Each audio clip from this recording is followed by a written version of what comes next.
Tantor Audio, a division of Recorded Books, presents Reckoning by Jessica Ruben, narrated by C.J. Bloom and Troy Duran.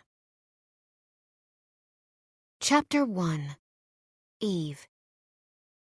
My anxiety peaks as I listen to the sorority girls gossip about Vincent and his stunner of a girlfriend, Daniela. Vincent's past words ricochet around my mind. 1 foot in one world, 1 foot in another. The doors of realization are now flung open, and there's no stopping the onslaught of truth.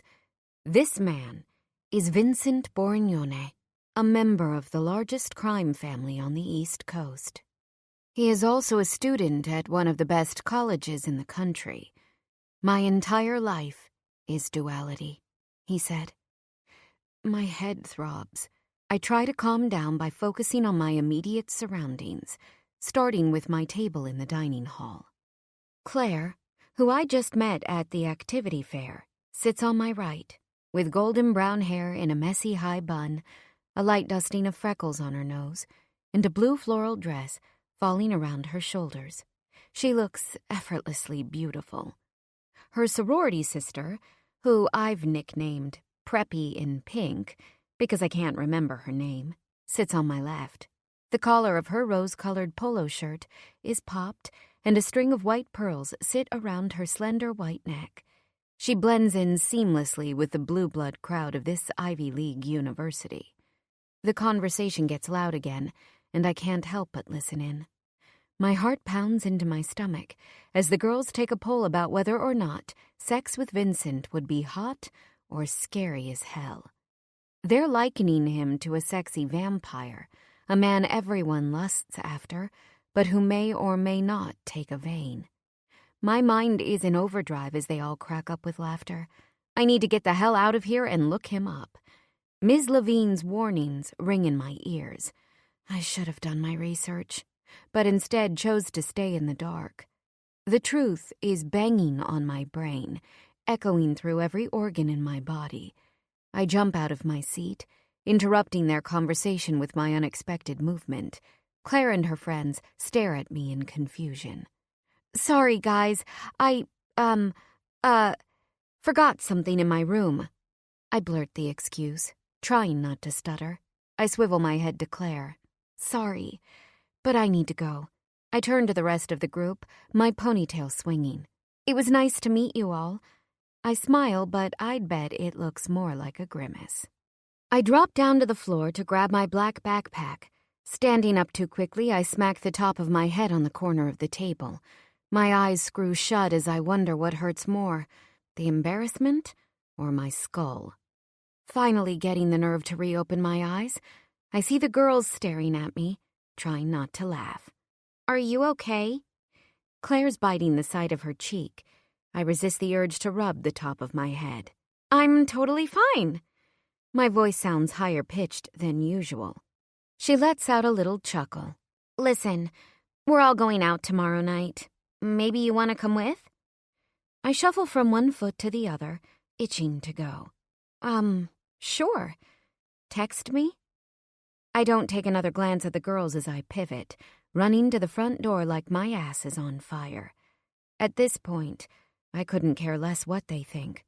I just found out the man I thought I loved is Vincent Borignone, son of the biggest Mafia don on the East Coast.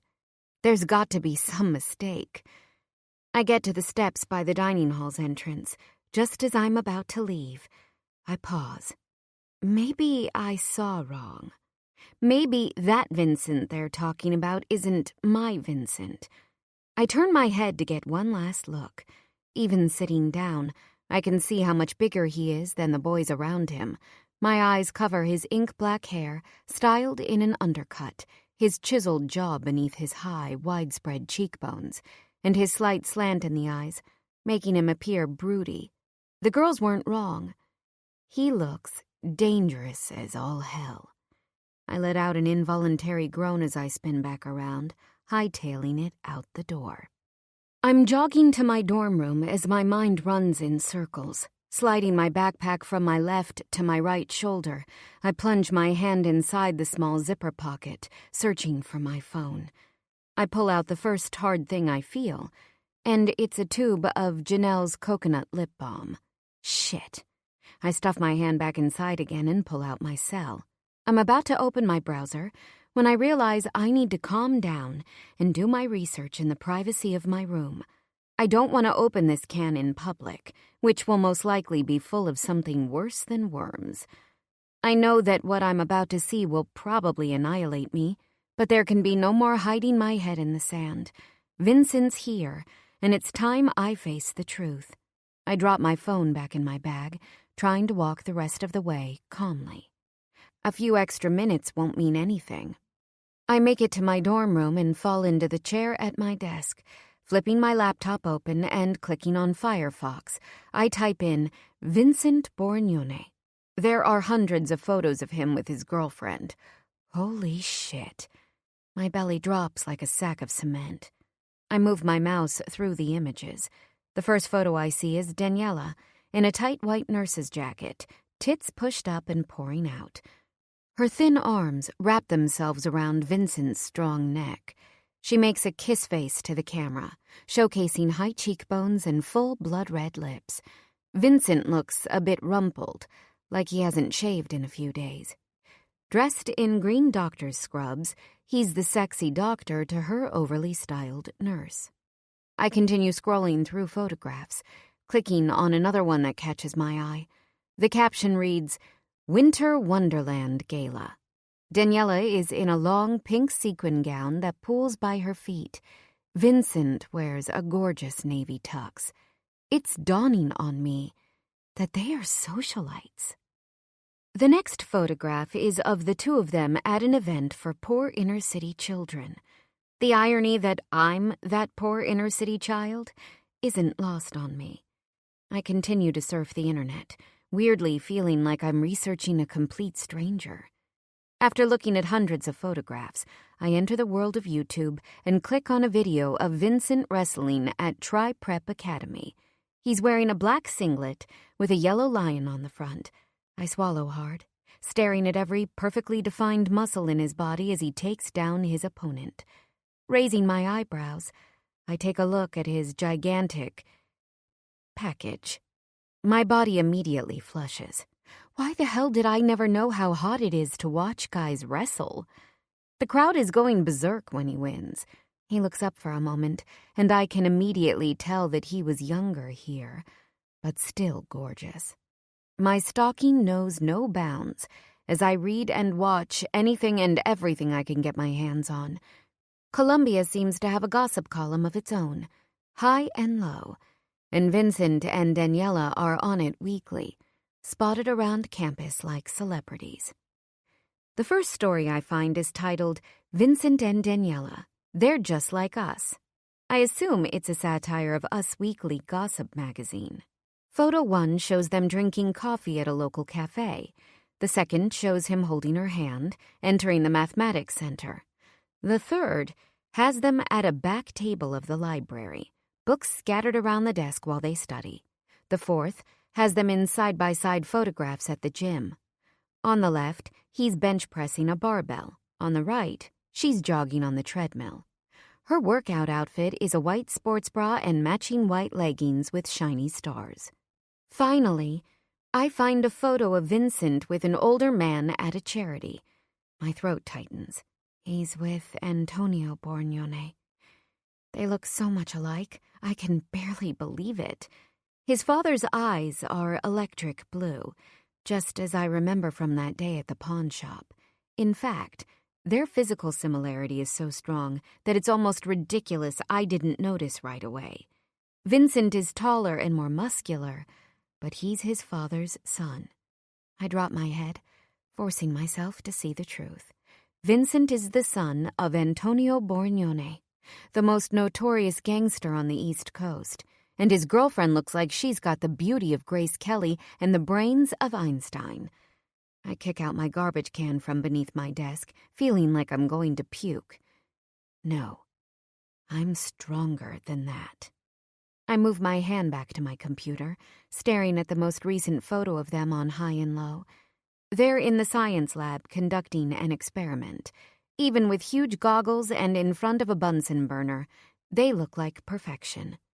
Finally, I pull out my cell phone and open up my Instagram account. Searching for his name, it's not difficult to find. His profile isn't private. I click on the first photo and see him drinking a beer on a yacht in Capri. Tan chest and low-slung blue swim shorts. The next photo shows him training at a boxing gym in Bali with his shirt off.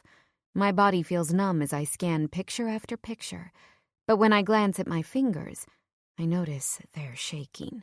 Moving back to the first picture, I see the last time he posted was a little over a year ago. I check how many followers Vincent has. 200,000! And he's been silent for a year? Like a tempest, I feel a rush of anger and depression move through me. Clearly, I've been played. How could I have been so stupid to think that he would ever want me? And how could I be even more stupid not to realize who he is? I don't take a breath before I click on Daniela's name, tagged on one of Vincent's photos. I know that what I'm about to see will hurt me, but I'm on a masochistic binge right now, knifing myself with truth. For some reason, I feel as if I need to see all of this. I want to make sure that my brain, heart, and body all understand that whatever I thought I had with Vincent is good and done. Finally, clicking on her name, I see she has 1.4 million followers. I look at hundreds of photos, dissecting each and every detail. Her entire feed is about New York City glamour and travel. Even the mundane shit she does is perfect. In one photo, she's eating a hot dog in Central Park with her tiny little white dog on a leash. In another, she's strutting across a New York City street in sky-high heels and a cropped fur jacket. In another picture, she's wearing a long silver gown and hanging on the arm of the sexiest man alive, Vincent, for an event. Feed the children. I read the comments. Beach and Sand 472. Who makes your gown? Love. Pebbles and Rocks. You guys are perfect. She Reigns. Please grab his ass for me. Doc Alley. OMG. Hashtag Goals AF. JHAR 4572. Dying. Love, love, love. Candy Baby 999. Obsessed. Need that dress. And that man. Fashion for more. He's hot AF. Janana Nana. Hashtag couple goals. Another photo. Daniela dives off a yacht, her pink bikini sparkling under the sunlight. Her caption, St. Bart's with Bay. Vincent's watching her with a smile on his face, as if he can't believe how beautiful she is. Did he ever look at me like that? I move to another photo and see them at the Robin Hood Gala, raising money to combat New York City homelessness. Caption, enjoying a special night with the love of my life. Hashtag Miley Cyrus. Hashtag Coldplay. Hashtag Stop Homelessness. Hashtag Love My City. Hashtag Best Man Ever. Hashtag Heart of Gold. Hashtag Good Cause. Hashtag Charity. Hashtag Giving. Hashtag Robin Hood. I do a quick Google search and see that tables for this event start at over $10,000. I move back to Instagram, staring at another photo of Daniela at the Robin Hood Gala. She's posing with a girl who looks just like her, but with blonde hair instead of auburn. The girl's name is tagged and I click, finding myself on Daniela's sister's page. The first photo I check is in the middle of her feed. A group of friends smile around a huge white Christmas tree, decorated in what looks like hundreds of gold and silver ornaments. The caption, Christmas in Vermont. Enlarging the photo with my thumb and forefinger, I spot Vincent smiling in the background in a black sweater and jeans. Considering how tall he is, the tree must be over 7 feet. My heart constricts. I've never seen a tree this perfect in my life. I remember all the years Janelle and I would celebrate Christmas a week late, so we could take someone's old tree from the dumpster. I'd string Fruit Loops on a colorful lanyard, while Janelle would put a knot at either end so the cereal wouldn't slide off, and then I'd sit on her shoulders and scatter our stringed cereal around the tree. My eyes prickle with tears, remembering how beautiful and special I thought it was. Meanwhile, I was nothing but a poor gutter rat living in the ghetto with a big sister who tried to make it right. I swallow the thought as I read Daniela's sister's hashtags. Hashtag après ski. Hashtag sorry not sorry. Hashtag cheers. Hashtag kisses under the mistletoe. Hashtag don't be jealous. Hashtag life is good. After finding myself on Daniela's sister's boyfriend's page, I know I've gotten out of hand. I shut my phone off because I don't trust myself not to go back for more. I sprawl out on my bed, shaking my feet until my shoes pop off. My eyes burn from staring at my phone for so long. I should study, read. I need to compartmentalize this and keep my focus on school. In fact, I should be happy all of this unfolded because it makes it clear that whatever we had is ancient history. Part of me wants to die, but another part of me wants to show his ass up.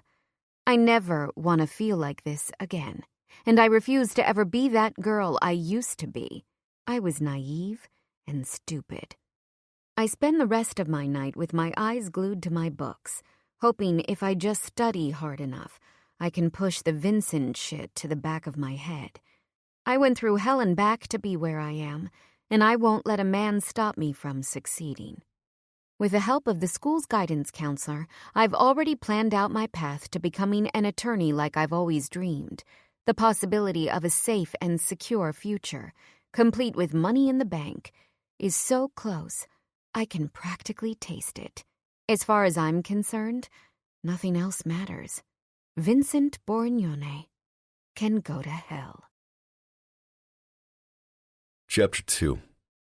Vincent. The fall semester began last week, and I've got a shitload of work to get done, in addition to work for the family. Unfortunately, I'm stuck here at Maison Kaiser, a fancy French coffee shop on the Upper East Side. Daniela snootily orders 4 different desserts and a skim milk cappuccino from the waiter, requesting the shape of a heart in the foam. This restaurant actually pays Daniela to eat here, just so she'll take a picture of her enjoying the food and post it on the internet. Apparently, millions of girls all over the world look up to Daniela and want to eat where she eats. Last week she posted a photograph of her lip gloss, and within an hour the color was sold out almost everywhere. Yes, miss. The waiter stumbles over his words before scurrying away. She smiles like an evil cat. Daniela loves to make people fidget. You know, Vincent, she presses her overly plumped lips together, shifting forward to get closer to me. The whole milk cappuccino looks a lot more beautiful than the skim one. I feel like the color is whiter. I wonder if there's anything to that theory. She looks at me expectantly, tilting her head to the side. She's put some shimmer or some shit on her cheeks, and it makes her face sparkle. I stare at her but refuse to answer such a dumb question. Waiter, she calls out, not taking her green eyes off mine. She lifts her hand in the air, shifting her fingers around like an impatient child. He walks back over to us. Before he can take out his pad and a pen, she barks her updated order. I want a skim and whole milk cappuccino. Her demanding attitude grates on my nerves. And I'm in a hurry. Have them rush it. I finally break my hatred-fueled eye contact to look at the waiter, stopping him before he can walk away. Thank you. He nods at me appreciatively before leaving. She snickers at the angry look on my face. Oh, come on, Vincent. It's his job. I shake my head slowly. The way you treat people, Daniela. Oh, come on. You're the richest man in this place. Don't be so sour. Sour? What does money have to do with anything? You have no respect for anyone. All you care about is your social media bullshit. Don't talk down to me, she spits. Social media is the new age. No one gives a fuck. They don't? Tell that to my 1 million followers or the designers who beg me to wear their clothes and accessories. She pulls out a green cashmere sweater from a shopping bag hanging off her seat. Tell that to this gorgeous sweater you've been gifted by Armani. People would die to get this for free. I'm not wearing your shit.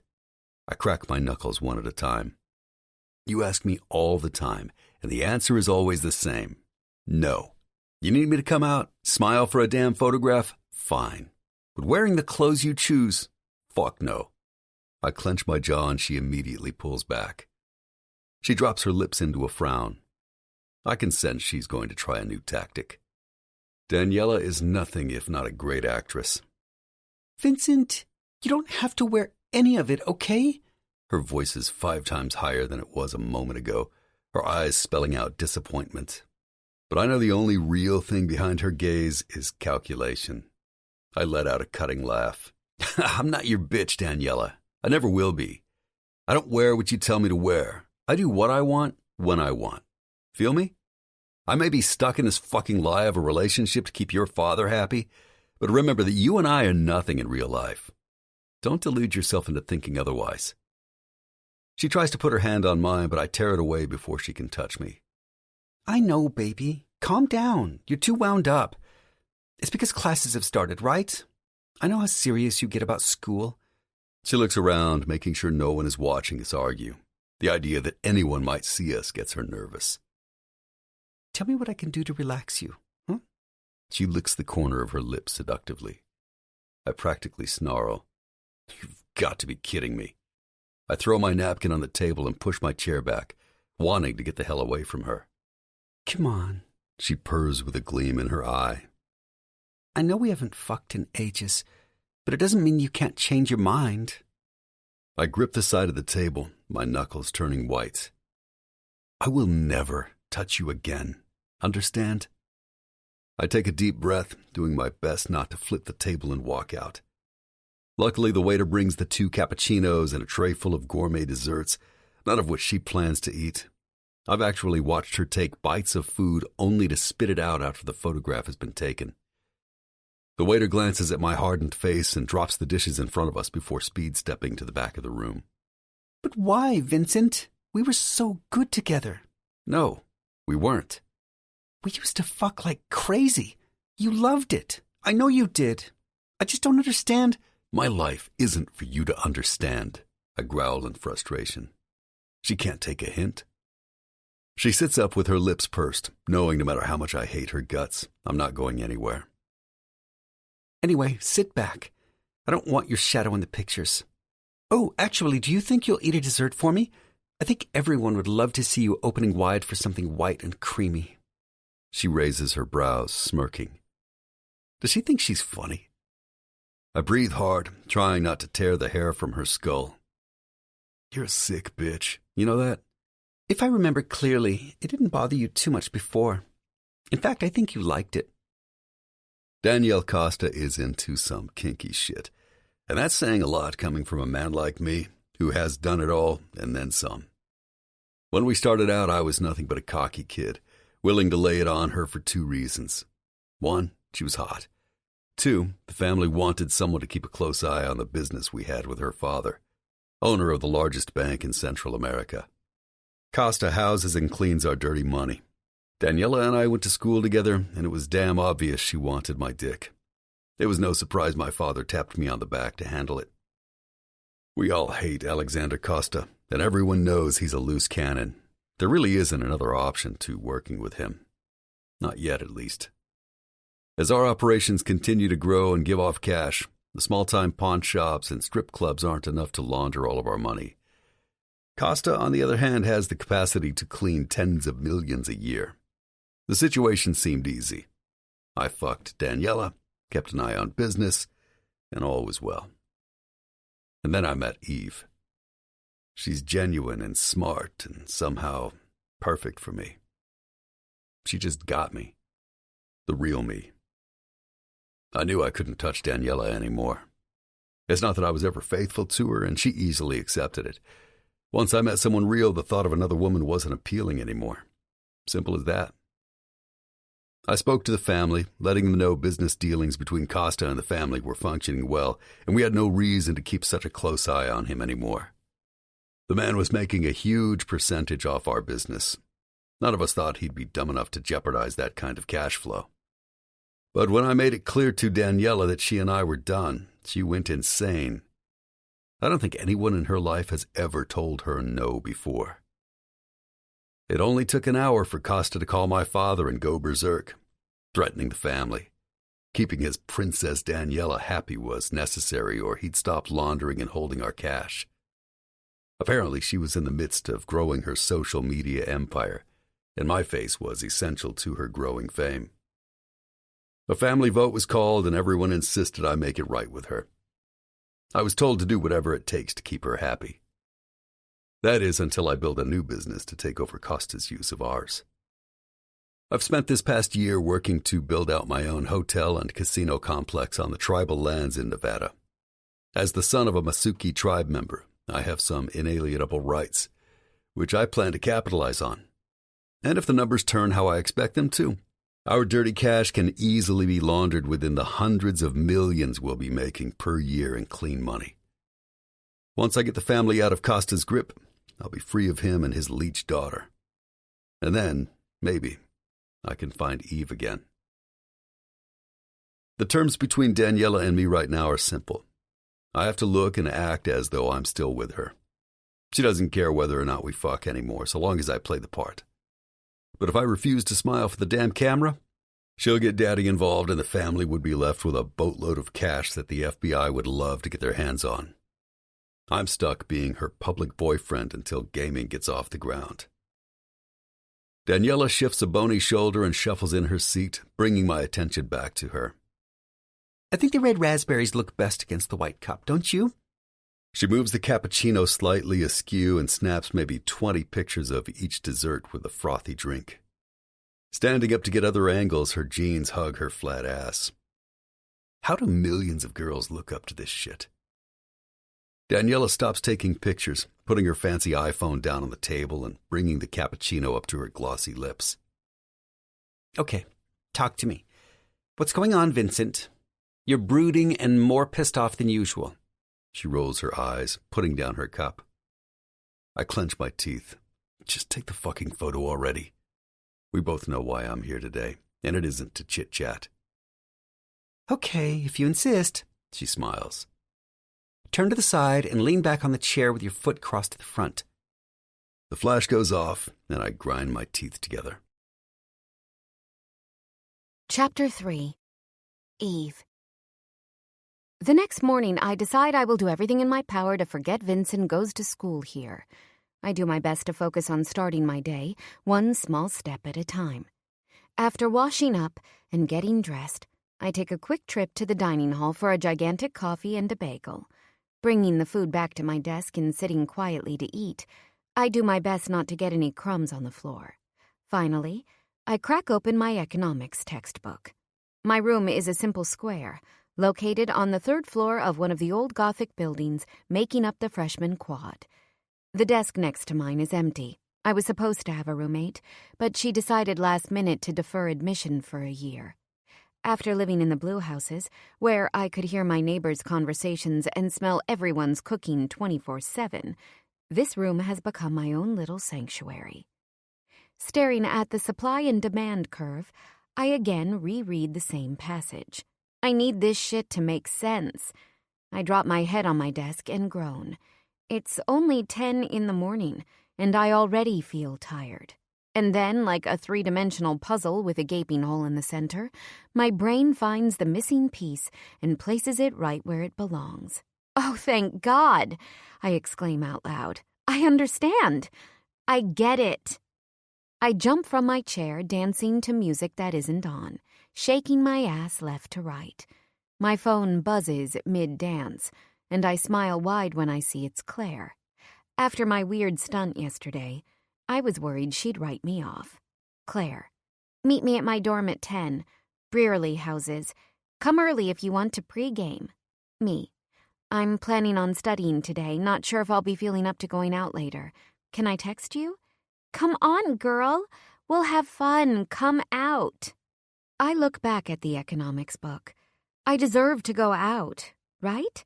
I promised Janelle last week that I'd do my best to get out more at night. Now that I'm living in relative safety, I don't have to be a hermit. And while it's hard to change my old ways, it's something I'm consciously trying to modify about myself. "You know what?" I exclaim loudly into my empty room. "I'm going out." "Okay, I'll be there. See you later." The day goes by with my head in the books, my only break to run down to the campus deli to pick up a turkey sandwich and another large coffee. By evening, my brain feels completely fried. I lift my hands to my hair and try to pull the rubber band from my ponytail. When it gets caught in a knot, I whimper, trying to pull it free. I finally remove it, but not without ripping out a bunch of hairs in the process. Ouch. Looking at my old, worn-out clothing, I take stock of my situation. I seriously need to revive myself if I'm going to be seen in public tonight. I quickly undress, slide on my blue robe and Old Navy flip-flops, and grab my lime green shower caddy. Peeking out of my door to make sure the hallway is clear, I sprint to the girls' bathroom, praying with each step that I won't bump into someone. I know it's only girls on this floor, but I'm self-conscious about being seen in nothing other than a terry cloth robe. After shaving and scrubbing as best as I can, I grab the fancy shampoo Janelle brought me from her swanky salon and massage my scalp with my fingertips. I inhale, smelling the creamy coconut scent. After rinsing, I take out the conditioner and let it sit in my hair for 3 minutes, exactly as the instructions suggest. I'm standing and waiting for the time to pass when I hear a few girls walking into the bathroom giggling. "Saw them at the business center." "I seriously can't even." "You can't," another voice interrupts. "Well, I can." "Doesn't Vincent look like he'd be a total savage in bed? God, I bet he fucks like—" Laughter. I hear a swishing sound in my ears. I want to turn away, pretend that I didn't just hear his name in the context of sex with someone, but I can't unhear the words. Their high-pitched voices taper off until I hear the door clang shut. My face contorts into an ugly cry. No sound is coming out of my mouth, but the silent moans rack my chest. Tears run furiously down my face, mingling with the shower water. My heart moves low into my stomach, my mother's voice barging into the forefront of my mind. She's railing. I can hear her words echoing against my skull. "You're nothing. A zero." I lean my hands against my knees under the spray, trying not to heave as my stomach twists. I slightly turn my head and come face to face with my beautiful shampoo bottle. Even with Janelle's salon discount, it was still crazy expensive. But she wanted me to go to school with good hair. According to her, it would help me do better in my classes. Somehow I manage a small chuckle along with my tears. Then Angelo forces himself into my mind, too. Angelo, who thinks I'm destined for great things. They're the scaffolding to the strong and independent woman I want to become. I need to lean on their opinions of me and not let some asshole tear me down. I put my hands back to my sides and stand taller. I rinse my hair, and with as much strength as I can muster, open the shower curtain and put my robe back on. Gathering my wits, I leave the bathroom with my head held high. After getting into my room, I slide on an old band t-shirt that one of Janelle's ex-boyfriends gave her. I conveniently took it along with a few other items before moving out because, well, sisters. I take out my blow dryer and a round brush, placing it on my desk while I separate my hair into sections, drawing my hair piece by piece, just as Janelle taught me. I look in my mirror, relieved that I managed to turn thick dark hair into something relatively smooth. I drop the brush at my desk, exclaiming, "Fuck love. Better yet, fuck Vincent Borignone. I'm going to work as hard as I can while I'm here, and I'm not allowing a man to take advantage of me again. I'm a freshman with my head in the books, and it seems that he's the most notorious bad boy on campus. Why would our paths ever cross? They shouldn't. And thank God for that. I couldn't bear for him to see me. Would he laugh? I'm sure he would. I was so stupid. I pull out a pair of tight black jeans and a simple white tank from the top from my closet. Sliding on a stack of gold bangles I bought from H&M, I finished myself off with some clear lip gloss and a little mascara. I feel casual, but a hell of a lot better than I did an hour ago. I'm no longer that pathetic girl who hides behind her sister and her books. I'm new, I'm improved, and Vincent Borignone can kiss my ass. At the end of the day, all that shit is behind me. It's done, and I'm over it. Like a horrible thunderstorm, memories of the two of us flash through my head, but this time I inject my newfound knowledge into every past moment. We met at the fight, but he was with Daniela, who probably gave him a blowjob in the bathroom. He brought me to the skating rink, but he likely went home that same night to Daniela, who was waiting for him wearing nothing but sexy black lingerie and high fuck-me heels.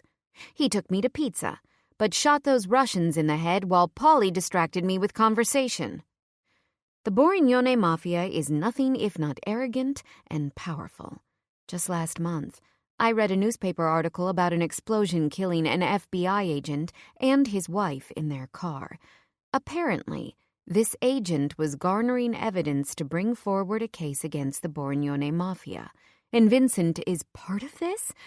I shake my head side to side, disgusted that I ever touched him. I vaguely wonder what part he plays.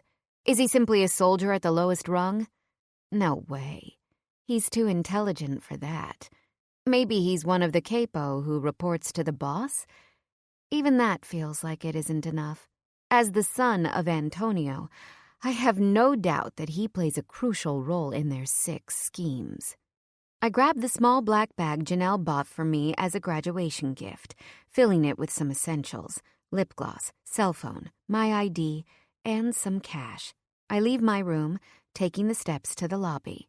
Pushing open the building's large wooden front door, I inhale the scent of flowers. The campus is simply beautiful and perfectly maintained, an oasis in the city. I take my time walking to Claire's. Even though it's evening, the entire school is lit up with huge street lamps. I pause to read a silver engraved plaque located on the back of a wooden bench, in loving memory of Dan Browning, who always liked to sit.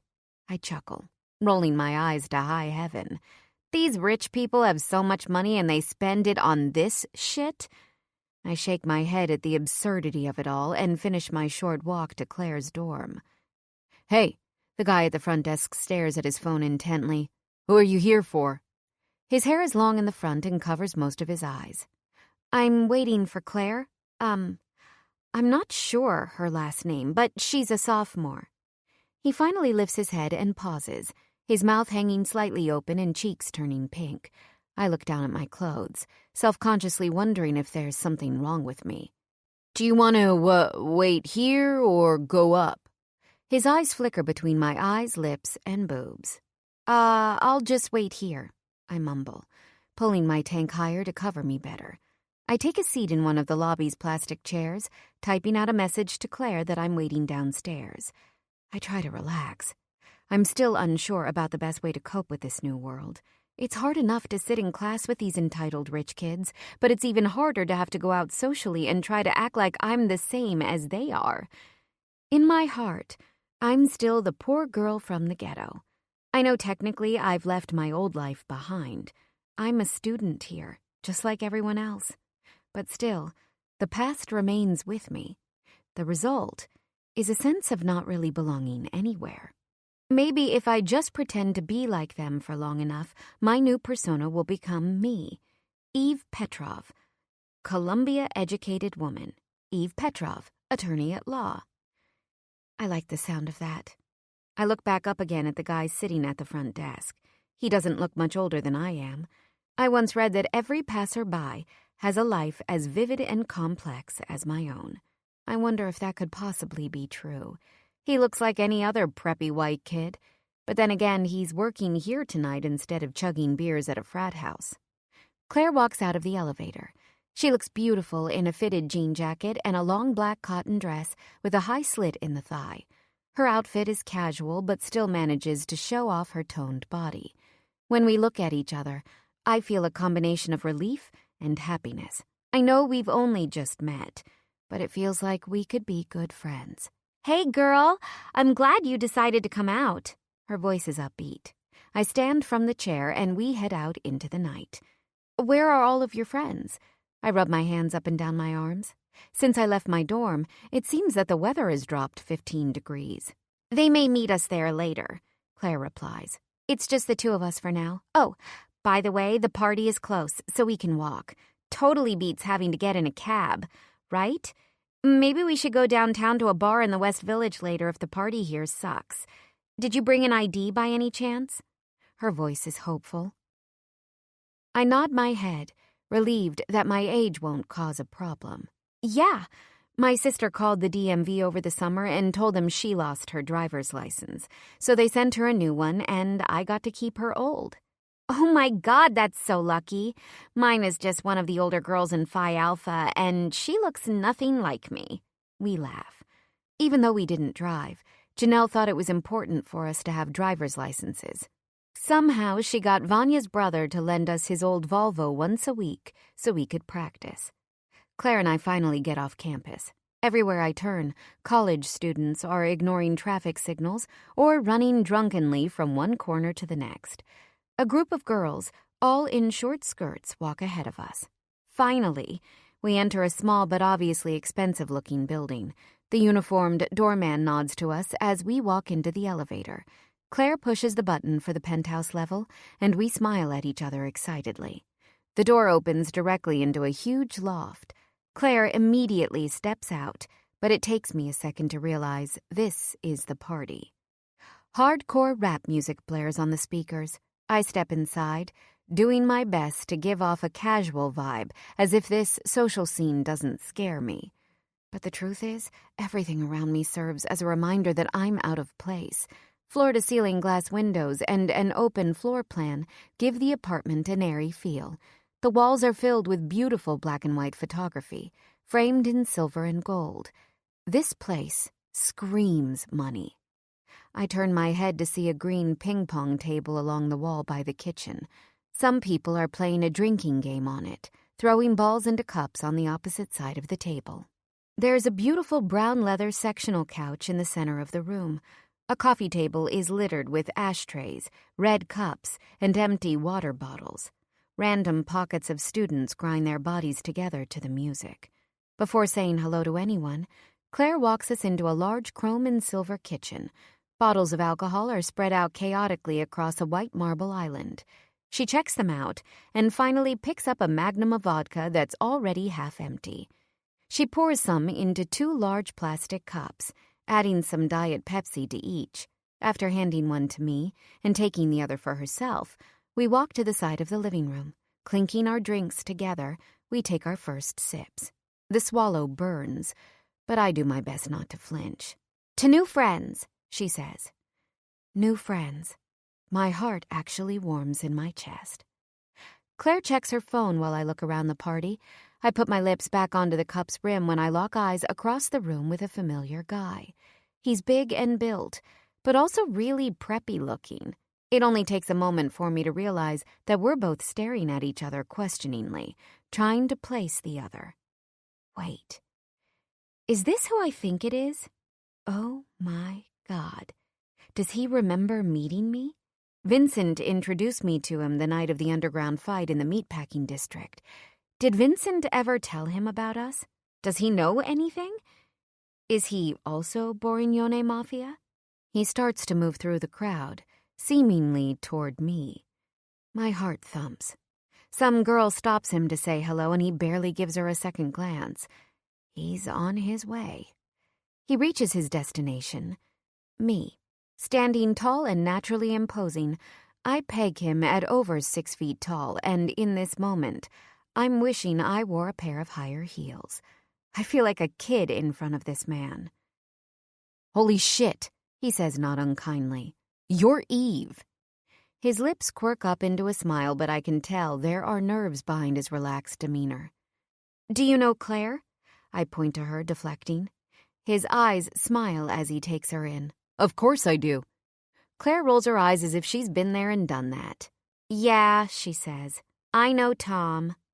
She cocks her head to the side and crosses her arms over her chest, full of attitude. He doesn't look daunted. "Oh, come on, Claire," he laughs. "We had some fun together, didn't we?" "Huh," she says skeptically. "I vaguely remember sitting in the dining hall with the rest of my pledge class when we all got a text on our phone at the same time." Claire's face is reddening, but Tom looks like he's trying not to laugh. "And you wouldn't believe it, Eve, but it was the same exact message, from the same guy. And do you know what this text said to each and every one of us?" I let my gaze bounce between the two of them. "It said," she lifts her hands to make air quotes, "Netflix and chill?" Tom breaks out into laughter. "Come on, I was throwing out an option and figured someone would respond. How was I supposed to know you were all together?" "We were all pledging Phi Alpha. We were together for the entire semester, you moron." "All right, so I got busted. Doesn't mean you and I didn't have fun while it lasted, though, right?" I want to ask if Vincent is here, but I don't have the nerve. Tom glances toward the couch. I turn my eyes, and there he is, facing away from me while Daniela straddles his lap. The back of his head rests against the cushion while she grinds up against him to the music. I turn away, trying not to stare. Tom looks at me with pity in his eyes, and all at once, I feel like crying. He must know everything. I wish I could care less about this right now. Against all odds, I made it to one of the best schools in the country. I have everything paid for and taken care of. My sister is safe. I'm safe. I have a nice clean bedroom to sleep in every night. I'm on a path to success. I can't let this bother me. Still, seeing them in front of my face feels like I'm receiving punishment for a crime I never committed. I need to get out of here before Vincent sees me. The last thing on earth I want right now is to bump into him while he's with his girlfriend. Tom seems to notice my distress. He shrugs his shoulders as if to say that what I'm witnessing is just the normal course of things. "You girls want another drink? Eve, you look like you could use one." "We just got here," Claire replies, lifting her full cup. "But I could use a bottle of water." Tom nods. "No problem. Let me grab one for you." He turns, walking toward the kitchen. Claire's eyes follow Tom as he saunters off. Ugh, he is such a man whore. Then again, we did have a lot of fun together. "Yeah," I reply, taking another huge gulp of my drink. If she's still talking, I wouldn't know. I need an exit strategy. Stat.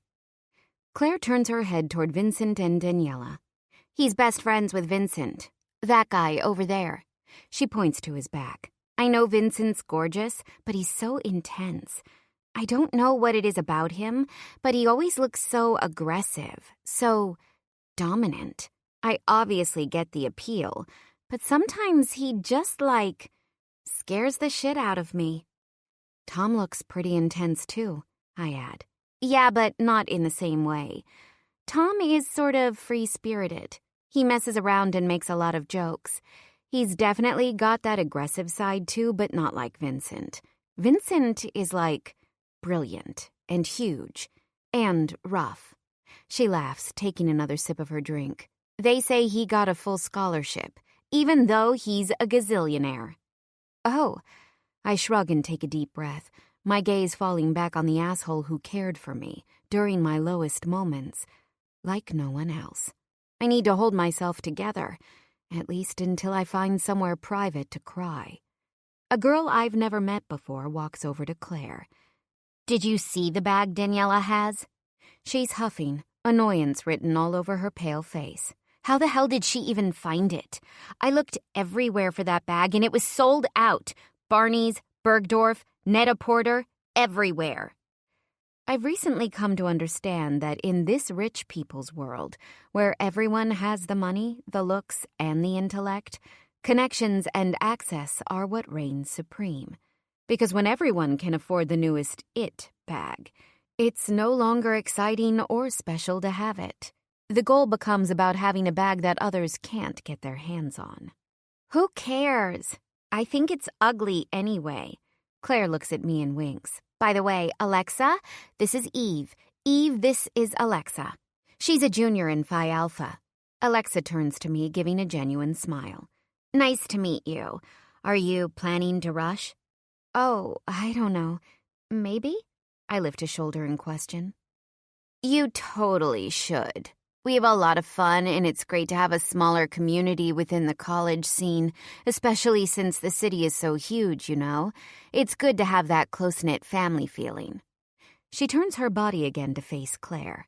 A few of us are heading over to another party in the building next door. Come with?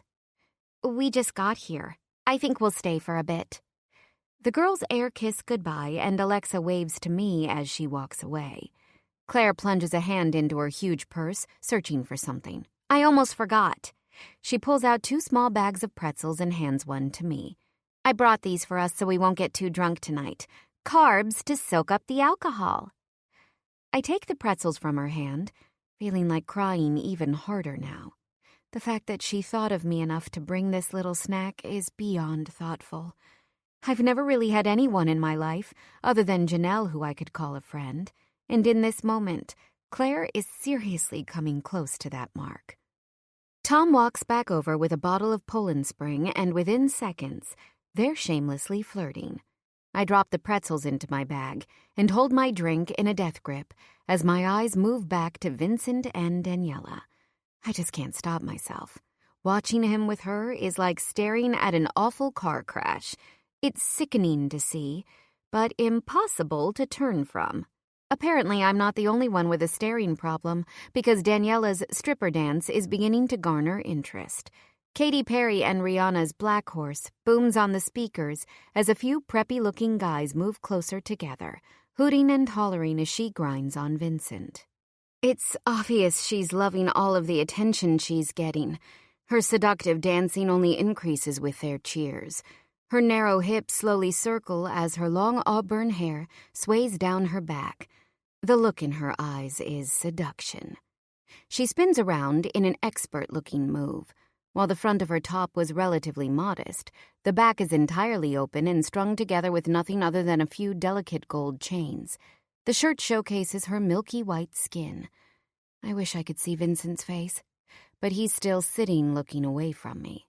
Daniela finally moves off him when the music changes. I know it's not rational, but I feel instantly relieved. Some of the guys who were watching start to boo, begging her to keep dancing. She demurely shrugs as if she didn't even realize anyone was watching her. Oh, please, I say under my breath. Meanwhile, Vincent leans forward on the couch, seemingly ignoring everyone and focusing on a muted UFC match on the big screen TV in front of him. I step closer to Tom and Claire. Strangely, it feels like Tom keeps darting his eyes toward me. He's not giving off any sexual interest, but he is for sure watching me. I glance back to see Daniela walking toward her friends. Pulling out a phone from her bag, she leans into the group with her arm extended forward, posing for selfies. I subconsciously lift my tank top higher, making sure I'm not showing too much skin. I let out a groan of irritation. I'm sick and tired of the same old issues that I've always had. The same boring flaws and anxieties that have been gnawing at me for years.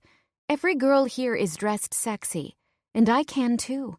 I'm in college, a place for reinvention within relative safety.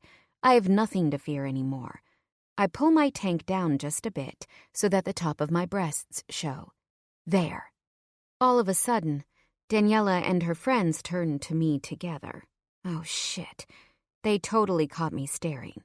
I do a quick about-face and try to act like I'm part of the conversation between Claire and Tom. I feel a soft hand on my back, and I immediately flinched, turning around. Didn't mean to scare you, Daniela says with a saccharine smile. Having fun? Her perfectly plucked auburn eyebrows are raised in question. I want to look happy, but my face won't move. Luckily, Claire turns to us then, her presence immediately breaking the potential for awkwardness. Tom casually drapes an arm around Daniela's thin shoulder and pulls her in for a hug. Of course, they're friends. This is his best friend's girlfriend. How was your summer, Claire? She asks as she relaxes comfortably into Tom's side. She sounds just as a rich girl would, confident and perfectly measured. Claire, who I could swear was slouching just a moment ago, is now standing ramrod straight with her stomach pulled in and shoulders back. It was great. I was working in Malawi, actually. She glances down for a moment before resuming eye contact. I always knew you were one of those do-gooder types. You're pre-med, right? Yeah, Claire says proudly. Did you declare your major? Yeah, I'm business. Her voice is upbeat. I plan to work with my father's bank after graduation, so this works for me. I hate that she has a brain. If she were stupid, I'd feel a whole lot better about this entire conversation right now. I stand silently, hoping that everyone just forgets I exist. Unfortunately, I have no such luck. Daniela turns her face toward mine, placing a hand on her chest. I'm Daniela, by the way. Pointing to a group of girls who are now standing behind her, she introduces them next. This is Allie, Jenna, and Julie. She turns to another girl standing slightly behind them. Oh, and that's Quinn. Hi, they all reply in unison. I eye each one of them, their hair all long and highlighted in the same honey blonde shade. The girls stand around Daniela as if they're her secretaries, ready to do her bidding at a moment's notice. Daniela's smile is back on me. You should take a look at Omega Chi during Rush next semester. She looks me up and down, assessing me. You're so pretty. I feel like you would really fit in with us. I blink a few times nervously, feeling confused. I know she's speaking English, but it's as if there's an undercurrent to her words that I can't catch on to. So, what's your name? She asks expectantly. I clear my throat, hoping that I can get a word out. Eve. I rub my sweaty palms on my thighs, wishing she'd leave me alone. She nods her head slightly as if my name is suitable to her. Well, we're all about to head out. This party totally sucks, but I'm so glad we met. See you soon, Eve. She struts off in her black stiletto heels, her posse walking behind her. The moment they're gone, I lean back against the wall, looking for support. Claire is about to say something when I interrupt her. Do you know where the bathroom is? It's in the back, second door to the left, Tom replies with a piercing gaze. Does he think I'm going to steal something? Jeez. Before I walk away, Claire gives me a face like, holy shit, I can't believe Daniela was here just now, but then looks back at Tom to continue chatting. I walk away from them, moving as quickly as I can. For a moment I wonder if I should turn around and leave the party, but Daniela may be in the lobby waiting for a ride or something. I don't want to bump into her. Luckily, I find the bathroom quickly and walk right inside, locking the door behind me. It's small, white, and thankfully still clean. I put my hands on either side of the sink and bow my head, my breathing labored. How long should I stay in here? I finally lift my face and look at my reflection. My hair, which I painstakingly straightened a few hours ago, now has a wave to it, and my face is flushed, lips puffy. I look down at my wrist and find a skinny black hair tie. Pulling my hair back in a tight bun, I immediately feel better. Turning on the faucet, I put my wrists under the ice-cold water, trying to cool my body down. I feel completely depleted from seeing Vincent and meeting Daniela. All I want to do is run back to my dorm room and cry myself to sleep. What I need to do is leave the party. I let out a whimper and stare at myself hard, willing the tears not to leave my eyes. Everything with Vincent was blown up in my childish mind. He has his own life, and I was nothing more than his little sideshow. What a joke I must have been. A pathetic joke. I'm going to walk back into the party and tell Claire that I have a terrible headache. Hopefully I'll be able to find her quickly and without incident. I hear a knock on the bathroom door. Just a second! I try to stop my voice from stammering. I take a few deep breaths when I hear another hard bang. Just a minute! I yell again, my voice stronger. I stare at myself, trying to muster the strength to go back outside. Whoever is fucking in there better get out! It's a man on the other side, his voice deep and angry. I turn around, swinging the door open with annoyance. What a jerk! A huge body looms in front of me. We lock eyes, both rooted to our respective spots. The plot of my life just doesn't make sense anymore. Eve? The tone of his voice registers that he's completely stunned. He puts his hands on either side of the doorframe, seemingly to steady himself. My entire brain goes on mute as I drop my head and stare at dark denim, hugging muscular thighs. My eyes track upward to a tight black t-shirt that stretches across a wide chest, and finally, my eyes lock with a dark and penetrating gaze that belongs to only one man.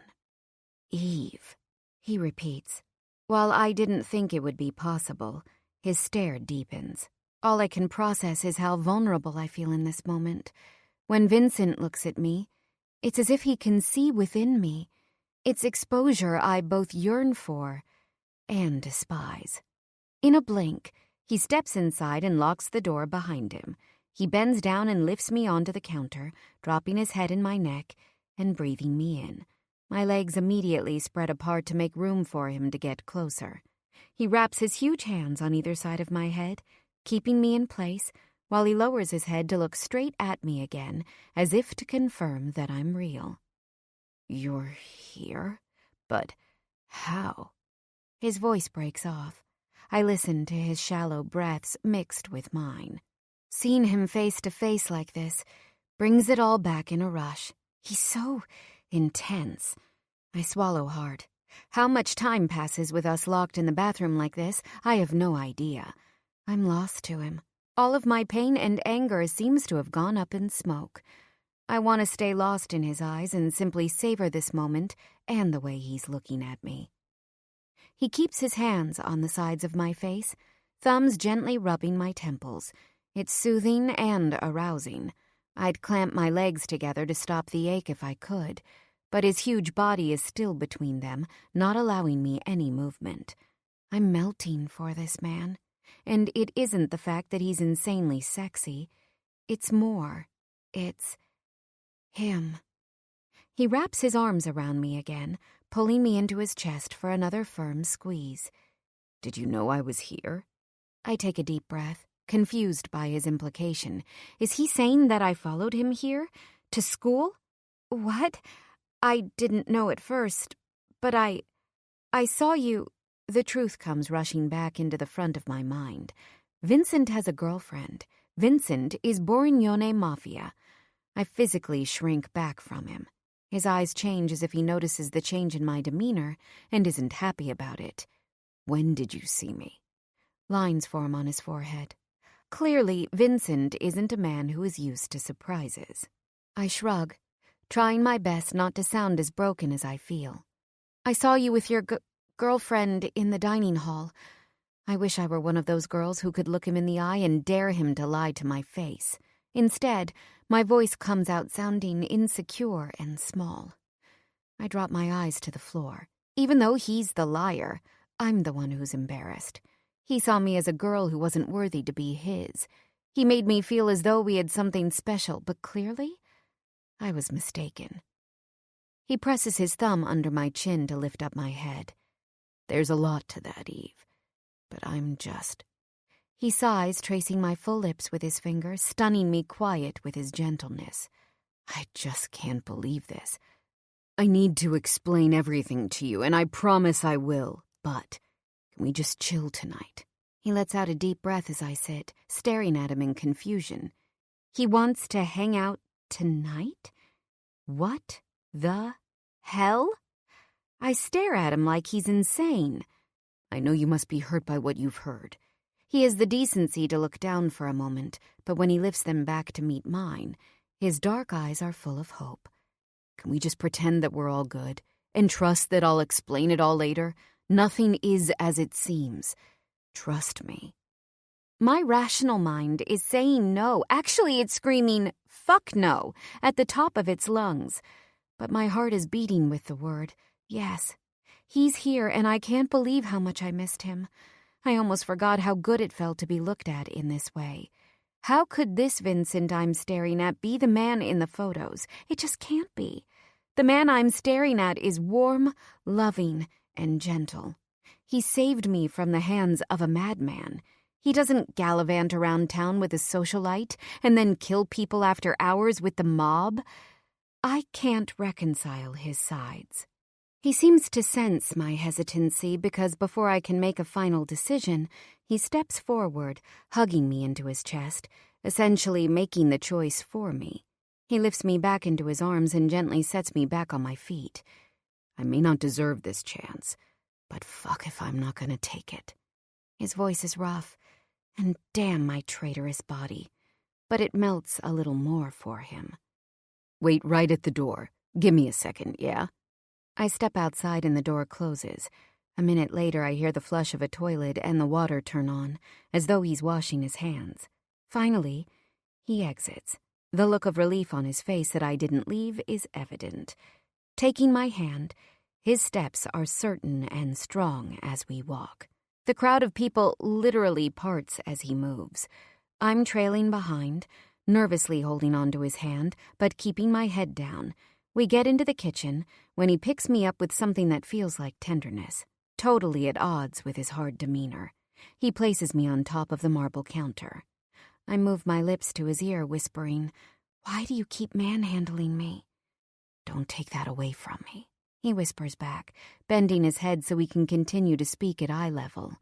"You know I love it. You're so tiny, and it feels so good to keep you safe." He moves his gaze from my lips, up to my eyes, and back down again. "But Vincent, I don't need—" "I know you don't need, but I want." His dark eyes shine, telling me he sees me. And the truth is, he's the only one who ever has. He licks his full lips. "God, Eve, you look—" He stops, raking his hands through his hair, seemingly to gather himself. "Are you happy here? Are you living in the dorms? You have everything you need, right?" Instead of replying, I want to ask him some questions of my own, like, where the hell has he been? And how could he see me when he had a fucking girlfriend? And how did he hide the fact that he's Vincent Borignone?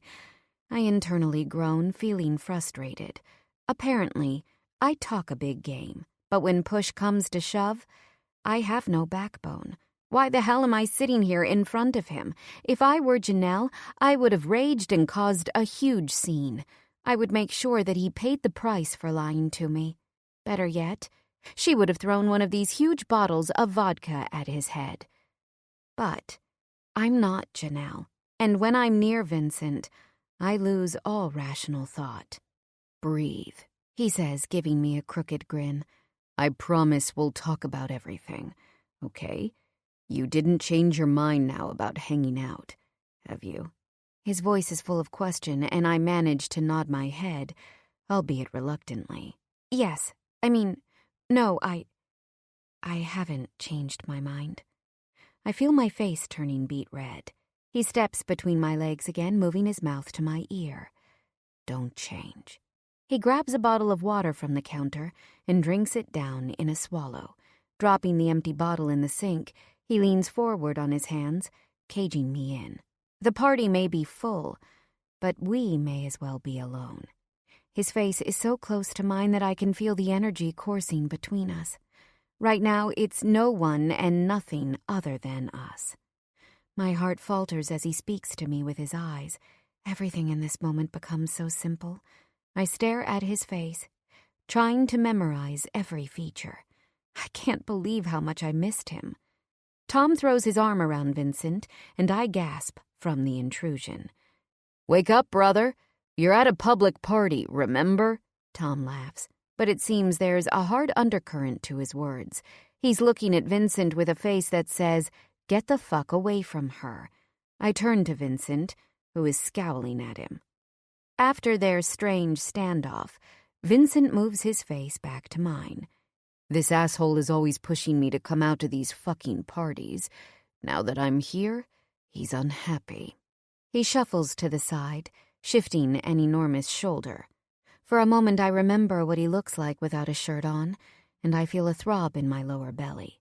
Vincent has a body that I'd swear was airbrushed, if not for the fact that he's a living, breathing human, and not on a billboard in Times Square. He's just so big, everywhere.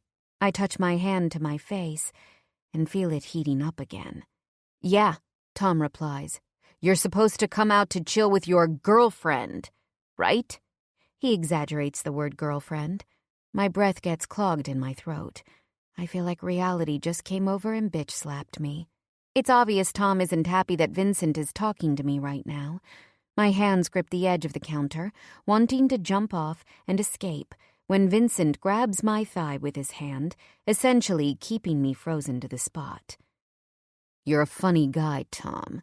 Eve here is my friend. You better treat her with some goddamn respect, brother." He spits out his last word like a curse. Tom stares at me hard. "Hello, Eve. Welcome to Columbia University." With those words, he steps back to Claire. I blink nervously. "So, how are your classes going?" Vincent licks the corner of his lips as he leans his side against the counter, ignoring what just happened with Tom. I'm still staring at him dumbly, the stress making my throat immobile. "Ignore him, yeah? I'll deal with him later." I shiver at his words. They're laced with promise. And not the good kind. I press my lips together. "My classes are actually pretty good. I like them. I may be crazy about the old Vincent, but I'm not equipped to handle this new one." As if he knows I'm wavering, he places his hands above my knees, bringing me back into his orbit. I suck my stomach in and take a sharp breath. His proximity is intoxicating. "There are a few kinds of kids at school. You're obviously the first kind." His words are teasing, but the way his hands are gripping my thighs are anything but. "Oh?" My voice squeaks. My entire body is burning up from the heat of his hands and how good it feels to be touched. No, gripped by him. He raises his eyebrows, fastening his hold. "You think I don't know you, Eve?" His heavy hands move slightly higher and my eyes widen. "I know you. I remember every single detail. I know you love the stress and the classes and the assignments. Pop quizzes make you giddy. You're like, 'Hell yeah, I did the reading. I'm gonna ace this test with my huge brain.'" He speaks in a high voice, making fun of me. Meanwhile, his hands keep roaming up inch by inch. I feel like I may pass out. "Yeah, so what?" I bite the inside of my cheek, but can't stop the laugh that's beginning to bubble in my chest. The asshole really does know me.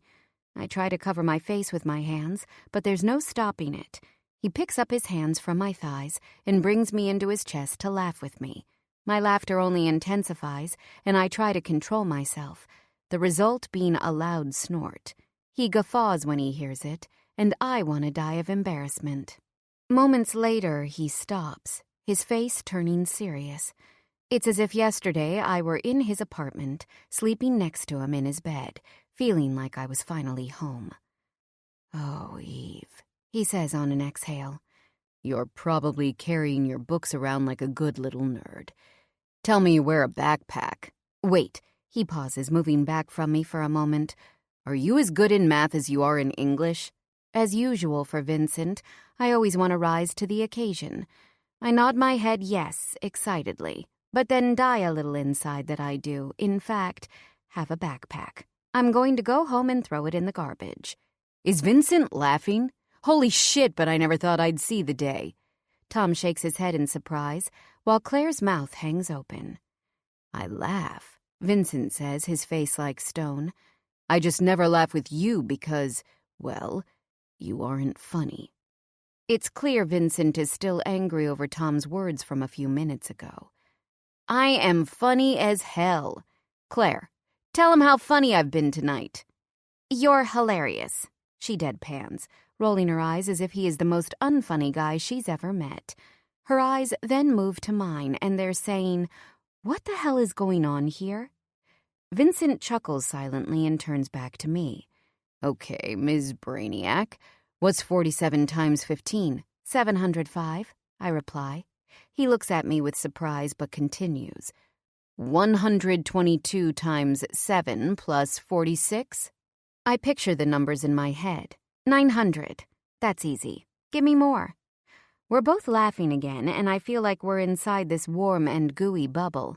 Everything and everyone outside of us is blurry and dull and silent. Wait a second. I look around and realize that the silence is not just in my head. Every single person in the kitchen is staring at us. I hear a voice say, "Who the hell is that?" Before things can get more awkward, I turn to Claire, relieved that she didn't leave our side. "Vincent, do you know Claire?" He smiles at her, and her face immediately falters. He outstretches his hand in greeting. "Hey." With only one word, her face changes from white to red. Honestly, it's not her fault. Looking at Vincent straight on is hard to do without crumbling. Tom rolls his eyes at her inability to speak and throws a possessive arm over her shoulder. "Tell me something, Claire." Vincent starts. 7,150 divided by 13. 550. Why? Her eyes bounce between Vincent and Tom. Claire may be gorgeous, but she's obviously wicked smart. Damn, you two girls deserve each other. Some of Vincent's hair gets into his eyes, and I'm yearning to push it off his face. Instead, I look away. I shouldn't be doing this. Yo, let's play quarters. Tom grabs a bunch of beers and cups off the counter. Claire takes my hand and pulls me toward the couch with a face full of question.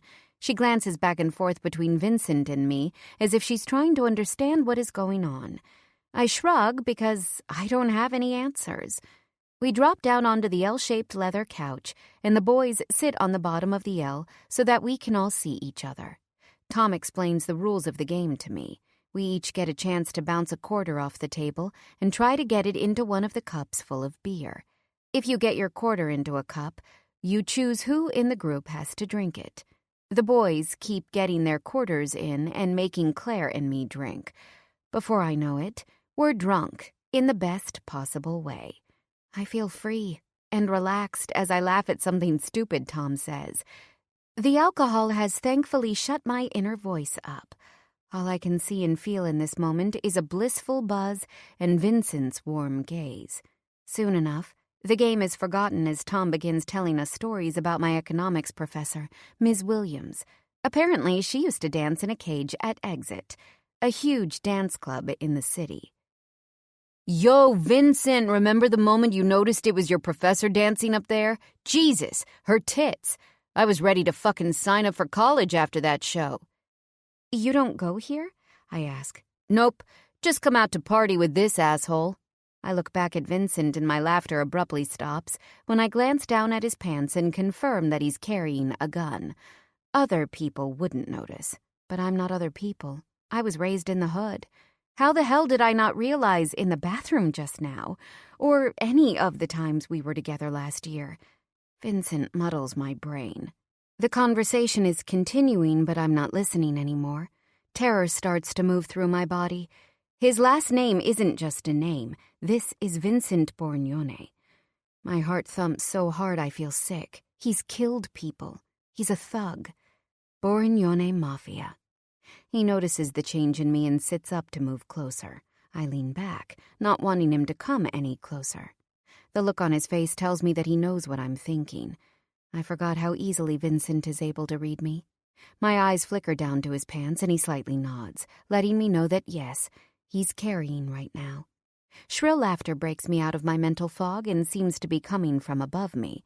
I look up, only to see a tall blonde teetering in her heels. It's like slow motion as she falls into me, about to turn me into party roadkill. But before she can crash down, Vincent jumps in, catching her mid-fall. How can a man so big be so agile? He sets her straight, and when she looks at him, she freezes. Oh, hi, Vincent. He dismisses her by turning his back and taking a seat next to me. You okay? He whispers centimeters from my ear. I blink for a second longer than necessary, remembering what his lips feel like. Soft and warm, but so demanding. I'm in the midst of emotional whiplash right now. Stop eye-fucking my girl, Claire says with a giggle. I know she's insanely hot, but keep it in the pants, would you? He jumps away from me as if he's been slapped. Meanwhile, Tom is looking at him angrily. I turn around, noticing that mostly everyone in the party is gone. I need to get out of here. Before I can say goodbye, Claire stands up. Why don't we all go out? The night is still young. Eve has an ID too, right? We can go wherever. We? My eyes open wide. Vincent laughs at my comment as if it were a joke. Let's head over to Gold Bar. I heard DMX is coming for Sean Rose's birthday. I turn to Claire, moving my head side to side in the universal gesture for no. Not one to take no for an answer, apparently. Claire grabs my hand and pulls me toward the elevator. Don't back out, Eve. This is once in a lifetime. But no buts. We're going to end up having the best night ever. Tom and Vincent are probably the most well-connected men in the city. And if you don't go, I can't go. Please come. I'll owe you. She puts her hands up in prayer, and I huff. Looking up at the ceiling, I can't say no to her right now. I'm trying to be social. I'm trying to change my life around. Backing out of this would mean ending a brand new friendship that I'm not ready to lose. I guess I could go and then leave once we get there. I can use the headache excuse. Fine, I reply dejectedly. She jumps up and down excitedly as the guys walk over to us. Vincent cracks his knuckles, a serious look on his face. We step into the elevator. Vincent is next to me, but I focus on when I'll state my excuse. Should I wait until we're at the bar? Exiting the building, we wait on the dim corner for a moment, when a long black Escalade pulls up to where we're standing. The driver steps out of the car and opens the door for us. Claire goes inside first and Tom jumps in behind her. I walk inside next, my heart leaping from my chest as Vincent sits directly next to me. Claire and Tom are in the third row behind us, giving us privacy I wish we didn't have. The driver slams the door shut behind us. The inside of the car is dark. I try to breathe slowly and concentrate on my own heartbeat. When we stop at the next light, I'll use my headache excuse and ask to be taken back to the dorms. That's all. Vincent may be a liar with a girlfriend, but he would never hold me against my will. Right? I stuff my hand into my purse and grip my phone. I need something to hold on to. It's like a lifeline right now. I try not to notice that Vincent's huge legs are spread wide on the seat, brushing against mine. I can sense from my side eye that he's turning toward me. I quickly turn my head and look up. Vincent, shh, he replies, moving closer to me so our legs are flush. Tonight, let's have fun. I'll explain everything later. Trust me, Eve. He puts his hands up, tucking some loose strands of hair behind my ear with so much intimacy. My heart squeezes. Right on the heels of that feeling, indignation runs through my blood. How dare he touch me after what I've learned? What are you doing? Back off, I yell. Maybe it's the darkness, but my outrage and resentment are finally coming through. I didn't sacrifice everything only to get sucked back into this life. He sighs, physically moving back from me. Let's just be us tonight. I want you to give me that. No, I huff. I changed my mind. I can't do this. Take me home. I cross my hands over my chest, trying to protect myself. Come on, just one night.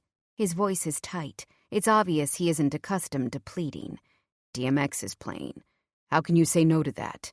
His white teeth shine and I immediately want to knock them out. Vincent Borignone. I state his full name like a curse. You're a liar. And I want to go home. I hiss. Don't say that. I told you I'd explain. He's angry now, sitting taller than a moment ago. What could you possibly say? My words come out with fury. We both look behind us and see that Claire and Tom are making out in the back, seemingly oblivious to what's going on right in front of them. Vincent straightens. Can you turn up the volume, please? He asks the driver. Yes, sir. Britney Spears' I'm a Slave for You gets louder. Tonight, let everything go. I swear to God. I swear to Jesus. I'll explain everything to you later, okay? Don't go back on your word. You should trust me after everything I've done for you. You're kidding, right? How dare you throw our past in my face? His entire demeanor sets in a hard line. This man isn't going to play fair, and it's clear he isn't above using everything in his arsenal to get what he wants. He's right, though. He saved my life. I owe him. Fine. I angle my body toward the window. I may go out with him tonight, but that doesn't mean I have to enjoy it. Chapter 4. Vincent. She pulls the tie out of her hair, and her hair falls in waves, draping around her small shoulders. I'm immediately assaulted by a sweet coconut scent blended with something uniquely Eve. Your hair. You got even longer. I love it like this. Even though I know that Tom and Claire aren't listening to us, I'll use their existence as an excuse to get closer. I watch her take a sharp breath as I bring my hand to her hair, gently pushing it aside to see her beautiful neck. She stares out the window, the softness of her profile melting my insides. Her nose is small and slightly turned up, lips full, hair dark and natural. Everything about her, on a physical level, works for me. I know I don't deserve it, but if she's willing to say yes, I'm not going to turn it away just because I had to bring up some hard shit to get her to agree. I'll explain everything to her later, but before I do, I need to remind her how good we are together. I'm waiting for her to look back at me, but she doesn't. I'm not a patient man, and I have zero tolerance for being ignored. Eve. My voice comes out harshly, but it works. She finally moves her head, and everything is written clearly on her face. I have no choice but to pause. Does she know how obvious her love is? How pure? It takes my goddamn breath away and makes me curse who I am and where I come from. How can I see a woman like this, after all she's been through, and bring her back into my world of violence? Would she ever accept my life? I always loved women. Being with Daniela had zero bearing on my extracurricular activities. I live in New York City, not some small town in Nebraska. There's no shortage of pussy here. But Eve was never the kind of girl who would just be a regular fuck. I knew it the moment I first laid eyes on her. I had only just met her and immediately brought her to one of my restaurants. I think there was a part of me that was always looking for her. And the moment our eyes met, everything clicked in place. The vehicle stops and the driver jumps out, opening our door. We all exit the car and immediately walk to the front of a long line, my huge hand holding her tiny one as we step forward. She squeezes my palm nervously and I look down at her. I've got you. She looks at me and slightly nods, seemingly reassured. She believes she's safe with me. Again, I ask myself, what the fuck am I doing? Vincent, what up, man? I fist bump the enormous bouncer who I'd guess weighs over 250. He moves to the side as he opens the red velvet rope. I turn to Eve as we step into the club, noticing the wide-eyed look on her face as if she's never seen something so beautiful. Just like its name, the entire bar is gold. The walls are lined with golden skulls, and even the drapes are gold. Giant crystal chandeliers hang from the ceiling, giving the place a warm glow. We're ushered to a private table in the back with a perfect view of the dance floor. Eve and I sit together on one side, Claire and Tom on the other. Eve is watching raptly as half-naked bodies gyrate to the music in front of us. I take her hand, rubbing my thumb across her knuckles. The table server saunters over to us in a tiny bikini top and shorts, her tits and ass pouring out of both. She bends down seductively, placing a large golden bucket on our table filled with bottles of vodka and glass jugs of cranberry and orange juice. She pauses before walking away, her eyes flaring with interest. Once upon a time, I'd take this woman up on her offer. We both know that with a nod, I could get this woman on her knees in the club's back room. The entire thing, like almost everything in life, is a transaction. She wants my dick, and I feel horny. 1 + 1 = 2. Crazy how over the last 12 months, just the idea of a woman other than the beauty next to me is enough to turn my stomach. Can I get you something? She slowly scrapes a long fingernail against the back of my neck. I grab her wrist, probably harder than necessary, turning my head so I'm staring at her hard. "Don't touch me." Her eyes widen in fear. Finally, when I'm good and ready, I let her go. She scurries away. I turn to Eve then, but her eyes are still trained on the dance floor. I'm glad she didn't catch that exchange with the waitress. Most of these women are disrespectful as fuck. They don't deserve to breathe the same air as my girl. Dropping a hand on her leg and gently caressing her thigh, she turns to me, biting her lip, as if she's conflicted. She probably doesn't want to enjoy herself, but the music is amazing and the crowd is hot. Still, this girl, she fills me up inside exactly how I need. Yeah, she's seen some bad shit, but somehow she maintains this innocence. She may be better than a man like me deserves, but now that I've got her, there's no way I'm letting her go again. I want to do right by her, but I'm not a fucking saint. She inches closer to me. So, DMX, huh? Her face is so expectant I have to hold myself back from not throwing my arms around her and mauling her right here at the table. I shift my body, adjusting my dick and my jeans. She has no idea how special she is. Other girls would be sitting on my lap, trying to do whatever they could to keep my interest. They'd be asking me what they could do for me. They'd beg to meet DMX. But Eve isn't other girls. Instead of saying all these things, I reply with one word. Yes. Vincent. She takes a deep breath, looking as if she's ready to go off on a rant. I stop her with a hand on her thigh. Shut that brain of yours off tonight. A promise is a promise, Eve. I move to the edge of the couch and pour 3 shot glasses of vodka. I hand one glass to her and pick the other 2 up for myself. Are you asking me not to think, Vincent? Because any time a man asks a woman not to think... I'm not asking you. I'm telling you. I can't take my eyes off her. I go ahead and throw back one drink, waiting patiently for her to take hers. I dare you, Eve, I say with a joking smile, trying to bring the moment down a notch. It isn't easy for me to be playful, but I want to be. She purses her lips, doing her best not to laugh. Listen, if I take this drink, it's not because you're daring me. She raises an eyebrow. No? She wants to play. I'll play. No. Her lips slightly pucker at the end of the word, and I can't help but stare at them. It's because I'm in college now, and I can drink if I want to. Understand?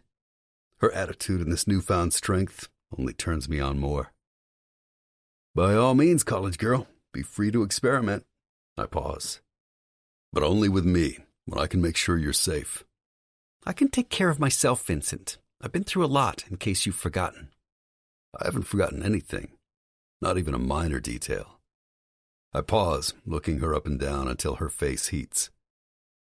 But getting drunk in a place where someone can easily spike your drink, that's not experimenting. That's just stupid. She clears her throat. So right now you're giving me this drink because... She cocks that gorgeous head of hers to the side, waiting for my response.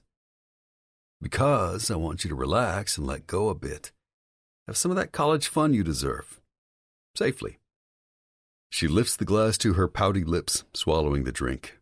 Her face scrunches from the burn, and I hand her a lemon. She takes a bite and breathes a sigh of relief. Listen, Vincent.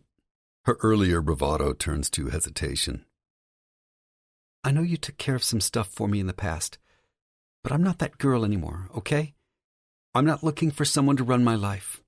And I sure as hell am not trying to get wrapped up in your family business. I spent close to 19 years running away from that shit, and I'm not getting brought back into it.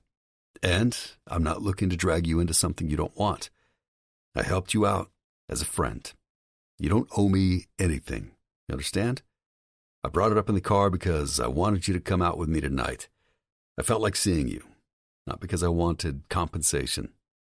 She nods, letting out a relieved exhale. A better man may feel guilty for lying, but not me. Killing Carlos was never for the sake of friendship. Every punch and kick, until he was writhing in his own blood on the floor, Every ounce of heat I gave that fucker with my fists was payback. He thought he could torment my woman, nearly rape her, and get away with it? I made him pay like the dirty snake he was. I'm still the son of Antonio Borignoni, and no one fucks with me and mine. She lifts her face. Can we have some fun now? Tom drops next to me, growling in my ear. This bitch has you by the fucking balls, Borignoni. Stop this shit, he's seething. I want to grab his throat. Tell him if he ever speaks to me like that again, I'll put a bullet in his head. But Eve is next to me looking so happy, and there's no way I'd jeopardize that. I swallow down my anger, focusing on her instead. Standing, I bring her with me to the center of the dance floor. She's got great rhythm, so obviously comfortable in her own skin when she's dancing. It's at odds with her regular shyness. I can tell she's holding back for now, but I can't wait until she lets go. I maintain a slight distance, which is difficult for me. I always take what I want. But with Eve, I've always held back. The arrogant prick inside me knows that with her, everything needs to be different. I've got to shut up and wait. Song after song comes and goes, and we don't stop moving. It's Eminem. We're still not close enough, but I can see her body relaxing. We're in our own orbit. I'm going to keep us here for as long as I can. The song changes again and then again. It's In the Club by 50 Cent. His gravel voice blares from the speakers and the entire dance floor cheers. We're sweating and her cheeks are flushing pink. My eyes rove around her small and curvy body. She's wearing a simple cotton tank top with a white lacy bra underneath. But holy shit if it's not sexier than all these girls who are walking around half nude. Her hair is down and free, the way I love it. She finally takes a step closer, letting me know I don't have to keep a distance. I bring my arms around her and we immediately fall into step. How is it possible I can connect with someone in this way? My arms move to her small waist and she turns her body so her back is against my front. She's sweating and it makes her scent more acute. My dick hardens. Eve may have been a book nerd for her entire life, but it's obvious she was made to dance.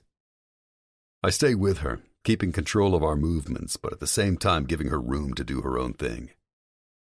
She turns. Vincent, I want another drink, she yells happily over the music. I pull her back through the crowd to get to the table, immediately pouring 3 more shots. I hand her another drink, taking the other 2 for myself. She's about to grab it from my hands when I pull it back. You don't have to finish this, okay? Just a sip. Smirking at me in defiance, she lifts it up and swallows the whole thing down. I shake my head as I give her a slice of lemon, watching her teeth sink into the bitterness. She lifts her shoulders, daring me to stop her. I can only laugh as I quickly shoot down my own drinks. I've been drinking alcohol for so many years now, it would take another 5 to get me drunk. We're back on the dance floor when she starts giggling, leaning on me. She may think she doesn't need anyone, but why fight through life alone when you can have backup? DMX gives the crowd his signature growl, and the entire room instantly starts screaming with excitement. I feel someone push against me. I open my eyes to look around, noticing the dance floor is completely full. I wrap my arms around Eve's shoulders protectively, making sure she's safe and comfortable. Somehow we've landed ourselves in a mosh pit. She's jumping up and down in excitement. I chuckle at her exuberance. Some guys bump into us and I turn my head quickly, glaring. They move to the side, but within a few minutes, the crowd grows aggressive. Eve won't feel comfortable in this. She starts to lose her footing as people continue to push forward, trying to get closer to the stage.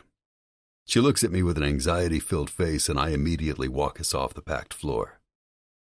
The moment we get to the table, she starts in a rush. I'm sorry, I couldn't. It was too much. I push an errant hair from her face and she quiets. Don't ever apologize. I turn to Tom while Eve hangs on my side. He's staring at us, an angry look on his face. Yo, Tom, we're out. He stands up to shake my hand goodbye. I squeeze his as hard as I can, letting him know without words that he and I have shit to discuss later. I know he's only thinking of the best for me, but if he ever disrespects my girl again, I'll make him pay.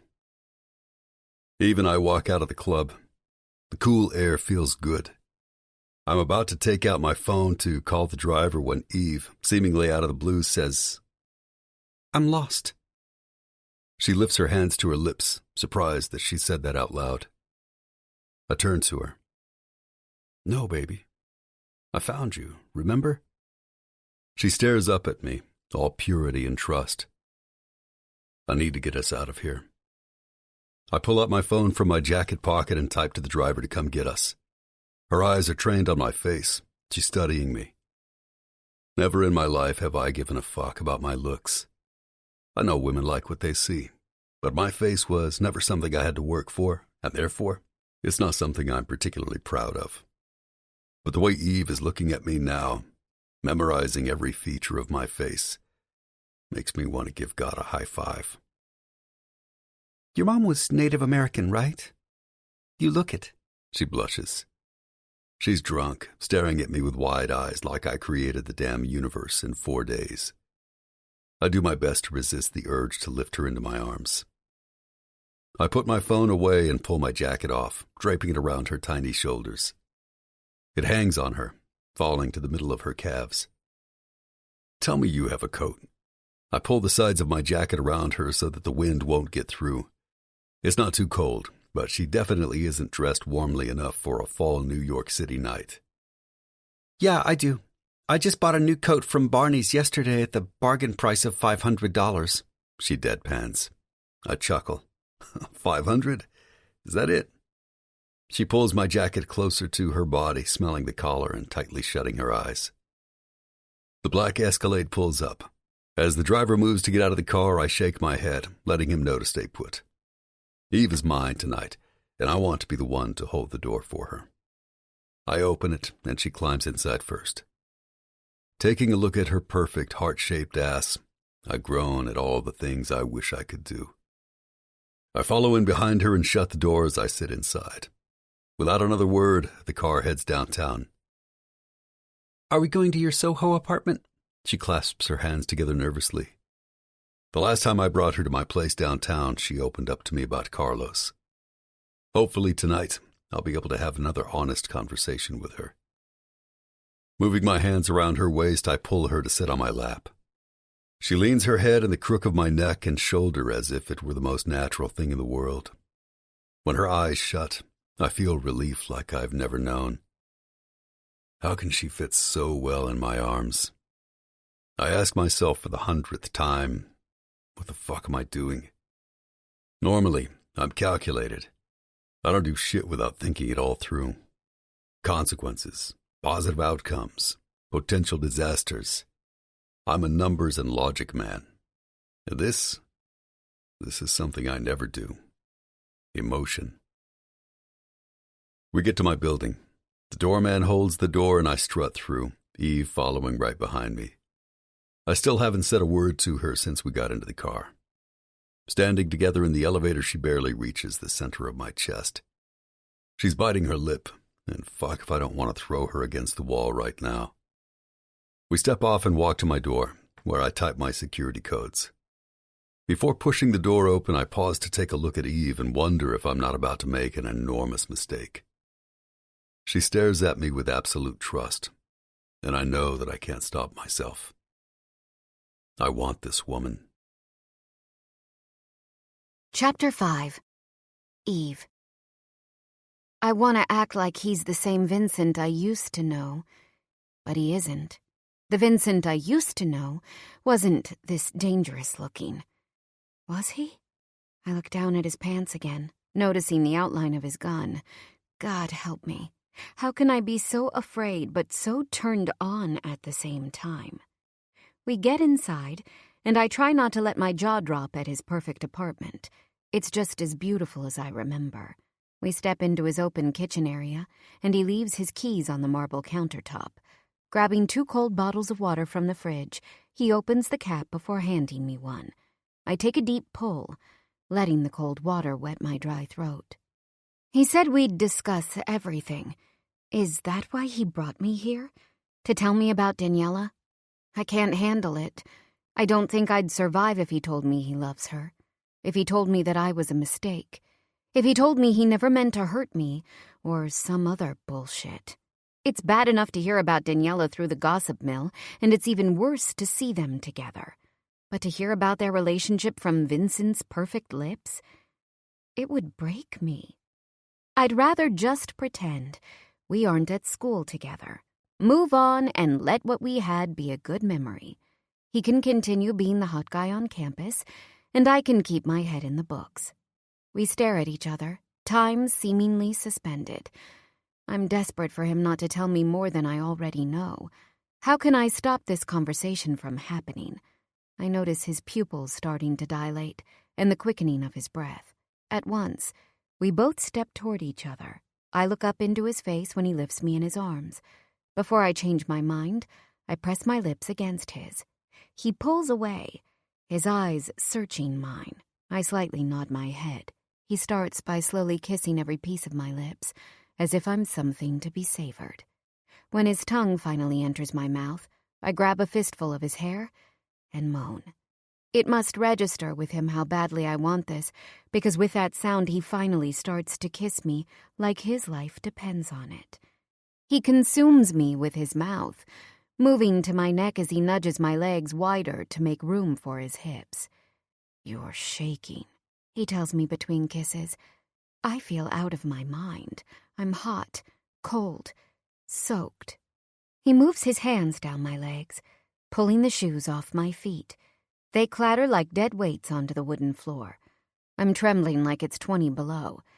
He presses my body against the wall, while he pulls his shirt over his head with one arm. My heart hammers. His body heat is off the charts. My hands move on their own accord up to his massive shoulders and down along his sides.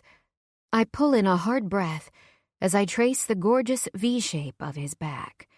"Get this off," he demands, tugging at my shirt. I try to get myself out of my tank top, but it gets stuck on my arm. "There we go," he says, as he untangles the fabric and lifts it up. I groan in relief, grabbing his hair with my hands and pulling him to my mouth again. I can't help myself. He hums, and I feel the vibration straight into my core. His fingers graze over my nipples, up and down, until they're hardened peaks. My bra is on, but the cotton is so thin I can feel the roughness of the calluses against my sensitive skin. I want to tear my clothes off. I want direct contact. My lower belly clenches in anticipation. He finally unhooks my bra, roughly pulling it off my shoulders and stopping with a hiss, taking me in with his hooded eyes. "My memory doesn't do you justice. Jesus Christ, Eve. You're fucking perfect. Perfect." His mouth lowers over my bare nipple, and with his first hard suck, tremors instantly rack my body. "Ah!" Always so responsive to me. He moves his mouth to my other breast, and I try to contain the pleasure. It's almost too much. I bite the side of my cheek, wanting to stay quiet. "Moan for me, baby. I need to hear you. No one here but us." As if I have a choice. I'm gripping the back of his shoulders as the fire inside me rages. He lifts his mouth, letting his thumbs graze against my neck. "Tell me, Eve, has anyone other than me touched you?" I can't manage a reply. It all feels too good. He stops moving. "Answer me." No. He moves his nose into my neck, scenting me as he pushes his hardness into my core. "You're mine. Do you understand?"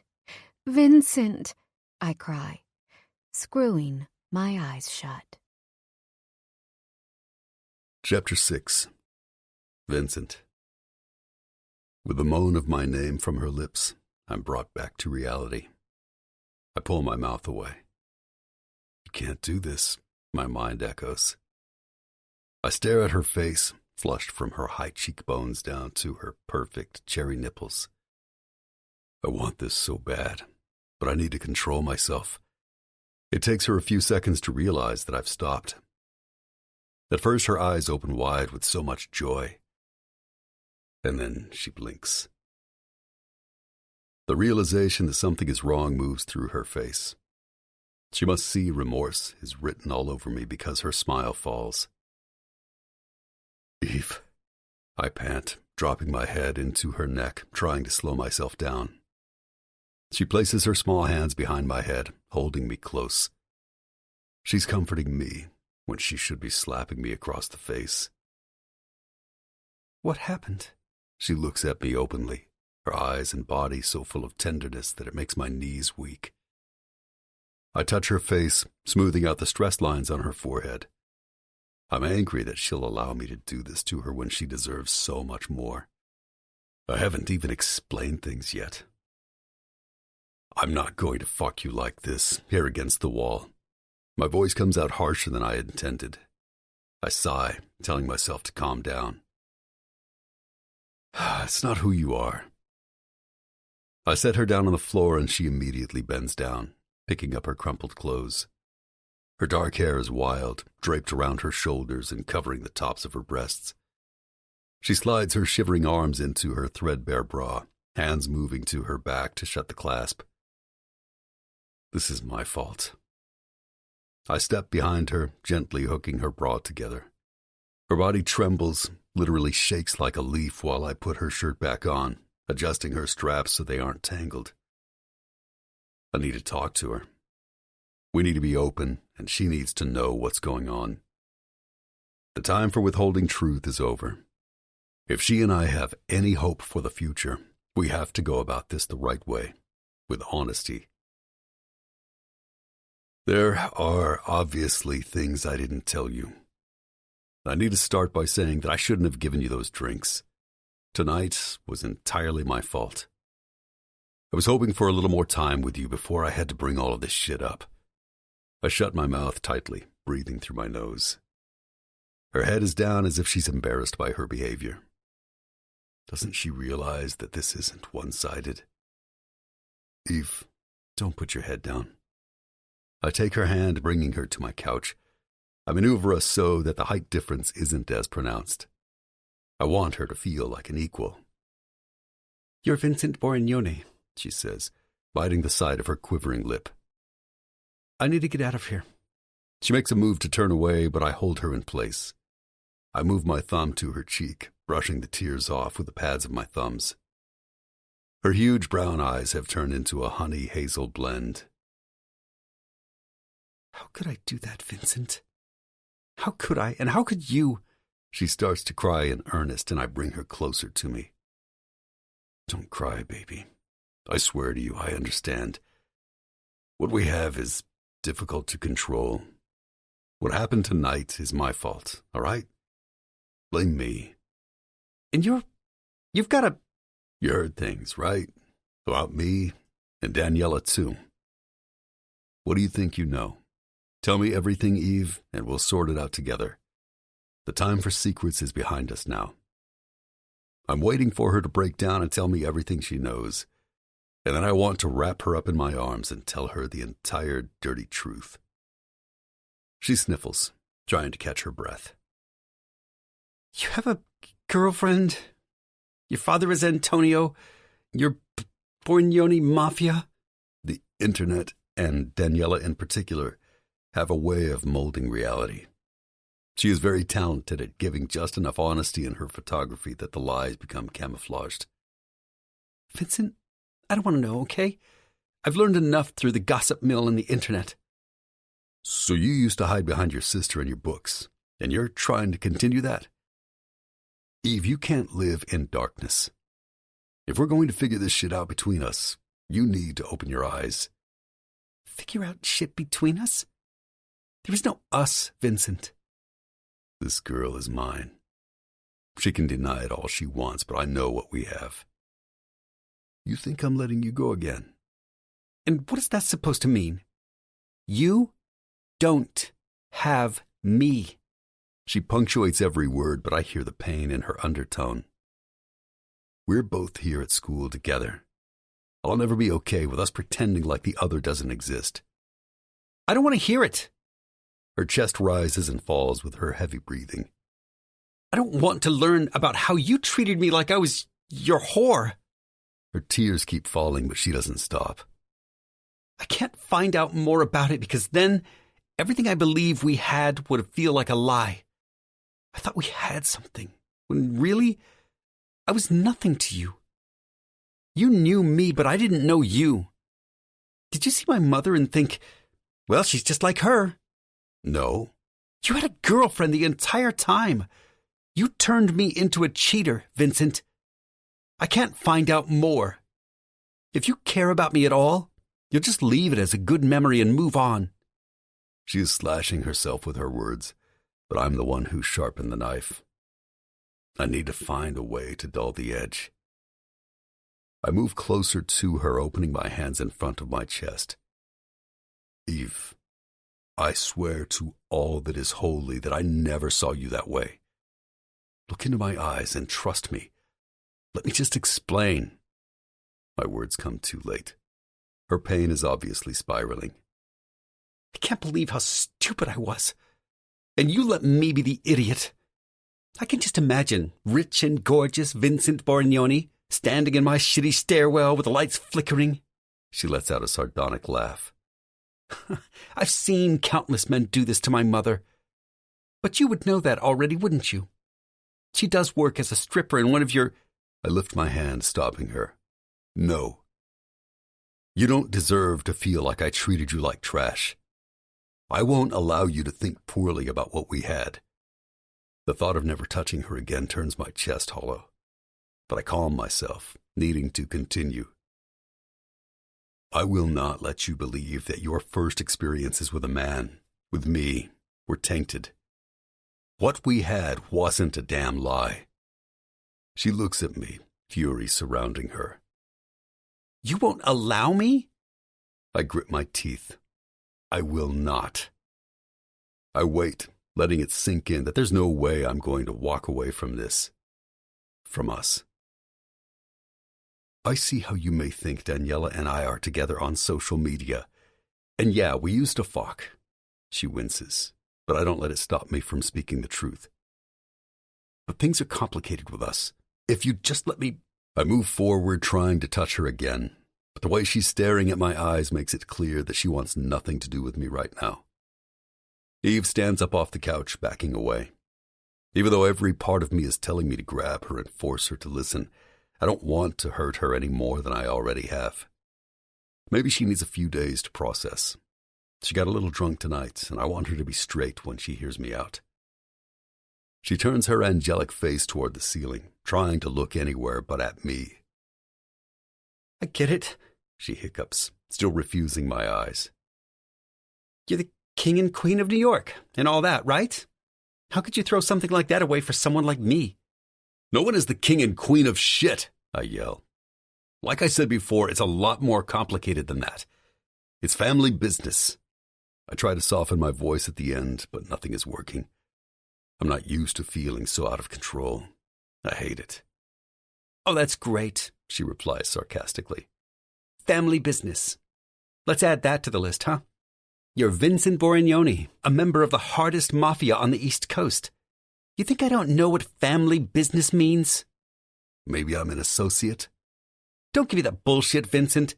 I see how strong and powerful and smart you are. You belong to the family, and they aren't dumb. They probably see you as their golden ticket. And as the son of Antonio... Well, let's start with this, I tell her firmly. You're right. I'm not just a member. The entire family operation, it's going to be mine one day. All the illegal shit we do, the drugs, the guns, I am my father's right hand. My chest heaves. And you want to know something crazy? Ever since I met you, I knew I needed and wanted to make a serious change in my life. I step closer to her, feeling the emotion run through me. Because of you, I've been in the process of trying to change everything, I yell, my voice echoing around the room. Instead of backing down, she rises up to me. Why is it so important to you for me to know the truth? Why do you even care? Let's just stay away from each other. Let the past stay in the past, where it belongs. Why? I grumble, my teeth clenched. Because I stop myself. exhaling. You call to me on 100 different levels. Because who you are has meaning in my life. I pause, gripping the ends of my hair. When I thought I'd never see you anymore, the memory of you still mattered. What you stand for matters. Do you understand? I point to my own chest. The idea of you walking away from me, ignoring me, falsely believing that I took advantage of you last year, I won't have it. This apartment, it's mine and mine alone. No one other than my father, Tom, and my driver knows that it exists. You're the only other person I've ever brought here. You're the only woman who has ever put her head on that pillow. You aren't a side piece. Since the day I met you, you have been the only fucking piece. I look down at the ground for a moment, clenching my fists. You've risked your life to get out of that shitty fucking universe you lived in. And I swore to myself then that I'd stay away from you because I didn't want to bring you back down the rabbit hole. But then tonight, I sigh, dropping my head in my hands for a moment. You showed up. If you think I'm giving up on us now, you're wrong. I let go of you once, and I'm not making that same mistake again. She opens and closes her mouth a few times, but she doesn't speak. My phone pings with a text. I lift it from the side table. It's a 911 from Jimmy. Fuck! I roar. I gotta take you home. I press my lips into a firm line. I've got no choice but to answer this. If a brother needs me, I'm there. She moves to put on her shoes, and I walk into my bedroom, pulling out one of my dark hoodies. It'll probably fall to her knees, but it'll keep her warmer than that thin tank she's got on. When I get into the living room, she's sitting on the couch with her knees up to her chin. I bend over to slide it over her head, pulling her hair through the hood while she threads her arms inside. I realize that she's in somewhat of a shock right now, and I immediately feel like shit. I want to protect her, not hurt her. What have I done? We get downstairs and my car is waiting for us. She's silent. This time I don't press my leg against hers. Our conversation will have to wait a few days until she processes what she's learned tonight. I need time with her, without any distractions. The car pulls up in front of the freshman quad and I put my hand on the door, stopping her from leaving. There's a lot I want to say, but my head is too full. I watch as she shuts her eyes tightly, alone tears sliding down her beautiful face. I finally move my hand off the door. She steps out and walks to her dorm, not looking back. I slam my hand on the passenger seat. Fuck! I yell. Take me to Jimmy's, I order the driver. Yes, Mr. Borgnoni. Chapter 7. Eve. I cry myself to sleep, fisting my navy sheets. I feel like I'm melting from the heat, but I refuse to take his sweatshirt off. It smells like him. And even though part of me wants to shred the sweatshirt with my bare hands and burn it, just the thought of removing it from my body makes me cry even harder. In my heart, I know Vincent has good intentions. He wants to make sure I understand what happened. He doesn't ever want me to believe falsehood. But what if he tells me he was fucking her the entire time he saw me? How am I supposed to know he isn't going to tell me something equally as horrible? I spent a year wishing he'd be open and honest, and now all I want to do is beg him to keep his mouth shut. Finally, my body drifts into a restless sleep. Sometime later, I hear a hard knock at my door. At first, I hear it in my dreams, but after a few bangs, I spring out of bed.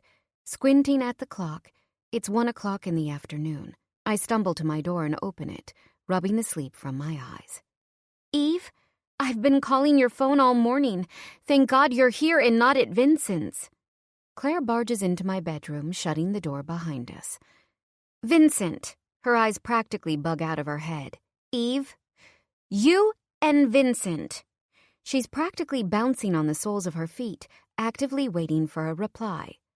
What are you staring at me like that for? I just woke up and I've been here all night, okay? calm down. Well, if I didn't know better, I'd say that man wants you. Badly. He couldn't take his eyes off you all night. By the way, DMX was sick. But whatever. Wash up. Let's go out to eat and talk. She looks me up and down, noticing the large black sweatshirt I'm wearing. I ignore her stare. For all she knows, it's my brother's. She makes herself at home in the chair by my desk and pulls out a book from her enormous purse. I stare at her in confusion, but she isn't minding me. After a moment, she lifts her head. Move it, Eve, and get your ass to the bathroom. I'm starving. I let myself out of the room, too emotionally exhausted to argue. Under the shower spray, my mind plays back last night's events. Vincent, Vincent, Vincent. His lips, his hands, dancing, our fight, his half-admission of love. What am I going to do? He wants to talk. He wants to tell me everything so there won't be any more secrets.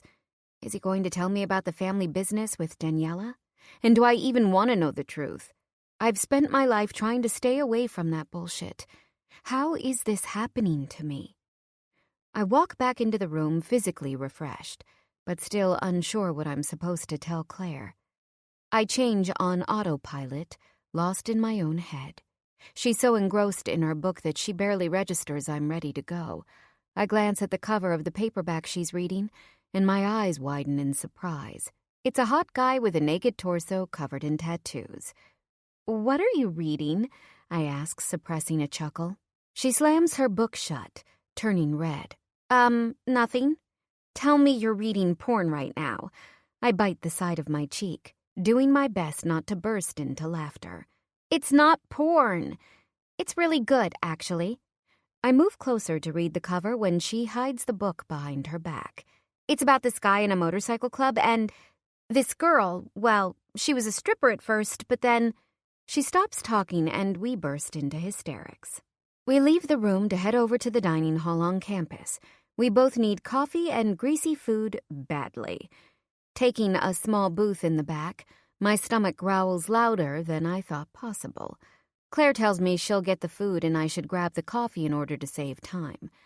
The cashier gives me a face when she takes my dining card for the 2 coffees, as if she's annoyed to be helping some hungover rich kid whose daddy makes sure she has enough money in her account each month. I want to tell her that I'm not like that at all. I'm here on full scholarship and the school pays for my food. I'm not some rich asshole. Instead, I just thank her as graciously as I can manage and walk back to our booth holding both our mugs of coffee. Claire sits down right after me, setting a green tray in front of us. Relief settles in my stomach as I unwrap a gigantic egg and cheese sandwich, immediately taking a huge bite. While I'm chewing, I pour a small packet of creamer into my coffee mug and watch the color turn from black to light brown. I put the cup to my lips and hum. Ah, coffee. Okay, Eve, I'm ready. Tell me everything. Claire's eyes are shining with excitement as she scoots forward in her seat. Even though I'm a private person, I feel like I can trust her with at least a general outline of events. And the truth is, I'm relieved to have a friend to share this with. Everything has gotten so complicated, and I want support. I know that I need to come clean with Janelle, too. I clear my throat. Well, me and Vincent met one night in the meatpacking district last year, and we ended up going out a few times. Her eyes widen in shock with my admission. I could have told her I had dinner with the president, and she probably wouldn't be as shocked. Wait, Vincent Borignone took you out? Like on dates? I guess so? I stop and look around, making sure no one is eavesdropping. Luckily, everyone around us seems to be busy in their own conversations. I asked him once what we were doing, but he just said we're friends. I shrug. Look, we have this weird connection. He's gorgeous, but with him, it's more than that. I had no clue that he went to school here, and I definitely didn't know he had a girlfriend. She breathes in deeply, sucking her bottom lip into her mouth. Look, Eve, there's a lot I need to tell you because clearly you don't have a clue. You've looked him up, though, right? She lifts the salt, shaking it over her eggs. Yeah, I nod. I finally did, after lunch that day when I met the girls in Phi Alpha. Ah, that's why you ran out. She nods in understanding. Listen, we all talk about Vincent all the time because of how hot he is. And yes, there are rumors about his Mafia connections. But Eve, she lowers her voice and moves closer to me. I don't think they're just rumors. They say he's the son of the biggest mobster in Manhattan. And there must be a grain of truth to that, right? I mean, otherwise, why would that rumor even start? And honestly, look at him. He's scary as fuck. And Daniela, she's been with him since her freshman year. I guess that's 3 years now. And to my knowledge, they've never been on a break. I mean, have you seen her social media accounts? Millions of followers. She's rushing to get the words out. I feel the need to defend myself. I didn't even know his last name until lunch. How would I have known he had a girlfriend? She lets out a breath but continues. You know that she's a socialite, right? Her father owns a huge bank in Central America. They're billionaires. Her parents had a debutante ball for her at the university club when she turned 18, and people said it was insane. They're not just a college golden couple. They're like a global golden couple. Her eyes turn to gray as my face drops. It's obvious that she isn't enjoying this. I'm telling you this because you need to know that they aren't... She takes a breath, thinking of the right word. Ordinary.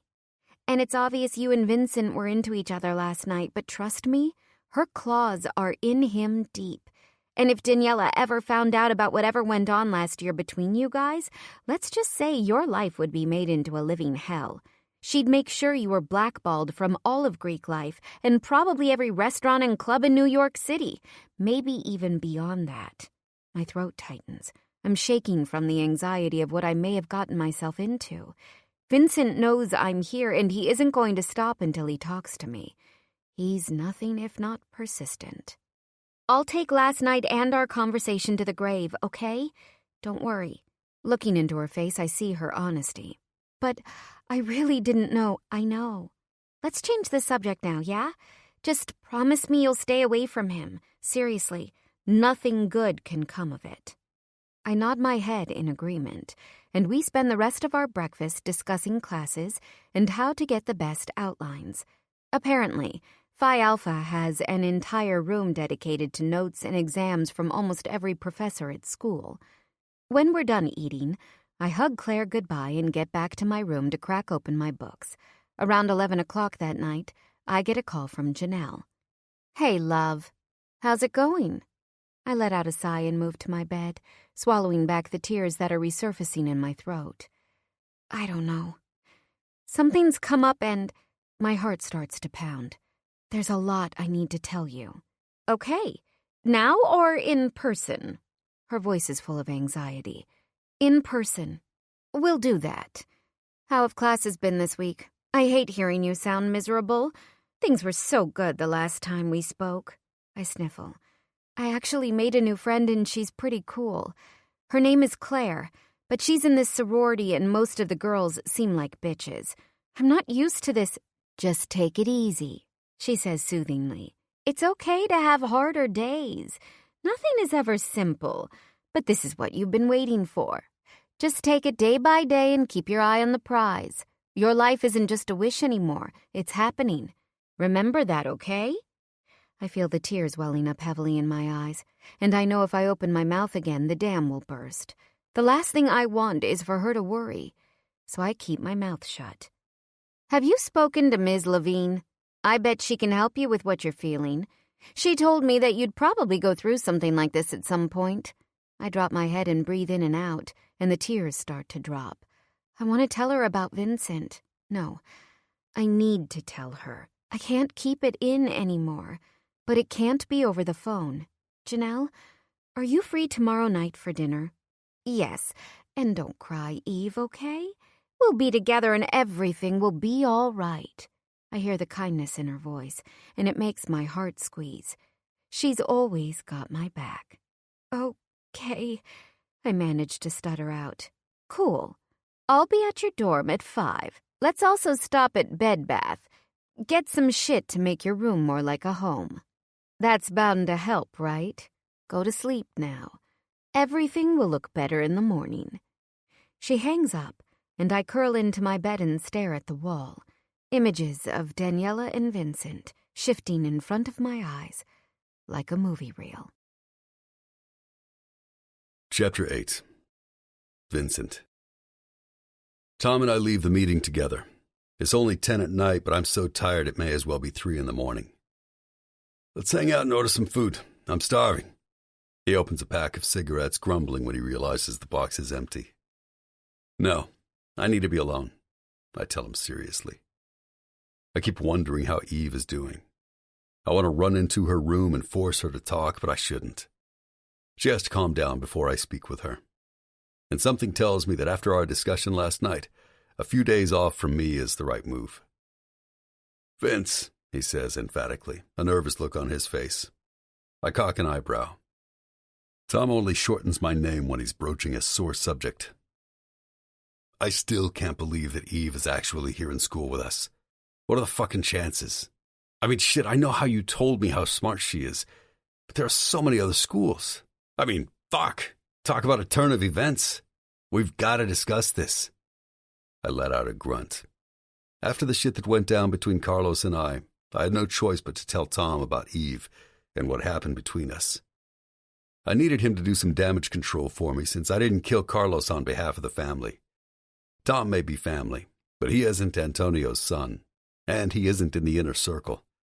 Not yet, anyway. He can get away with more than I can. Ending the life of a sergeant-at-arms for a gang, even if it's only a pissant street gang, would be a declaration of war if it came from me. It took a long time, but I was finally accepting Eve was good and truly gone from my life. In my head, she was off at some great school, living her dreams in safety and maybe even wearing the Uggs I bought her. And even though I felt like I gave up something bigger than the world as I knew it, I told myself that so long as she was doing well, it was enough for me. It had to be. I'd eventually get out from under Daniela's thumb, get off the East Coast, and maybe one day have a chance with Eve again. But all that came crashing down around me when I saw her at the party last night. I seriously just couldn't believe it. And God, she's so beautiful. I wish I kept her in my bed, head on my pillow, body wrapped up in my sheets. She should be with me, not in some cold dorm room. Instead, I sent her off like the asshole that I am after mauling the hell out of her. She must be mortified, thinking that I used her. With the life she grew up with, what else would she believe? Tom clears his throat. Stop at that deli. I need a fresh pack of smokes. He throws the empty pack in the trash can on the corner as we step into the dimly lit bodega. The place is tiny and jam-packed with rows of junk food. There's a small counter in the corner selling lotto tickets and cigarettes. Can I help you? The clerk looks between us nervously, probably grabbing his gun beneath the register. The truth is, he should be afraid. We're both huge, sucking the air out of this place and making it look more like a dollhouse than a store. We're also packing some serious heat tonight. I've got 4 guns and a knife on my body, all concealed. Although we do our best to tone it down when we're out in the real world, we're always Borignoni Mafia. We could set this entire place on fire and get away with it. We're dominant in this city, and everyone knows it. Tom leans against the counter, giving his best smile to put the clerk at ease. Marlboro Lights. Tom reaches into his back pocket and pulls out his leather wallet that we bought together in Buenos Aires last year. Dropping a $100 bill on the counter, the guy hands him his pack and opens the register to get him his change. Make that 2, I interject. Tom turns to me, a smirk on his face. He pays for the packs, and we head back outside. He chuckles. Behind that stone face you're sporting, you're really freaking the fuck out right now that she's here, huh?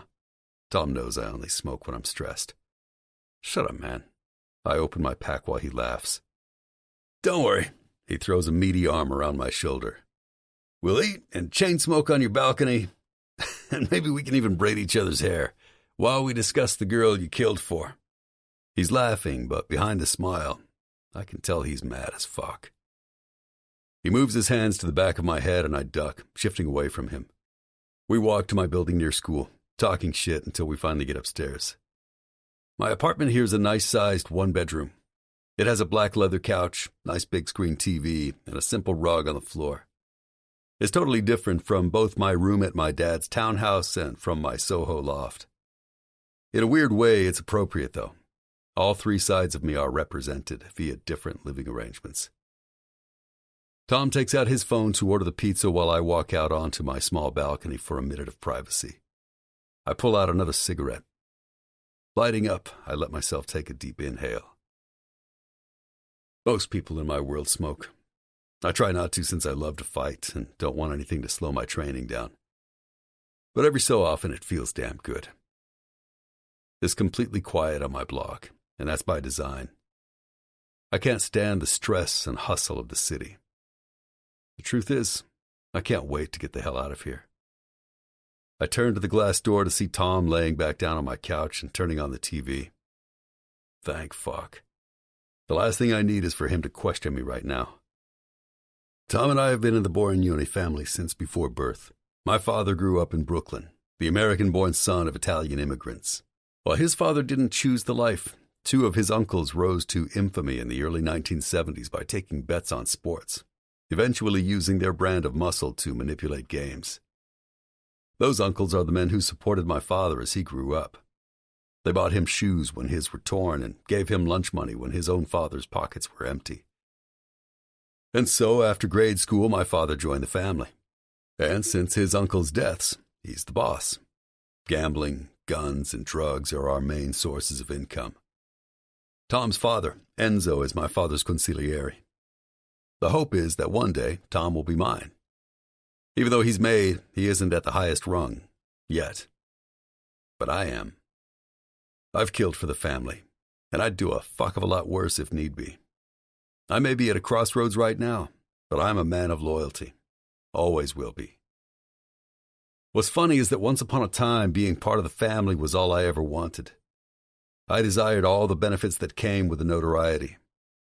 I knew, even then, that most men would sell their soul for a chance to live the life I was born into. They wish, if only for a moment, to walk into a cocaine den where naked women sort and weigh the goods, tits sprinkled with white powder. The vacations abroad on private planes, the nonstop cash pouring in. Hell, being above the law basically guarantees a life of debauchery. But that's just human nature, isn't it? Without being forced to toe a line, everyone would be running as wild as we are. No other illegal enterprise is as powerful, organized, or as successful. We're the governing body of most black markets on the East Coast. Hell, Eve said it on the night we met.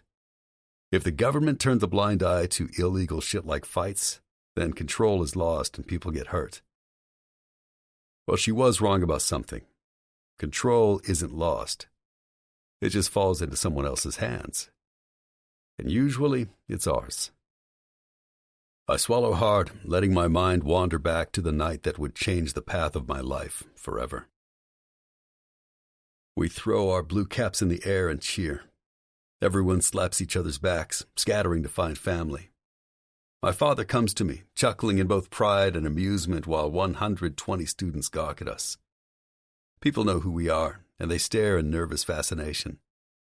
The Mafia Don and his intellectual son. I earned my honor status. We're both well over 6 feet tall with chiseled, hard features. I'm already wider and thicker than he is. Where his eyes are electric blue, mine are coal black like my Native American mother. I graduated at the top 5% of my class, and it wasn't done with anything other than aptitude coupled with hard work.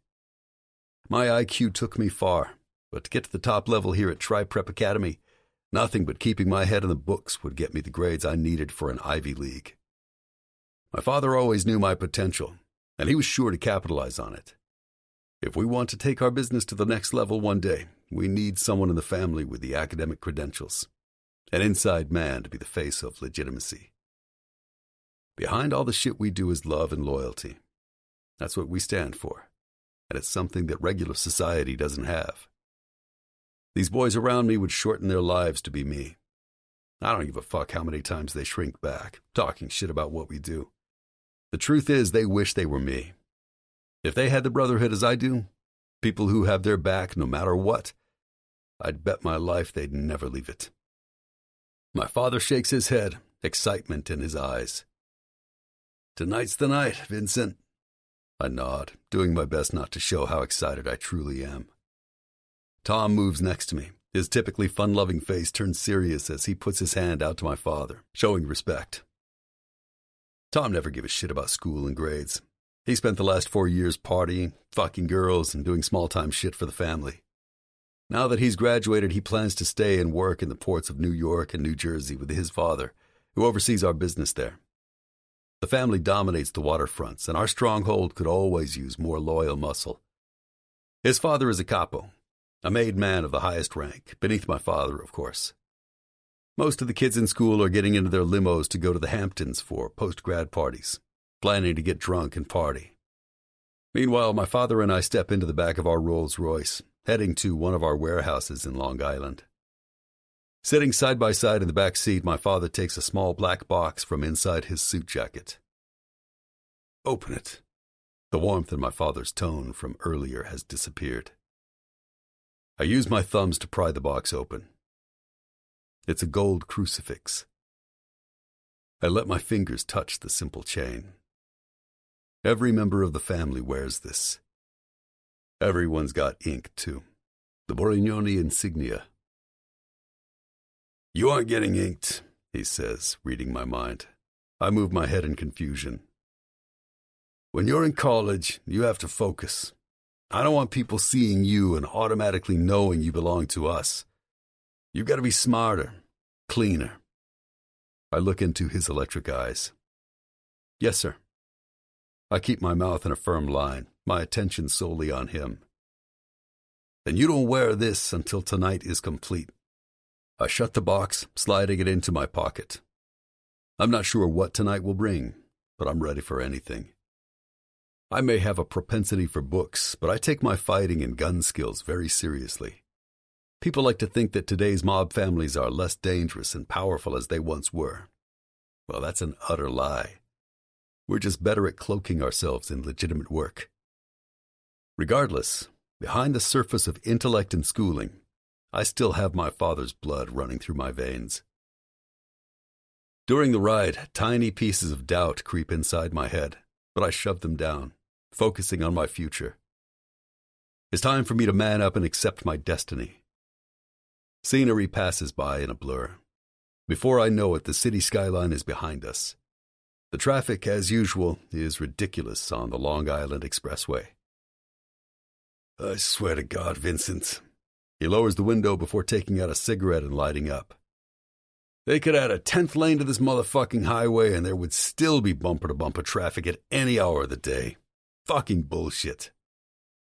I heard the mayor's creating this traffic on purpose as punishment or some shit for someone in the political arena for not supporting him. My father laughs. That's life. Tit for tat. Someone should leak that shit to the Post. Other than that comment, he sits beside me without a sound, completely unmoving other than taking slow and deep drags of his cigarette.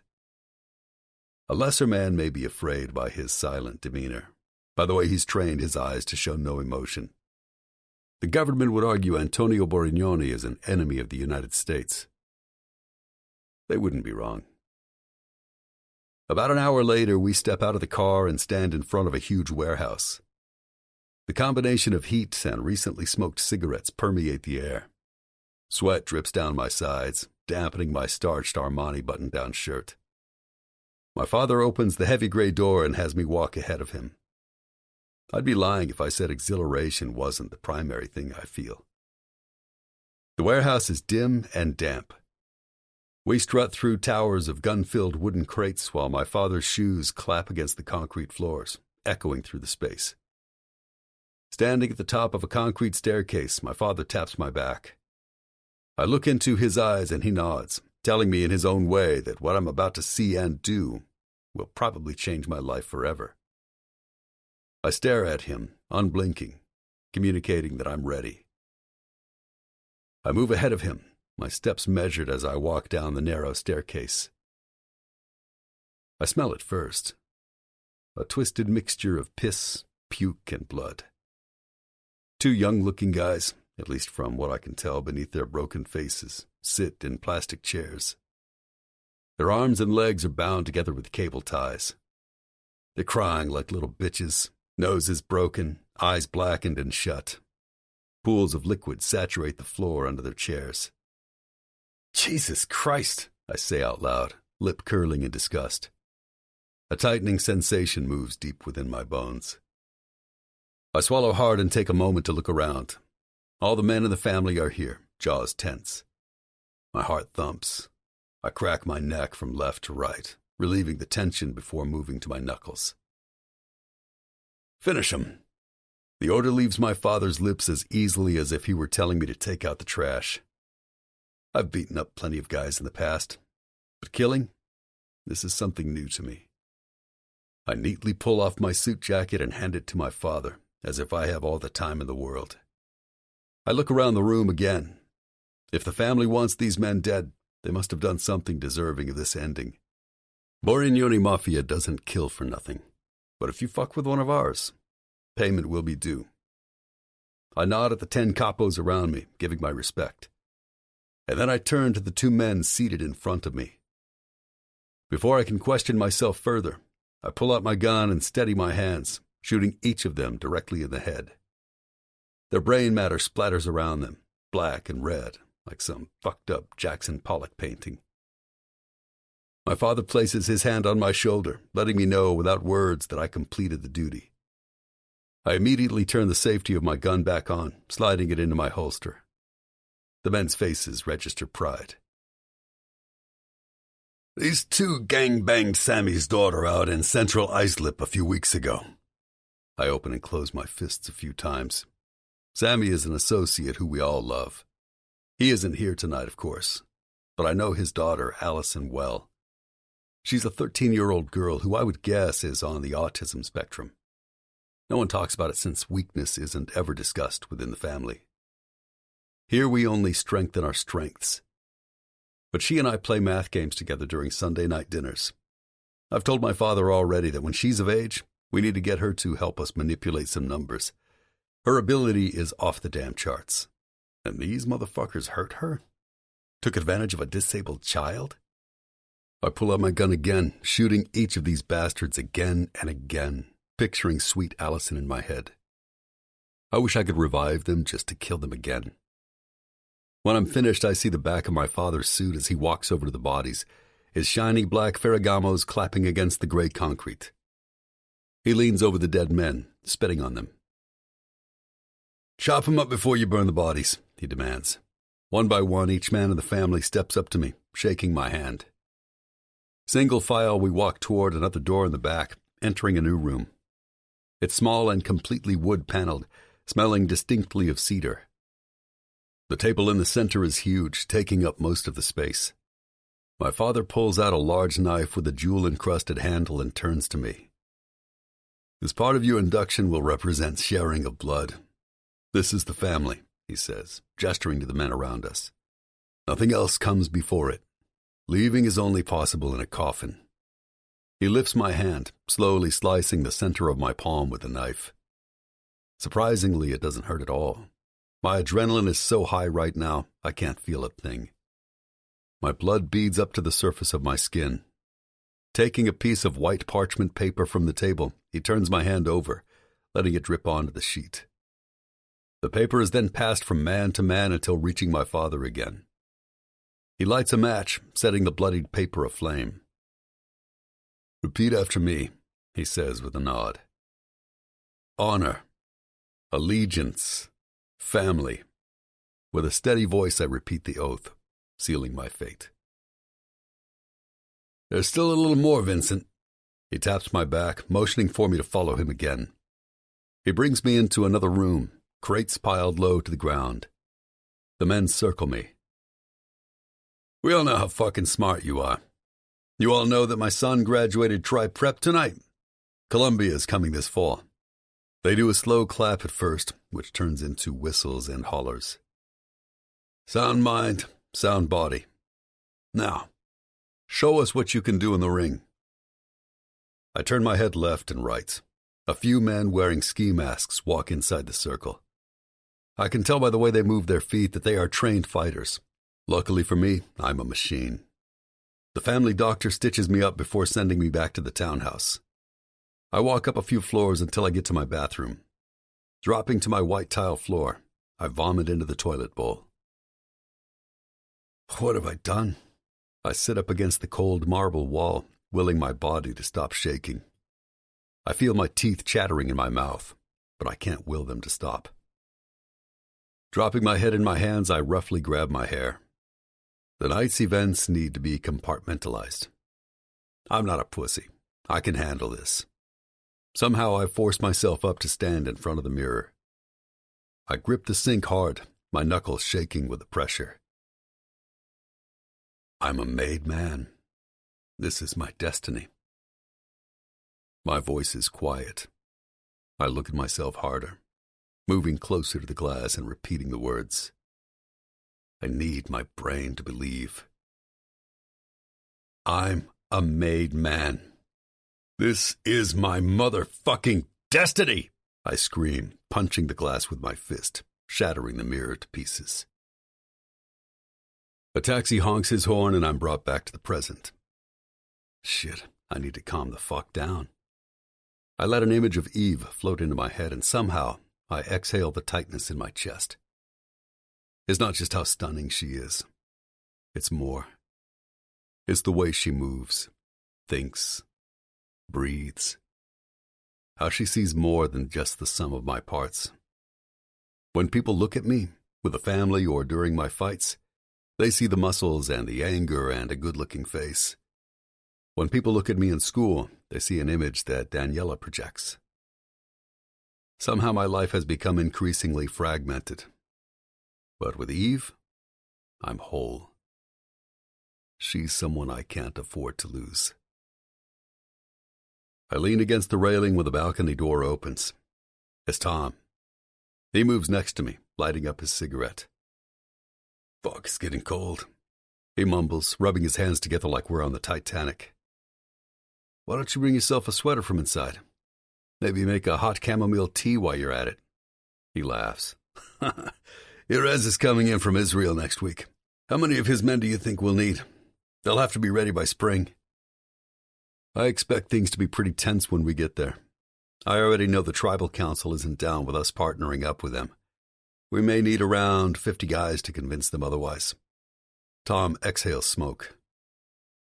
Fuck yeah, it's time to take what's ours. He spits off the balcony. Don't let that bitch derail us now, true? You gotta keep your head on the prize. You've got to be all about your girl right now. And I don't mean the tiny one with the big brown eyes. I mean the snake with red hair and claws. Yeah. I flick some ash off the balcony, the lie burning my throat. There's no way in hell I'm going to have Eve near me and not make her mine. So you won't talk to her anymore? He drops his cigarette on the concrete balcony floor, stepping on it with his shoe. I know your vague answers. You say yeah, but in the end, you always do whatever the fuck you want to do. His voice is harder now. Think before you speak, brother, I reply firmly, daring him with my eyes to spew more bullshit at me. We stare at each other wordlessly, aggression fueling our stances. Fuck, Vince, he seethes, stepping closer to me. Swear to me you'll stay away from her. We've got plans. The family needs you to stay on the path. Shit between you and Eve almost ruined everything for us last year. Since that bitch, you can't even be with another girl. You know I've been telling you that it feels like a storm is brewing at the ports. On top of that, we can't be left with this much dirty cash. It's a bad recipe. I grab his shirt, lifting him to my face. Don't call her a bitch. Calm the fuck down, he yells. I'm not the enemy. I try to blink the rage out of my vision. When I finally let go, he shakes out his shoulders, still fuming. She's turned you inside out. You don't want any pussy other than hers? Fine, keep being a damn monk. You used to fuck a different girl every night. Who I fuck is none of your goddamn business. That's where you're wrong, he steps up. That fake relationship you've got going on with Daniela directly affects all of us. We aren't done with her yet. And we both know that if you cut shit off with her too soon, we'll be up in a shitstorm. You know how long they could put us away for? His voice tempers at the end, but it does nothing to chill my anger. My lips curl in fury. Don't fucking lecture me. You think I don't know every detail of what you're talking about? I've got it under control. Whatever is going on with Eve has nothing to do with this. I breathe heavily. His eyes widen and he lets out a cackle. Ha ha! Control? You find a girl with a face wars are fought over and you think you can pull off control? Yes. For her, I will do whatever it takes. Once I get this shit off the ground in Nevada, you know what? You aren't thinking. He starts breathing hard, gripping the railing in rage. Eve will cause a clusterfuck for the family. Let her go. You think you can keep a relationship alive with Daniela while having Eve? It's hard enough for you to be fake with Daniela right now, despite the fact that you haven't fucked her in ages. Your temper with her is borderline abusive. 3 weeks ago at that charity event, the photos of the two of you don't look fucking convincing. Daniela will catch wind of another woman, brother. And when she does, there will be hell to pay for all of us. I'll talk to Eve. I'll explain everything and she'll get it. That girl's got her finger hooked into your heart, and getting reacquainted with her again after working so hard on trying to move on is going to fuck you up. He looks at me with an incensed expression, and I turn to him with an even angrier one. Don't talk to me like that, motherfucker. Not now and not ever. I take a heavy step toward him, and Tom immediately shuffles back. Instead of hitting him like I ache to do, I pull out another cigarette and light up. You don't give a fuck about anything but that girl. That much is clear. I stare at his ashen face, taking another step closer until we're barely an inch apart. I use my height to my advantage, staring down at him. The family always comes first, but I'll never be fucking done with her. Understand? Never. I will walk through fire to keep her, and the next time you question me and my authority, I'll break your fucking face. My voice is quiet, but the rage simmers beneath my skin. Well, you'll have to walk through shit worse than fire in prison, because that's where you'll be if you can't keep your dick in your pants and eye on the prize. Until we get our new business running, there are no other options. The doorbell rings. Tom turns from me, stepping back into the apartment and sliding the balcony door shut behind him. I watch as he opens the front door and hands the delivery guy some cash from his back pocket. Dropping the pie on the coffee table, he opens the door and pops his head into the balcony again. Hey, fucker, come in and let's eat. I walk back inside and we dig in, our conversation shelved for now. I'm biting into a hot slice, my mind running rampant when his phone rings. He lifts it off the coffee table to read the text. Want to fight tonight? He looks me up and down, my posture rigid. Looks like you could let out some steam. He raises his brows and leans back on the couch, crossing his feet on the coffee table and biting into his pizza. I nod my head. Fuck yeah. 3 hours later, I'm in the basement of some underground warehouse, kicking the shit out of some faceless guy. And man, does it feel good. Chapter 9. Eve. My entire day passes in a blur. I clean my dorm room and then get to studying. Before I know it, it's nearing 5 o'clock. I need to wash up and get dressed before Janelle comes. After showering and putting myself together as decently as I can, I hear a knock at my door. I swing it open and see my beautiful sister, blonder than usual. Nice hair! My head pounds with nerves, but I want to keep it together until it's time to fess up. Thanks. I felt like lightening it up a few days ago. She fluffs her roots with her fingertips as she struts into the room, her black booties clapping on the wooden floors. I can't wait to rearrange all the furniture. Janelle is so creative. I'm sure she'll find a way to maximize my space. Our tiny room in the blue houses could have been horrible, but between her little touches and the way she set up our beds and my desk, she was able to transform the space into a small oasis. Well, what do you think we should do with the place? First of all, we need to push the beds together and make you a king. Then we can ask your RA to get rid of this extra desk. She walks to the door, staring at the room from a different angle. Should we do Target or Bed Bath for fresh bedding? Honestly, Eve, I'm sick of looking at those old sheets. They're old and full of shitty memories. My eyes widen. Janelle, I don't want to spend... She puts her hand up. Jesus, Eve, stop with that shit. It's not that expensive, and knowing you, you probably haven't spent a dime of your grant money for anything other than books. That money is meant for you to actually live. I've been doing well in tips, too. You're buying yourself new sheets and maybe even a few pillows for the big bed we're about to set up for you. And then we'll reorganize the room and order in some takeout. Oh, maybe we should get you a small table, too, with 2 chairs. There's room for that now. Here we go, I say under my breath, nervous that Janelle is going to take this whole room rearrangement to an absurdly expensive degree. Now sit down. Let me put you together before we leave. I drop into the seat at my desk, knowing that with Janelle there is no room for negotiation. Luckily, it only takes her a few minutes to apply eyeliner, mascara, and a little blush on my face. Moments later, we're knocking on my resident advisor's door to make a small request before heading to Bed Bath & Beyond. Oh, hey, Eve. Her usual animated self is on display. I squint my eyes at her yellow polo shirt with the collar popped and her matching hair ribbon. Alexandra is a brand of New England preppy that I never knew existed until college. My sister turns to me, furrowing her brow as if to say, "Is this bitch for real?" "Hey, Alexandra," I reply in my perkiest voice. "Now that I don't have a roommate, I was hoping you could have someone remove that second desk." Janelle turns to me, her eyes widening at my tone, but I ignore her. "Of course," she nods happily, ponytail swaying. "I'll call housing services tonight."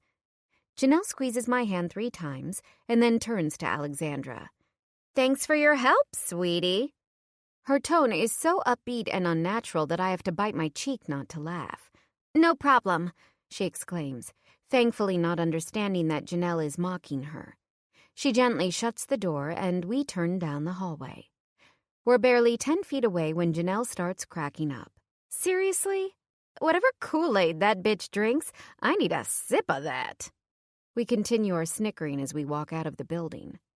40 minutes later, we're arguing over king-sized sheet colors and plastic table sizes. Luckily, we managed to leave the store without tearing each other apart. Janelle is holding overflowing bags of jersey sheets in navy, while clutching pillows, a duvet puffy thing to go inside a navy and white floral cover, along with a cute little area rug in silver that she tells me I absolutely need. Meanwhile, I'm hauling a small white plastic table, folded, and 2 white plastic folding chairs. We get in a large taxi that fits all of our goods in its trunk and head back to my dorm. We both break into a sweat as we drop all of the new stuff by the door. They had delivery, but neither of us wanted to waste the $20. After taking a breath and drinking some water from the sink, we get to the heavy work of pushing the single beds together in order to turn it into a king, pushing both to the left side of the room. Janelle answers the knock at the door, and it's 2 big guys from Student Services here to remove the spare desk. "Oh, hey, guys," Janelle says with a sugary smile as she lowers her eyes, getting a nice long look at their denim-clad asses. I roll my eyes at her blatant ogling and can't help myself but laugh.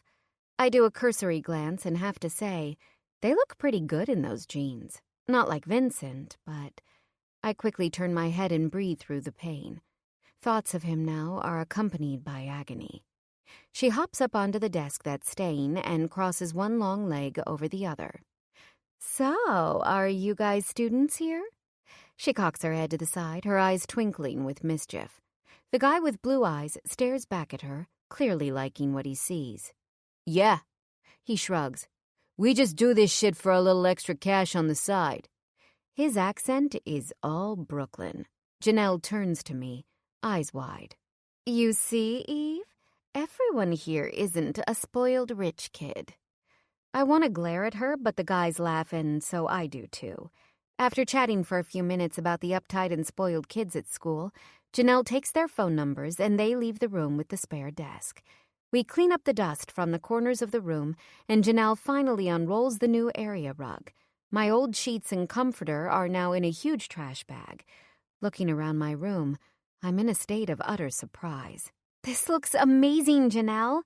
"Hell yeah, it does." She holds out her fist for me to pound, and we knock them together, saying swish at the end. It's a stupid handshake, but we both love it, so we do it anyway. I clear my throat, knowing we're going to have to talk. I've got a shitload of stuff to unload on her tonight, and it won't be pretty. I'll order the Chinese, and then we talk. She's texting someone on her phone while she replies to me, "Make sure to get some spicy sesame noodles. The girls I live with barely eat a thing. Do you see how skinny I've gotten?"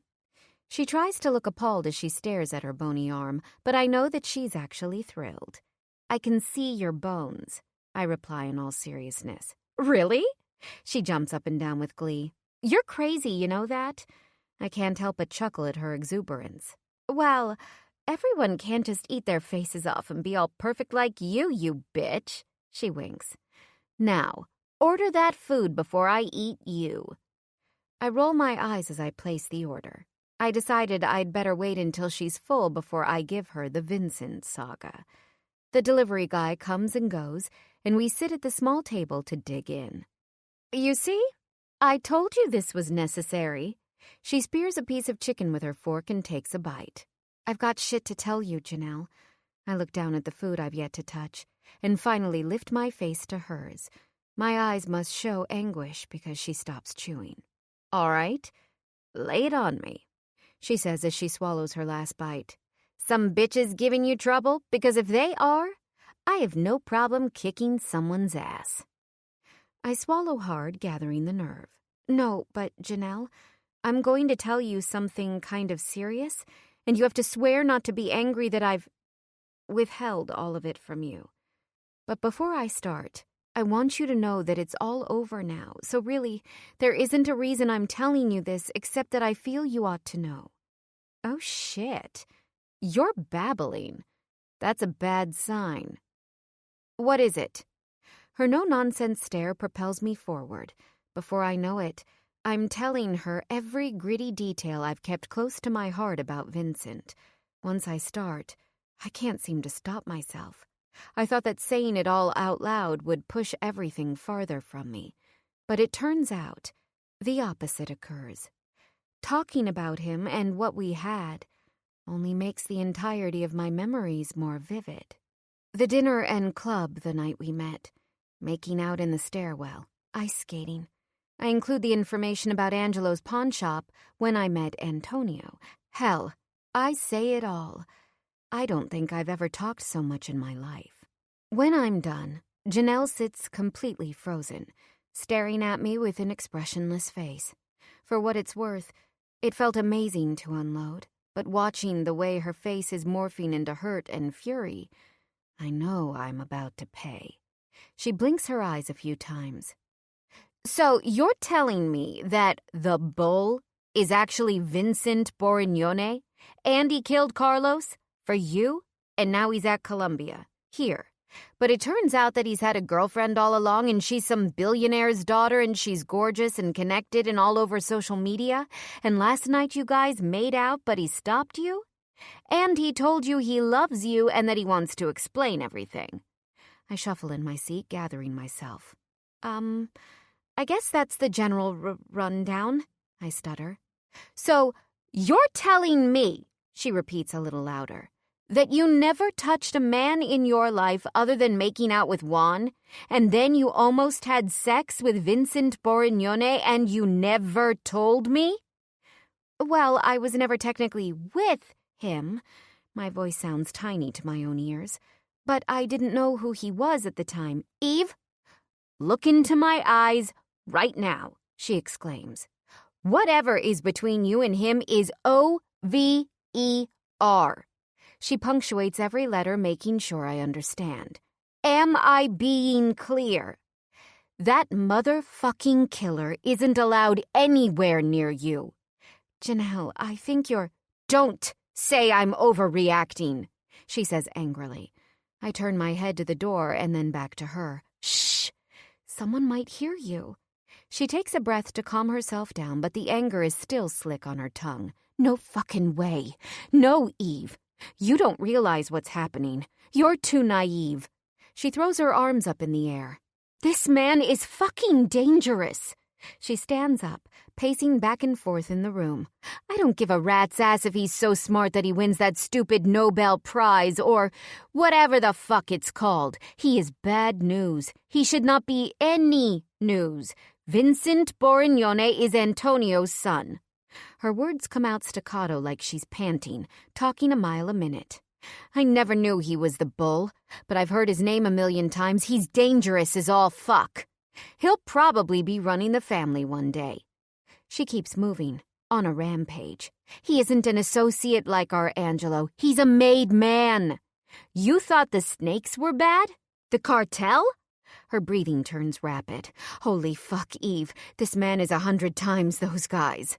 She sits back down, grabbing my hands in hers. Swear to me right now that you will never, ever speak to him again. Janelle, my heart is pounding. I know that everything she is saying is the truth, but it hurts. Last week, Vanya, whose boyfriend works in the fish market by the docks, told her that everyone pays the Borignones. Anything moved through the waterfront is taxed by them. And what do you think happens if someone says no? I sit in silence as she continues. No talking, no looking. Whatever that shit was you had between the two of you is over. And do you realize what he turned you into last year? How you could even think of defending him right now is making my stomach turn. Visions of my mother being a mistress to these rich guys flash through my mind. How many times was my mother the one they all made promises to? They swore they were ending their marriages. They promised her a new apartment. They swore everything under the sun. But inevitably, it all would blow up in her face. You want to be the side piece to Vincent Borignone? She continues. Because that's what he wants. It's what all powerful men like him want. He's got that fancy piece of ass he takes around town. She's the public one. She's the one with the life and the kids and the Mercedes-Benz. You're the idiot on the side. It's all fun and games until he's got you on a fucking leash, living in his high-rise penthouse on Park Avenue until the day he gets sick of you. He'll handcuff you emotionally to him, and meanwhile, you'll never get to live your own life.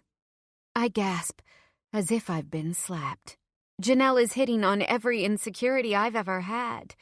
It's not like that, I say, my voice breaking. A headache sets in the back of my skull, a pounding pain that's growing by the second. She opens her eyes wider. Yeah, it's exactly like that. He saw you as some charity case. Okay, maybe he's attracted to you, but he will never choose you over her, Eve.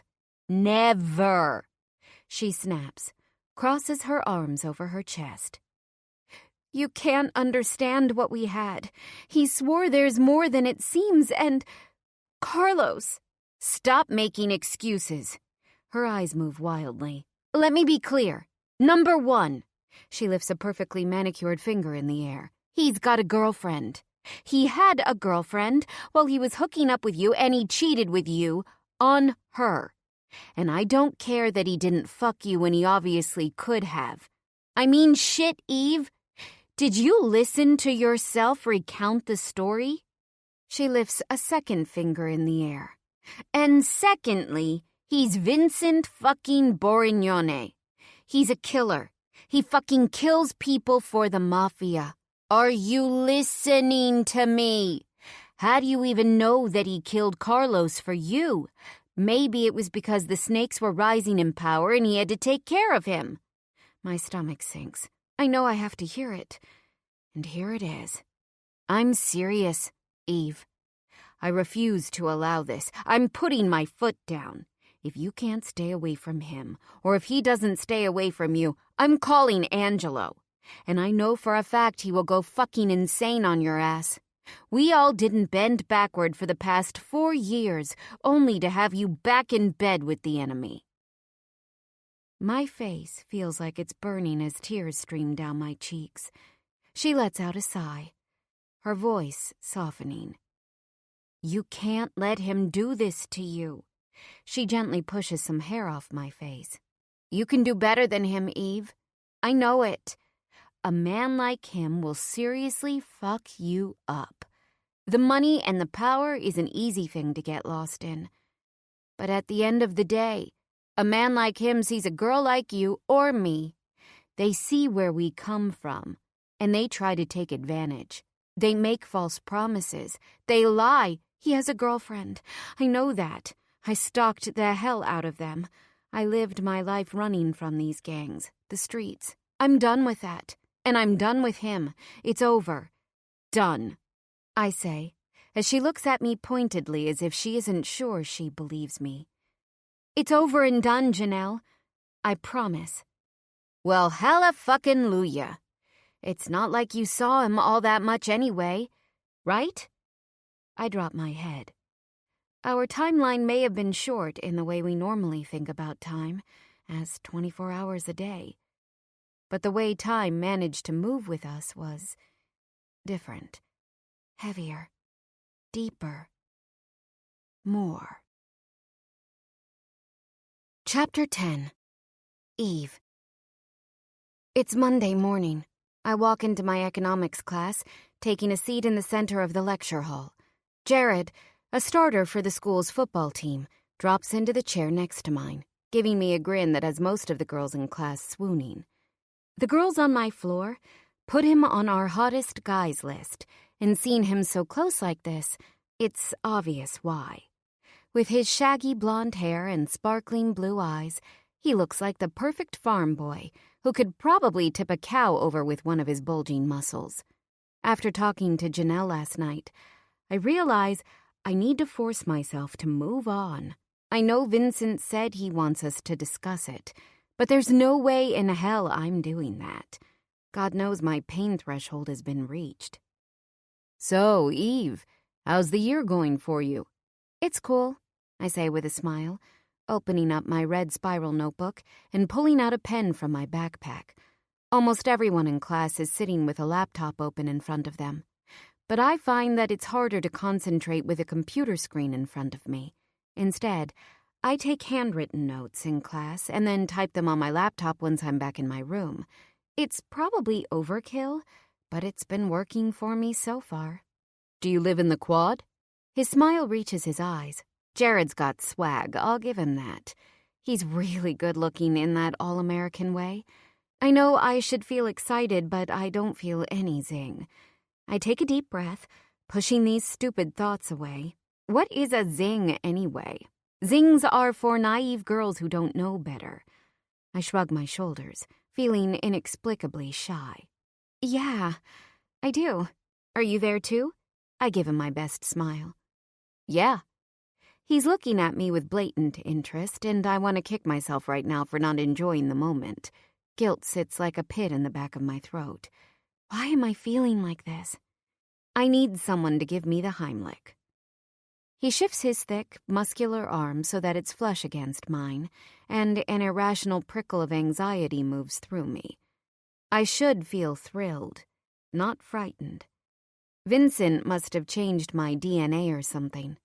Now that my body knows a man like him exists, nothing else is a match. Everything else feels blatantly wrong. He sets himself up as a benchmark for what a man should be. He was so damn impactful. He managed to change my vision for any other man. How am I going to get past that? Past him?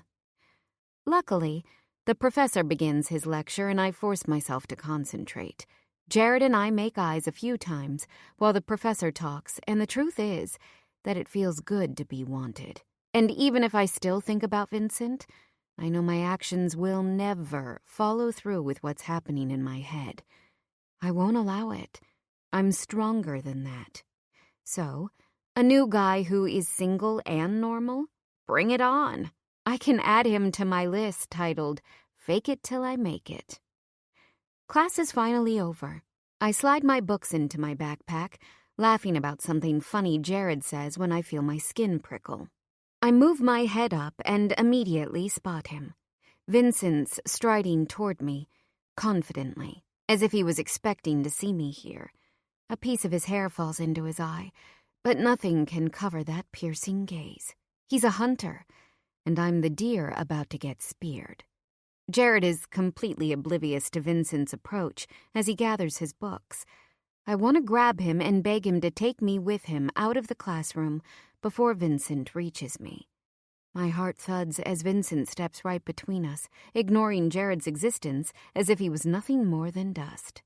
Bye, Eve," Jared waves as he scurries away.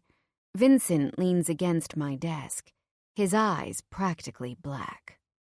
"Who the fuck was that?" he asks angrily. "You're joking, right?" I lift my backpack up on the table and open the zipper roughly. I drop my books inside, shutting it as if the zipper and I are mortal enemies. "I know you're angry." His voice is gruff. I don't reply to him because I can't. My voice literally won't work right now. I'm too hurt. Vincent looks around the now empty lecture hall. Grabbing my hand, he pulls me out of the room and into the hallway. "What the hell, Vincent? Stop!" I whisper-yell. Of course, he doesn't even pause. He practically drags me behind his enormous body. With every step we take, my anger amplifies. He's handling me like I'm nothing more than a doll, and I'm tired of it. I'm a human being, not a tool to use whenever he feels like it. We finally stop in a quiet corridor. "Fuck you!" I shout. The emotional pain ripping through my chest is so acute, I can feel my entire face turning red. He tries to take my hand, but I ball it into a fist so he can't hold it. "Look," he huffs. "how about we go get a late lunch and talk about it? Let's figure it all out, okay? Are you hungry?" His voice is measured as if he expected this outburst from me, but I can't manage to calm myself down. The anger is too fresh. All of a sudden, another burst of indignation moves through my body. I'm not taking his shit anymore. I'm not a cheater, and I'm not a lunatic either to be dating the son of Antonio Borignone. I came here because it's one of the best schools in the country, and I'm not ruining my life because of you. There is nothing we need to discuss. I take a heaving breath. The end. He bends down to get closer to me and lowers his voice. "You're coming out with me, and we're talking." "No, we are not." I turn my head, making sure no one is near us. The last thing I need is to be part of the Vincent gossip mill. Actually, I have an idea. Go to lunch with your girlfriend of the past few years, and be sure to snap a photo with your shirt off while you're at it. I'm sure your legions of fans would love to see the Vincent Borignone shirtless. And when you're done with her, go see your father, and maybe shoot someone for not giving you a cut of their profits. He stares at me wide-eyed before bursting out laughing, which only makes me more furious. Come on, Eve. How can I not laugh? You're funny. Funny? If I were in a cartoon, smoke would be billowing out of my ears right now. I turn my body around, ready to walk away. "Hey," he says, stepping forward so I'm pressed against the wall. "There's a lot about the situation you don't know. And yeah, she likes to post shit about us, but it never mattered much to me before. Let's go out. Let me just explain. Before? Before what? Before or after you put me in your goddamn bed?" I shouldn't be speaking to him right now. I watch as resolve comes over his face. I'm about to yell again when he bends down and picks me up, throwing me over his enormous shoulder. I want to scream, but I don't want to draw attention to us as we walk out of the corridor. My hair is dangling down, practically sweeping the floor. And for the first time in my life, I'm relieved that it's so thick and riotous because it's covering my face from any potential passerby. He's carrying me like a caveman, and I'm absolutely powerless. If people are staring, I wouldn't know. My eyes are screwed shut. When I realize he isn't going to put me down without a fight, I try to pinch his side. Not only is he not ticklish, but he's a solid wall of muscle without an ounce of fat to grab. My voice is low as I threaten his life, but he completely ignores me. Blood rushes to my head and I stay quiet, hoping he'll flip me back over soon. We get to the student parking lot, filled with fancy-looking cars. Lowering his body and placing my feet on the ground, he holds my arms to make sure I don't fall over. When I'm stable, he puts his hands through my crazy hair, acting like he's doing me a favor by taming it. "Your hair is wild, Eve." He's cackling, and I want to strangle him with my bare hands. "Thanks a lot, jackass. Everyone can't have perfectly silky hair like you. I can't imagine how much you probably pay for conditioner. You probably get it cut at the salon Janelle's at, paying $250 for a trim." He guffaws, shaking his head in amazement. "I love this side of you." He smiles, checking me out from my toes up to my face. "Actually, from a certain angle with your face all flushed and your hair all crazy. It kind of looks like you've just been—" "Shut up!" I yell, grabbing a clip from the bottom of my shirt. Before I can put it up, he stops me, his face turning serious. All of a sudden, things get quiet. "Leave it. I want to see you just like this." My breath catches as he strokes my cheek with his calloused thumb. Letting me go, he casually walks to the driver's side of his gorgeous black Range Rover, my bag still draped over his shoulder. He gets in the car, immediately lowering the passenger side window. "Get in," his voice commands. I lick my lips and take a breath. I have two choices. I can either run and leave my backpack or get in the car. Clearly, he won't take no for an answer. I think I have to run.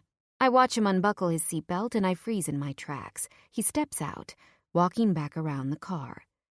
"You think you can run away from me?" He's got a glint in his eye that's so sexy and arrogant, I'd slap the ego off his face if I could. I look behind us, trying to map out a route. "Don't map out a route," he says, reading my mind perfectly with his ridiculously deep eyes. "Stop reading my mind, Vincent! What the hell?" I stomp my foot on the ground like a petulant child, and because I want to do the opposite of what he thinks. I get into the front seat. I try to shut the door, but fail to pull hard enough. Again, I open and shut it with a loud slam. Finally, I put my hair up just to spite him. There. Maybe it's good I'm going. I can finally tell him that this is the last time he's seeing me. Closure, right? Maybe once we talk, he'll leave me alone and I can just get on with my life. Damn his perfect body and amazing face and brilliant mind. We zip around campus until he pulls up to one of the older Gothic-style libraries. We walk inside. The place is dim, covered in yellow light. The ceilings are so high and daunting. Even though it's completely silent, I can hear the walls talk. Brilliant minds have studied at these desks. I want to touch all of the books, flip through their soft, yellowed pages, and imagine who must have studied here before me. I feel lucky. He walks us into the elevator and we exit on the 5th floor. We walk past the stacks and enter a study room. I move to the corner of the room and watch dumbly as he shuts the door behind him. His phone rings, momentarily startling me. He immediately pulls it out from his jacket. "Yes?" he states seriously, clenching his fists. I watch as his normally dark gaze morphs to threatening. This Vincent is straight up deadly. "I'm going to have to deal with this later. I've got an important meeting right now." He hangs up the phone and rolls out his shoulders, obviously trying to let go of whatever that call was about. Finally, he sits down, staring at me. He's waiting for me to take a seat. I sit, keeping my back straight. I need to start before he does. "Vincent, you've got a girlfriend who I've been told will make my life a living hell if she sees us together. A girlfriend who has apparently been on your arm for years and..." My temper rises. "How could you lie all that time about who you are and what you've been doing? I trusted you. "Eve," he states succinctly, "there's a lot I'm going to tell you, but if you want to rail at me first, be my guest." He leans back into his chair, crossing a huge leg over his opposite knee. My jaw drops. Screw that! I'm not letting him set the rules. He doesn't get to tell me when I can be angry. You know what? No, I'm not yelling at you. I move my arms over my chest. He reaches out, placing a hand in the center of the table. "You ready to hear it?" "Why should I trust you? You swore you'd never lie to me." I'm surprised to see the torment on his face. "I withheld. I told you as much as I could. Do you remember the stress you were under? How could I pile more shit on your plate?" I shut my eyes, unable to look at him. That night I found a dead cat on my doorstep was terrifying, and Vincent saved me. But then, why? How? How could... "Eve, stop letting your mind go crazy. You know me. What we have is something entirely different. You know this," he begs. "The world thinks you're the golden couple. What does that make me, Vincent?" He flinches at the desperation in my voice. "No, don't say that. You were never the girl on the side." He reaches out to me again, but I pull my hand away. "Eve." "Don't." I turn my face away. "I'm here to tell you that we won't be seeing each other anymore. The whole thing is too fucked up. I know who you are, and we both know what I had to do to get myself out of that hell I was living in. I'm not getting sucked back in. You made me believe you cared about me, and..." I take in a breath and swallow. "I was so afraid at that time when really, you were the one I should have been afraid of." I look down at the floor, gathering myself. He moves forward in his chair. "Eve, don't play that game with me. You may be innocent in a lot of ways, but you weren't exactly stopping me when I told you I'd take care of Carlos. You must have known that I had some reach." "Don't you throw that in my face. I had no choice, and..." I let out a dark laugh. "I thought you were the better option than the Borignone family that Angelo was begging me to reach. How should I have known that you were the family?" My chest aches as the words leave my mouth. "Yeah, and big bad Vincent took care of Carlos for you, didn't he?" He pushes himself back from the chair, looking up at the ceiling for a moment. "Let me go back to the beginning. You now know that I'm Borignone Mafia. My father is Antonio, and I'm his only son. We do a lot of illegal shit and make a ton of cash doing it. A few years ago," he continues, explaining the details of Daniela's father, Alexander Costa, and how his bank houses and launders the family money. When he finally gets into the topic of Daniela, I can't help but drop my head. "Don't tune out, Eve. We were never exclusive. At the time, she was the one I was screwing around with in school. But right after I met you, I felt like I couldn't keep living the lie. Business is one thing, but I wanted real. I wanted more. I wanted you." He throws his hands up in the air. "The faceless and the nameless girls. Daniela's constant manipulations. I put a stop to it." I slide my hand to the center of the table. He recognizes the offering and gently places his hand on top of mine while he continues to tell the rest to me. All the grimy details of why he's stuck pretending to be her boyfriend in public make me feel ill. My heart actually aches for him, being forced to be near such a vile human. But he clearly has no other option right now. "So, you're saying you haven't touched her in all this time?" He nods his head sincerely, and I swallow hard, my mouth drying. I need a moment to process all of this new information. I meet his eyes and something passes between us. It's a magnetic energy that is impossible to stop. "There's more. You know that I'm half Native American." I furrow my brows, confused why he's reminding me of this. I hum my assent. "There are tribal lands in Nevada that rightfully belong to me because of my birthright. Well, technically, they are lands that belong to the entire Masuki tribe, but I'm part of them." There are so many questions I need to ask, and I have to trust my inner voice more. I must learn to speak up. But before I can get a word out, he continues. "I've got a plan to develop a hotel and casino complex. 7 men run the Masuki Tribal Council right now. I mean, shit. The place is a wasteland with nothing other than a few rundown gas stations and some trailers. I want to get out there and build out a resort to rival the current Vegas Strip. All the bells and whistles and amenities, but minus the tacky glitz. Totally legitimate. And on the side, I will launder family money too and get us away from Costa's hold." "Does your father know?" I ask wide-eyed. Of course. I started thinking about it last year after I met you, and I've been doing the legwork ever since. It will be huge in scale, and I will be the one building and then running it. Most of the planning has been done on paper. I'm just waiting to graduate before I make the move and put the plan in motion. I fixate on the smell of old books, trying to keep my emotions calm, when a memory pops into my head. The day I saw you around the corner when I was leaving work, and you took me out for pizza. You were at the meeting at Angelo's pawn, right? He nods his head in the affirmative. I'm not ordinary, Eve. As Antonio's son, I'm not just a simple soldier who can come and go as I please. This has been my path since I was born. His eyes seem to swim with misery as he states this fact. And this is what you want? My heart beats on overtime. I want him to say no. I want him to say he plans to leave the life behind. Because I can't have him if he's Borgnone Mafia. I've worked too hard in my life to come back to this, no matter how much I love him. It helps that I've lived how I've lived. Violence and drugs aren't new to me. I just never thought I'd be here. This is exactly what I've been running from. I wanted to get away from this life, yet somehow it has followed me. How can I turn back now?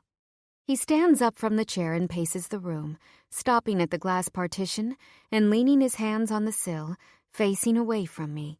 All I can see is the large expanse of his back, and I yearn to step behind him, put my hands around his waist, and press my nose into his shirt.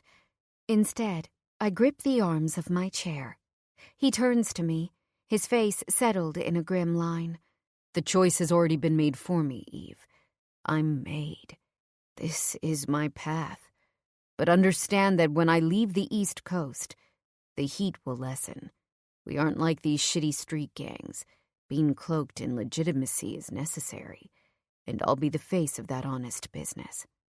My head lightens as he squeezes my hand on the table, looking forward and looking at me pleadingly. I'll be building something real, Eve. Tax-paying citizen. Yes, I have a gun. I'm armed. That's how it is for me. And as of now, I have no choice but to continue being her. He pauses for a breath. Fake boyfriend. Acting like we're together. In public. But Eve, he continues, our relationship is completely contrived. Do you hear me? She knows it, and I know it. She just insists on looking like a couple for her image. But once I leave, we can be free. Can't you just find her someone else? Maybe if she had another boyfriend, she'd leave you alone. I feel desperate and angry. He huffs at my comment, seemingly annoyed. You think I haven't tried that? I've attempted everything, but apparently she thinks that having me is important for her image. I feel my anger rise up. The injustice of it all forces the words out of my mouth. But if you act like her boyfriend, tell her you're her boyfriend, and everyone on Earth believes you're her boyfriend, then I'm confused why you think you aren't. You are what you do and nothing else, Vincent. If I went to school to be a lawyer, practice law, hand out business cards that say Eve Petrov, Esquire, can I now say I'm not really a lawyer? I will start the new business and then I will cut her loose. That's it. And your metaphor isn't appropriate because boyfriend and girlfriend implies sexual relations, which we don't have. It also implies fidelity, which we don't have either. As far as she and I are concerned, the relationship between us is in name only. She doesn't care who I fuck, so long as the girl doesn't infringe on the public image. That's all there is. I drop my head. What are you doing to me, Vincent? I'm not like these girls, you know. I don't have brass emotions. I can't hear one thing, see another, and stay strong through it. And I can't navigate this complicated social stuff. I'm not made that way. Don't you know? From the minute I met you, it has only been you. He moves his hands to gently cover mine, and I find it difficult to breathe. I can't even smell anyone but you. Touch a woman who isn't you. He lifts his hand and caresses the side of my face while I shut my eyes tightly. And no one has ever turned me on like you. The door of the study room opens. I feel a gust of cold air as Vincent's hand moves off mine at lightning speed. We turn our heads at the same moment, and I look up, staring into the ice-cold face of Daniela. Shining dark red hair down past her perky boobs, tight white V-neck shirt, cropped navy leather jacket, tight skinny jeans and heels, and a look on her face that says she wants to tear me apart. "Hello." Her smile is tight as her eyes dart between Vincent and me, finally stopping on my face. Licking her pink lips, she presses them together angrily. "I had no idea you knew my boyfriend. Wait, what was your name again? Evelyn?" She tilts her head to the side, putting a hand on Vincent's back possessively. I blink a few times, not sure what to say.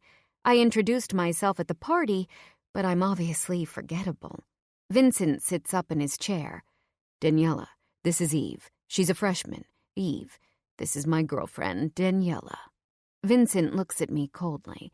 Just a moment ago, he was an open telephone line, and Daniela just put a finger on the disconnect button.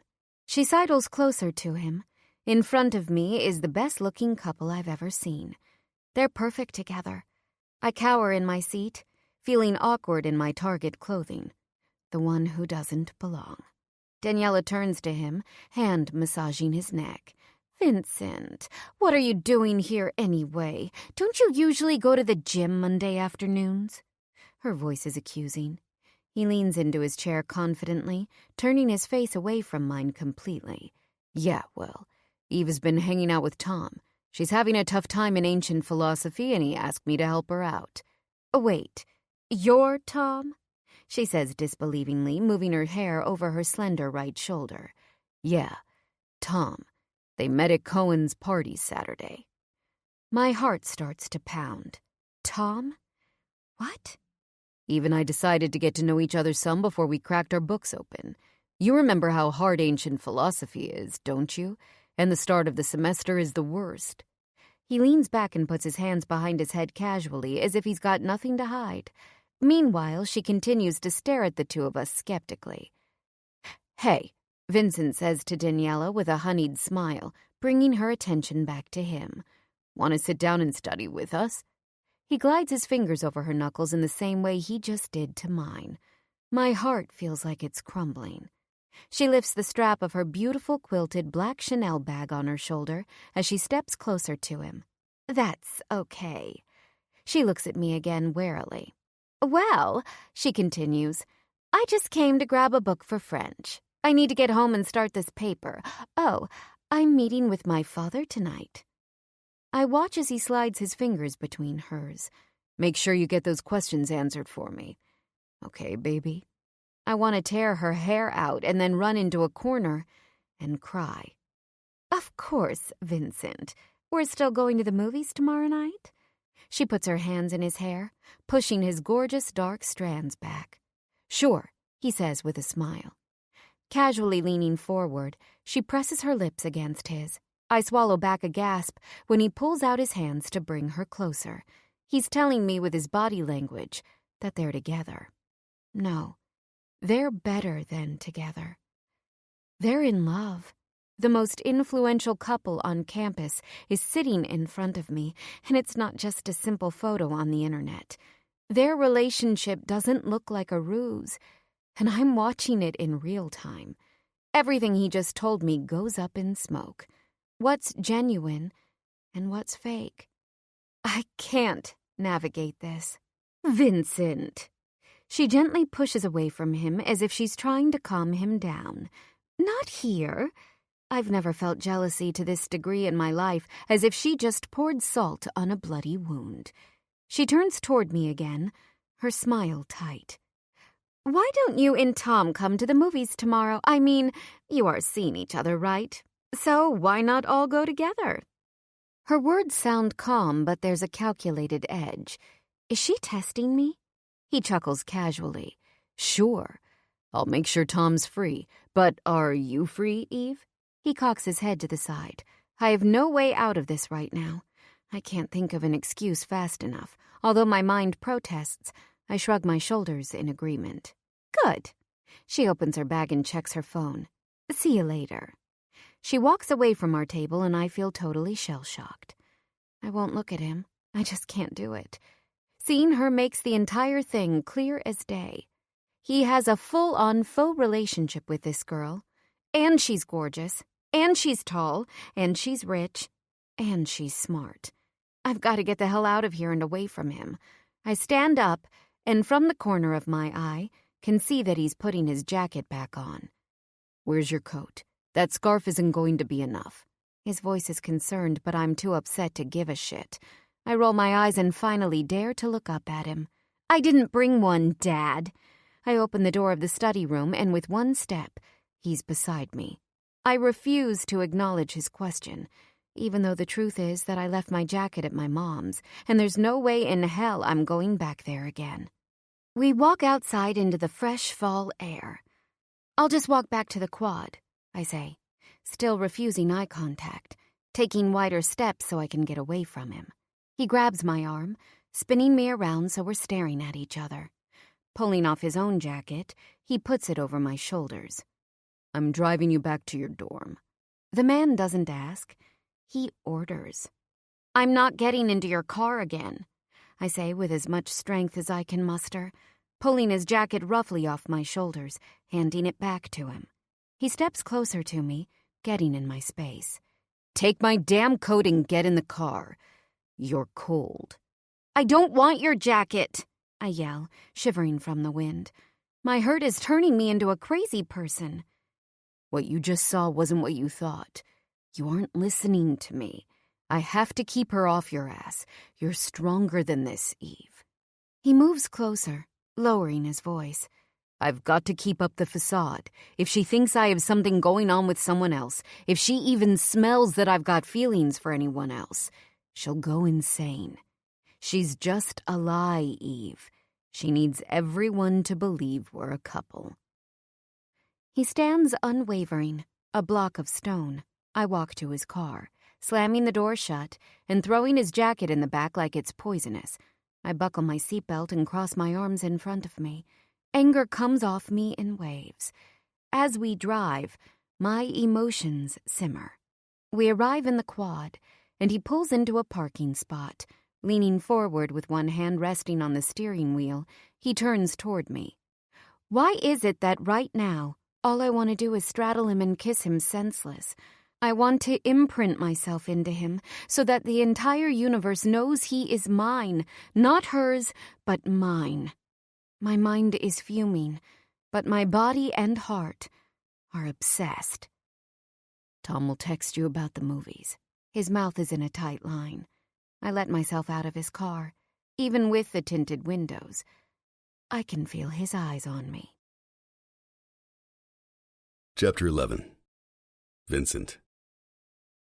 I pull over once I'm off campus and dial Tom. After a few rings, he answers. Yo!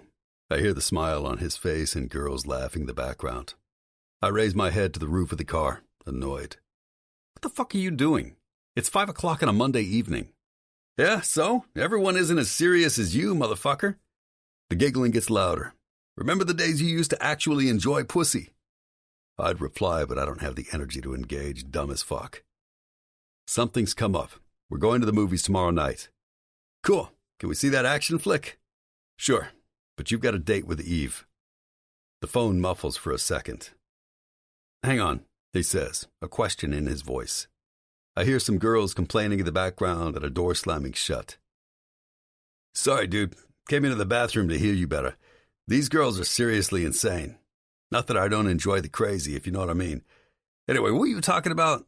Why am I going on a date with Eve? I thought she's behind us. I was sorting out shit with her in the library. 5th floor study rooms. Somehow Daniela found her way up there and caught us talking. I lied and told her I was doing you a favor, helping Eve study for ancient philosophy. Wait, he pauses. Study? For ancient fucking philosophy? You've got to be kidding me, he scoffs. Yeah, study. Because the two of you are hooking up and she needed help. It's actually a pretty hard course. He's silent on the other end, but I can only imagine his red face. Fuck no, he spits. Feed Eve to the wolves for all I fucking care. Tell Daniela you fucked her and she's out of your life. The end. You will come to this goddamn movie and you will act like you're into her. I seethe, slamming my hand against the wheel. There's no way I'm letting Daniela hurt Eve, or spread a rumor that she's a whore, or blackball her from a sorority. I know the shit that bitch is capable of, and there's no fucking way I'm allowing it. The only way to save Eve from Daniela's wrath is to convince her that nothing has, or ever will, happen between Eve and me. Yeah, I get it. Don't get your panties in a goddamn twist.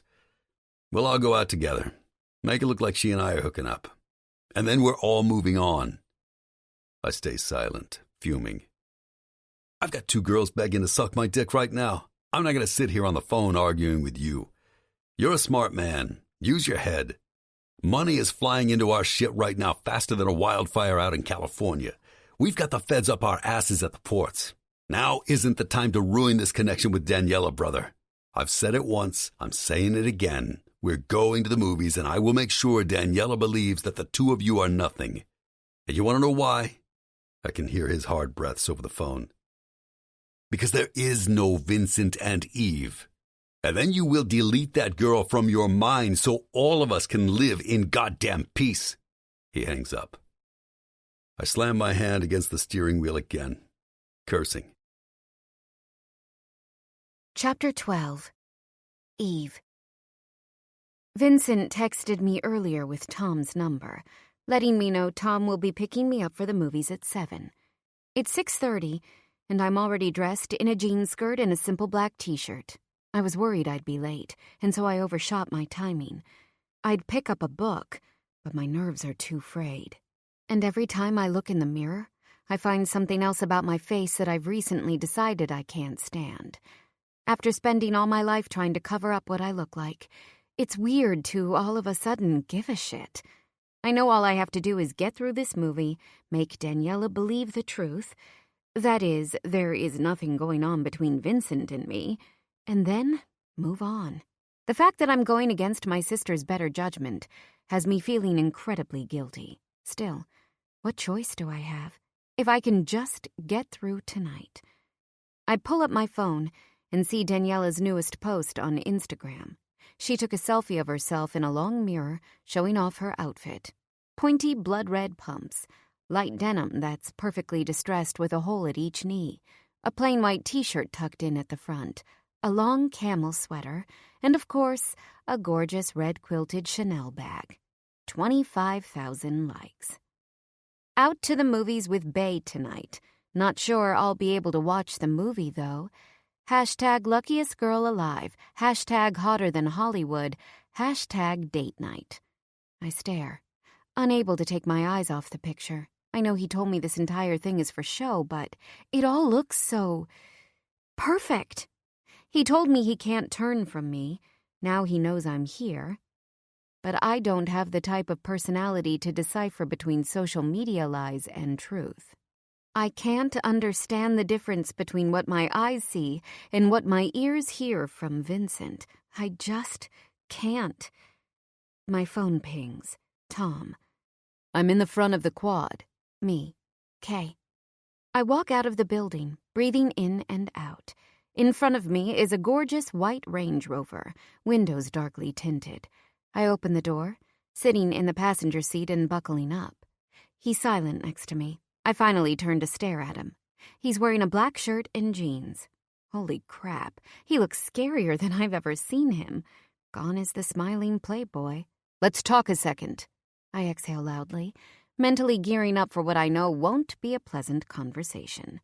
I know Vincent told you the truth about his relationship with Daniela and the family, and I know you guys had a thing going on last year. I stare at him, trying not to show any emotion. Tonight is about you and me pretending to be more than friendly. We'll do what we need to do to clean up Vincent's fuck-up yesterday. He stares at me expectantly, waiting for a reply. Yes, I know. My voice is full of attitude. I'm furious, and for whatever reason, not afraid to show it. Do you also know that I'm going to have to touch you so that she understands you are not a threat to her? I don't want you freaking out. How do you know about that? I ask accusingly. What has Vincent told him? Internally, I boil. I know a lot. The asshole actually smiles, perfect white teeth shining. Part of my job description is to have Vincent's back. I blink a few times, understanding that Tom isn't just a typical best friend. He's Borgnone Mafia, here to support the prince. For what it's worth, he continues. He had no choice but to explain it to me. I mean, shit. After all that went down with Carlos, someone had to clean up that mess, right, Eve? He says my name with disdain. Listen to me. I stare up at the roof of the car, gathering my strength. I'm not sure what Vincent said or didn't say to you, but it doesn't matter anymore, does it? That's right, he smirks, looking somewhat relieved. So I guess you really do understand that whatever you had with Vincent is finished. I was worried you had some hope in that pretty little head of yours. But you're too smart, and you'd never want to be the cause of Vincent going to prison, right? I bristle from his condescending tone. He pulls out a piece of gum, unwrapping it slowly and sliding it into his mouth. I blink. Prison? Daniela's father launders our illegal cash. We can't bury that shit in the fields Pablo Escobar style, can we? Ending things with Daniela means ending business with her daddy. And ending things with her daddy means the family having dirty cash. The cops will be on our asses in seconds. He chews his gum casually. And you've got plans for your own future, don't you? To be the cause of an important man like Vincent Borgnone being put away in prison would make a lot of people very fucking angry. He blows a huge bubble with his gum before it explodes back into his mouth. I swallow, understanding making my mouth dry up. This is a threat. Vincent is family. Understand? Nothing comes before that. Not now and not ever. Especially a piece of ass like yourself. I clench my teeth. I heard you, asshole. I stare at him hard. I may be trying to run from my shitty upbringing, but I also refuse to be a scared little girl threatened by the big bad mafia boy. Look, I'm not trying to hurt you, he says, shrugging a shoulder. I'll make sure Daniela knows you aren't a threat. I know you've been through a lot, and that for whatever reason, you and Vincent seem to be connected in some really intense way. I'll play along tonight, and then we can all move on. He snaps his gum again, and I pull the seatbelt down, buckling it over my body. It closes with a click. I raise my head high and with dignity. Yeah, okay.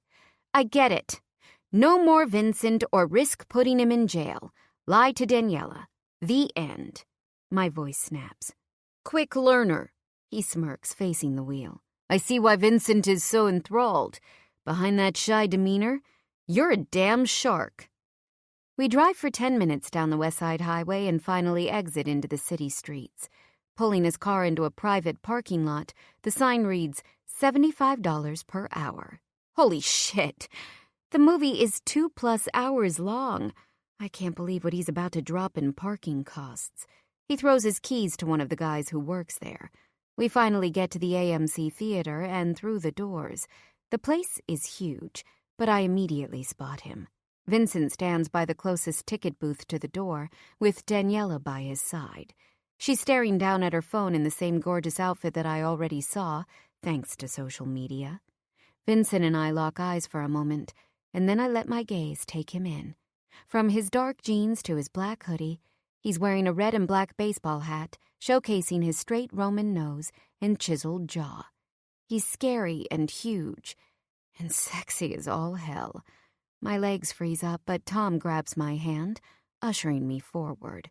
Just breathe, he tells me as we walk farther inside. I take his advice and try to relax as I move toward him. Yo, Tom starts, pounding his fist with Vincent. Daniela puts up a manicured finger, the universal sign for give me a minute. I just have to reply to this, she says to no one in particular as she stares at her phone, furiously typing. Eve, I brought your jacket. You forgot it in the library the other day. My eyes widen as he holds up a coat. What the hell? I'm staring at a beautiful silvery gray puffer jacket that until this moment I've never seen before in my life. That's not mine, I say under my breath, staring at him in confusion. Yes, it's yours. You left it in the library, remember? His eyes flit over to Daniela, who is still totally oblivious to us. Her entire focus is on her phone. I swallow hard, taking it from his hands. It's exactly what I'd buy if I could afford it. Tears prick my eyes, but I swallow them back. I squeeze the jacket in my hands before trying it on. It's so soft and light. I zip it closed, tying the belt in a knot around my waist. It's a perfect fit. I touch the hood and my jaw drops to the floor when I feel it, realizing that it's lined in what feels like real fur. I look at Vincent, whose eyes have so much warmth in them that I die a little inside. I turn to Tom, who looks like he's about to rail. He's squinting at Vincent with a "what the fuck" look on his face. When Tom sees I'm watching, he looks me up and down, almost resigned. "Look at you. You look like a beautiful little Eskimo."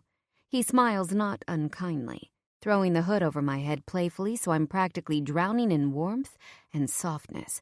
I pull the hood back down and watch as he looks at Vincent. "Good thing you brought her jacket, man. It's supposed to be a freezing winter." The sarcasm drips off his voice. "Yeah, it is." Vincent standing tall with an almost dead-eyed stare when Daniela pops her head up, breaking the tension. "Hey, guys," she says happily, completely having missed the exchange. "Daniela, you remember Eve?" Tom asks, throwing a heavy arm around my shoulders. I stare up at her, probably looking as scared and nervous as I feel. She is so tall, staring down at me with a wry grin as if she's trying not to laugh.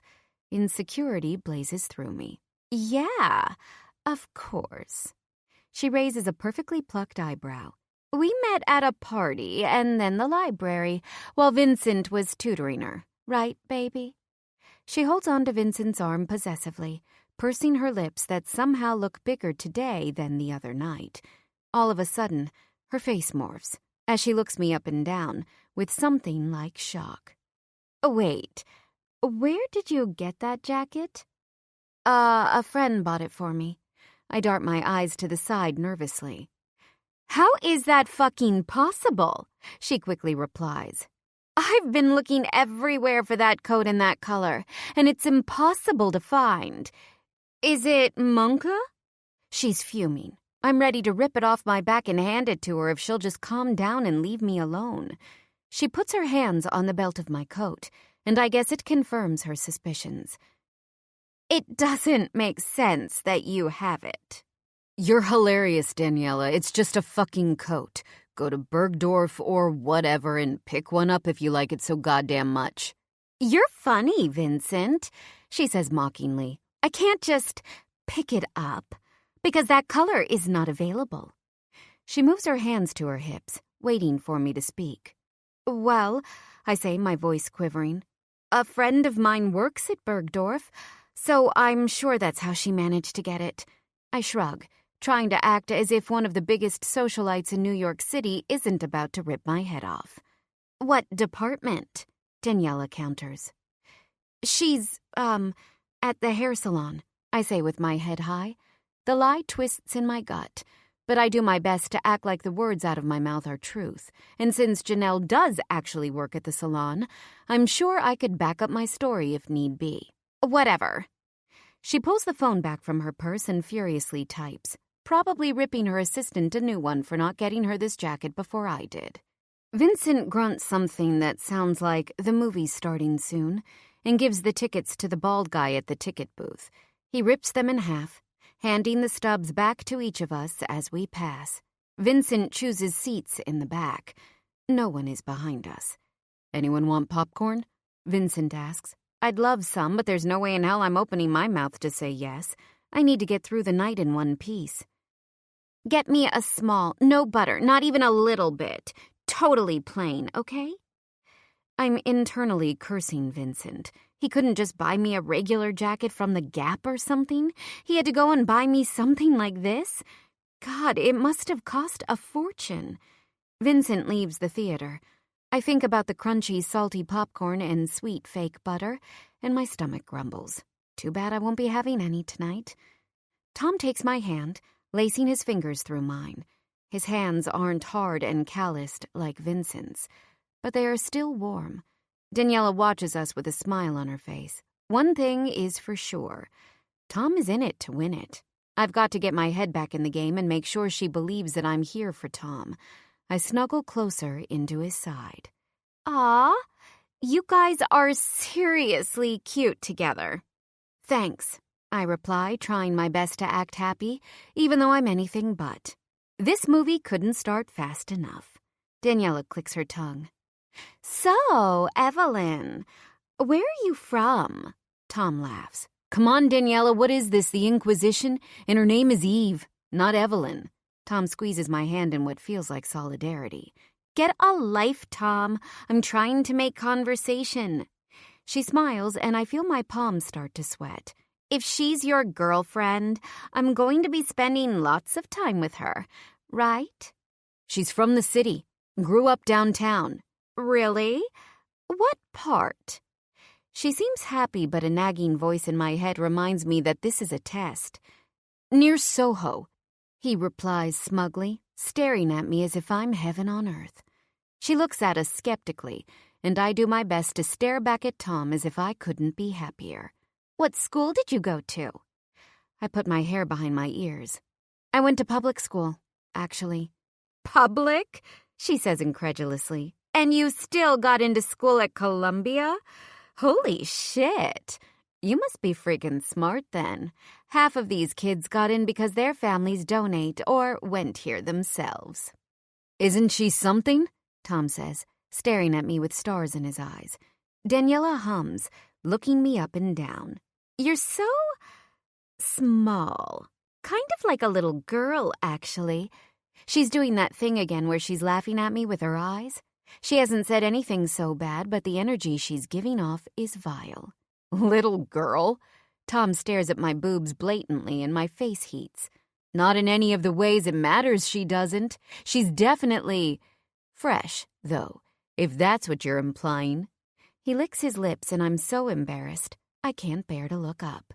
Moments later, the previews begin and the theater darkens. Tom lets go of my palm and I feel relieved. I'm trying to settle into my seat when Vincent returns, handing Tom 2 drinks. Eve, Vincent whispers, handing me a huge popcorn and 4 different candy boxes. My eyes widen, and I want to jump up and down and scream in excitement. He turns to Daniela next, giving her a small bag. Movies are expensive as hell, and add in all these treats? It's something I've never been able to afford. When Janelle and I were younger, we'd buy bootleg DVDs from the guys in Chinatown who would bring a camcorder to the movies, record the entire film, and then sell the recording for $1.99 to kids like us. The picture was always a little shaky because no one's hand can stay perfectly straight, and the screen would black out for a minute or two if anyone in the audience stood up to use the bathroom or something. But still, it was as close to a movie-going experience as I could expect. My gaze moves to Vincent and Daniela, whose hands rub up and down his leg possessively. His form is rigid. Ugh! I can't see with this guy in front of me. Can we switch seats, Vincent? Daniela asks. They both stand and Daniela squeezes by Vincent, rubbing against his body like a cat before planting herself in his old seat. Shit, Vincent is now next to me. His muscular thigh brushes up against mine and I squeeze my legs together, sitting straighter in my chair. He reaches over to me, pulling out boxes of candy from my side. You feel like chocolate tonight? I turn to face him and swallow hard, nodding. He opens a box of Reese's Pieces and pours them into my popcorn. Eat them together. It's the best. Used to eat this as a kid and loved it. I stare at him dumbly. Go on, he says. I put my hands into the popcorn, pulling up a handful of popcorn mixed with the chocolate. The minute I put it all into my mouth, I let out an involuntary moan. This is beyond good, I tell him with a mouthful. He chuckles and nods at me. You sure you don't want some? He puts his hand in the popcorn, smiling. Bringing up a handful, he puts it into his mouth.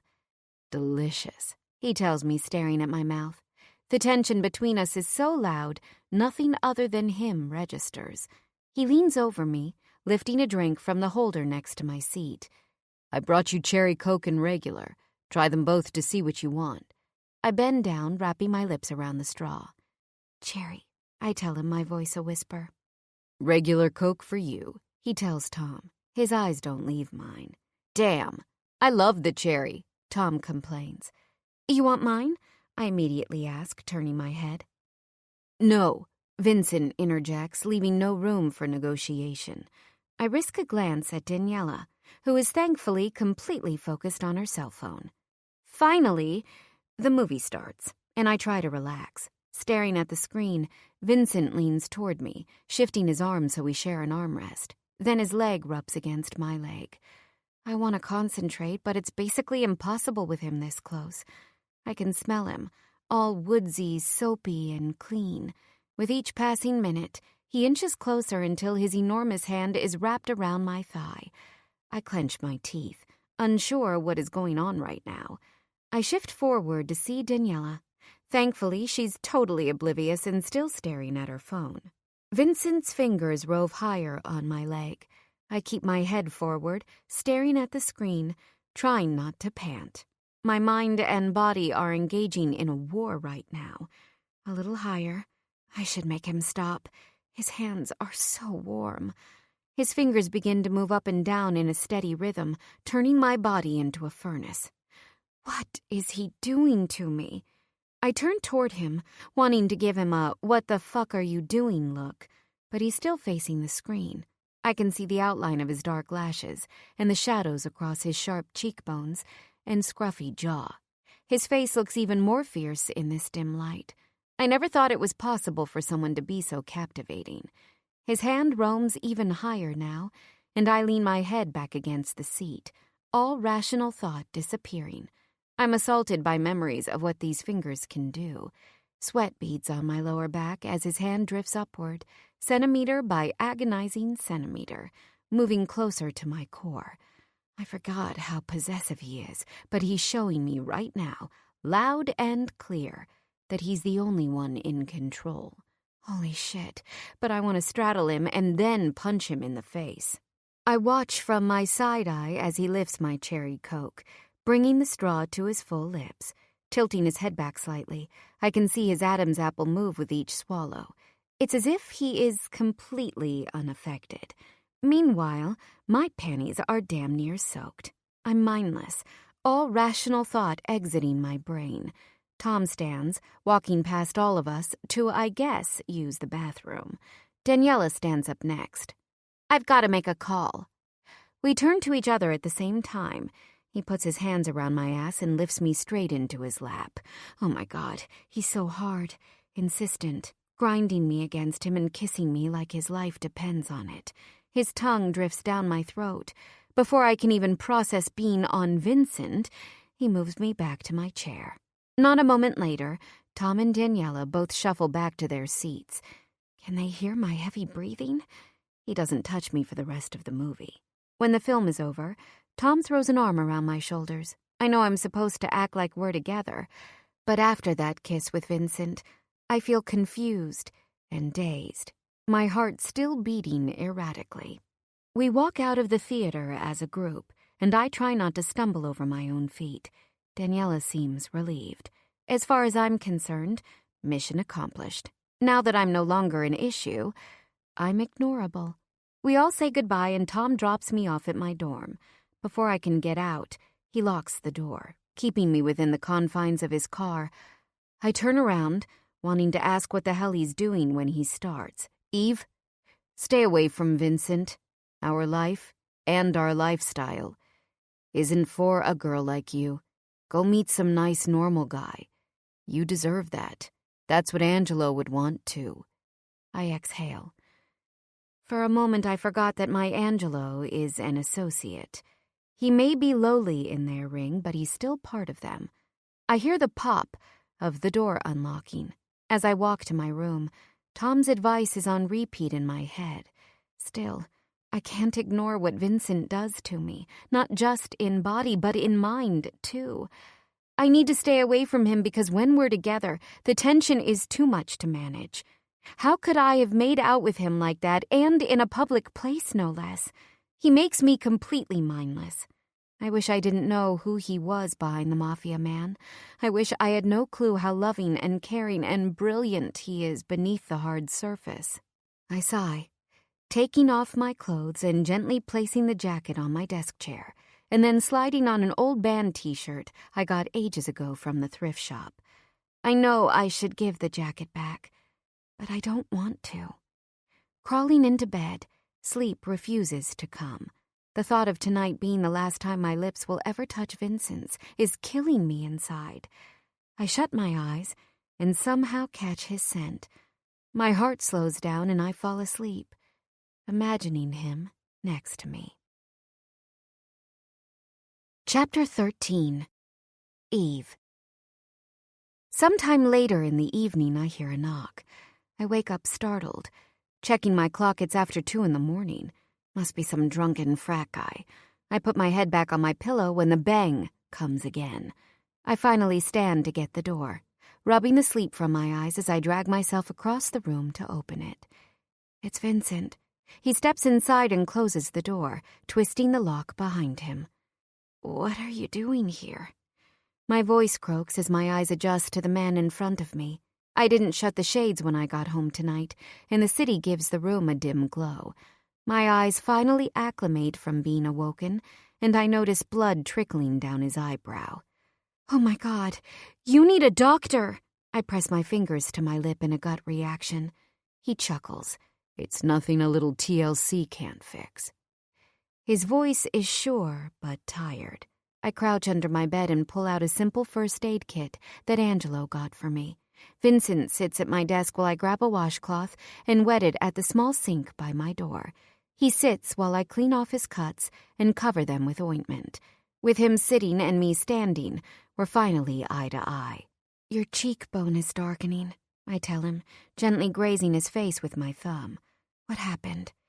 Was it a fight or—" "Tonight, just a fight." I shake my head, hating how he constantly puts himself in harm's way. "It's fun for me, that's all. It's one thing in my life that really is that simple. I just do it 'cause I love it, not for any end." He shrugs and then curses. The movement seems to have caused him pain. "Did you hurt your ribs?" I help him pull off his shirt, noticing a dark bruise spreading across his side. I want to touch him, but I'm nervous. I gape at his body, my eyes glued to his chiseled muscles. "Eve." He says my name reverently. I look up.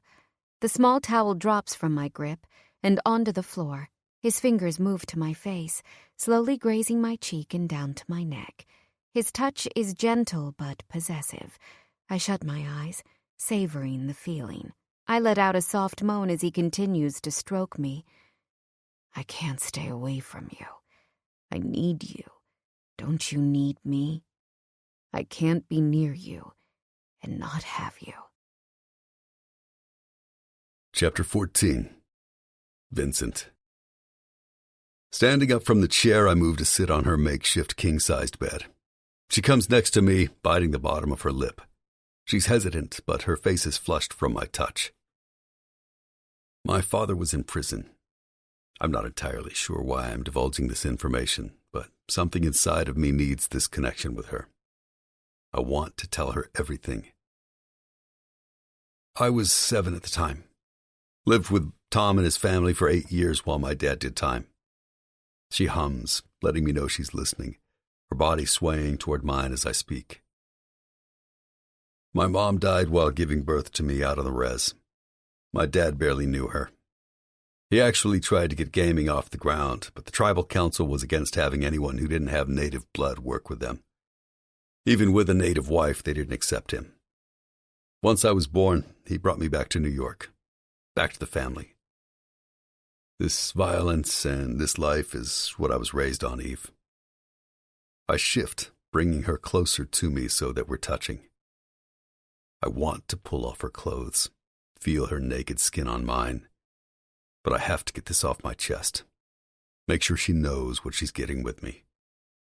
It goes against everything I know, but I can't just take her. She deserves more than that. I'm technically perfect for this world. I've got enough self-awareness to understand that I'm built for it physically and mentally. But it's still not what I want. I want out. I want to be free. I can't leave the family in all ways. I understand that. But I'm physically leaving here soon. And when I go, I want you with me. I can't promise a life with a small yellow house and a white picket fence, but I can promise you maybe a clean trailer out on the res.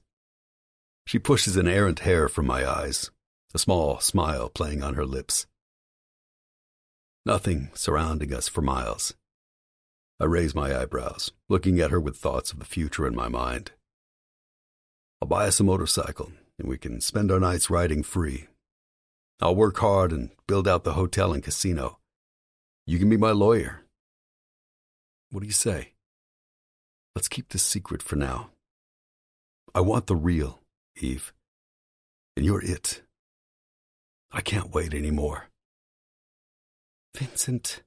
She drops her head onto my chest, wetness moving from her eyes and dampening my skin. I pull her body to mine, wrapping my arms around her small shoulders. Say yes, baby.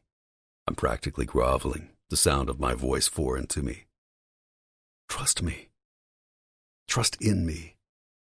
I have these last few months, and then I'm going out there. You can stay here, and we'll do long distance if you want. She sniffles. What about the lies?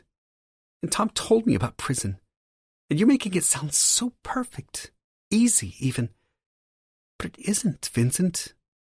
And my sister, It is easy, and lockup is always a possibility for me. I'm not going to lie to you. That's the truth. But I'll make it as simple as it can be. We'll be careful. Your sister?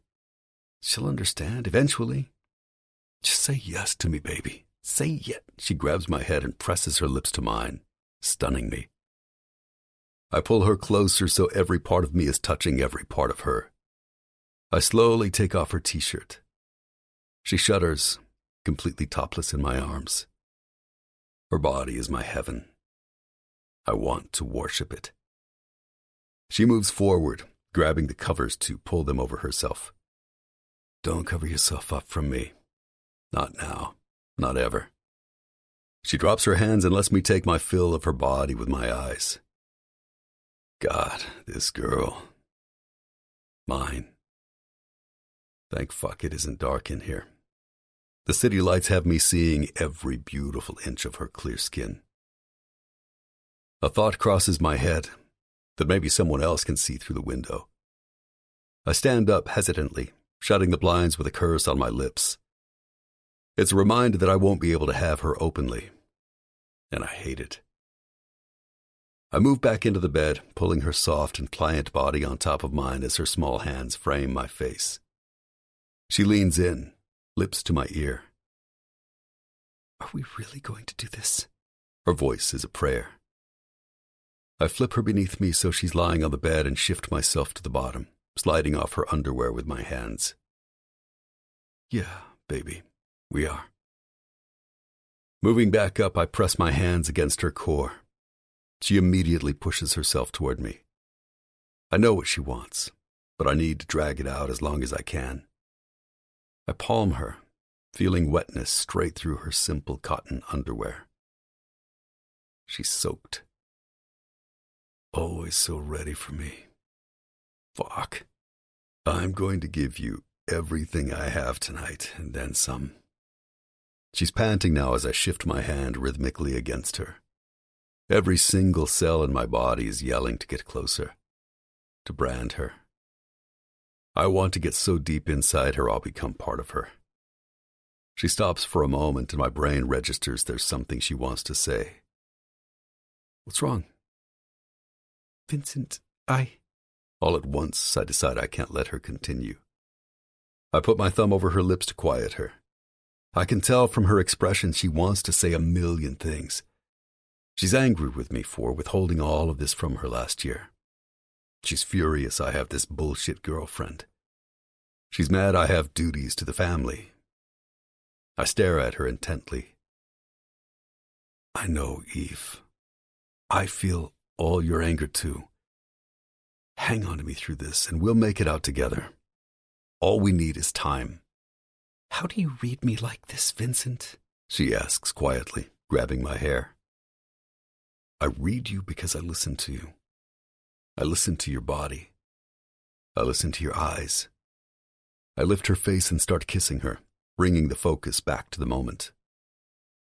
Eve is so tiny I can easily move my hands from the tips of her toes up to her entire body. I finally let myself just consume her with my mouth, drinking in her essence. I take my time sucking on her neck, down her chest, and onto her nipples. She doesn't realize what I'm doing, but something primal inside me is forcing me to mark her. She moans from the deep sensation of my mouth sucking on her skin. I know I'm intense, but I can be no one other than myself. She grips my neck, pulling me down to her. I know she's ready for me. I put 2 of my fingers into her mouth and she opens wide for me. Suck. She does what she's told, twirling her soft tongue and coating my fingers. When I pull them from her lips, she looks at me with nervousness and love. I pause for a moment, swallowing hard and savoring the feeling. Eve, I love you. You know that, right? I couldn't stop the words even if I wanted to. Tell me this is real, Vincent. Her voice is a plea. This is never ending. Tell me you'll stay safe for me. I won't lie to you. I live a dangerous life. You see me here and in school. But I've got duality, remember?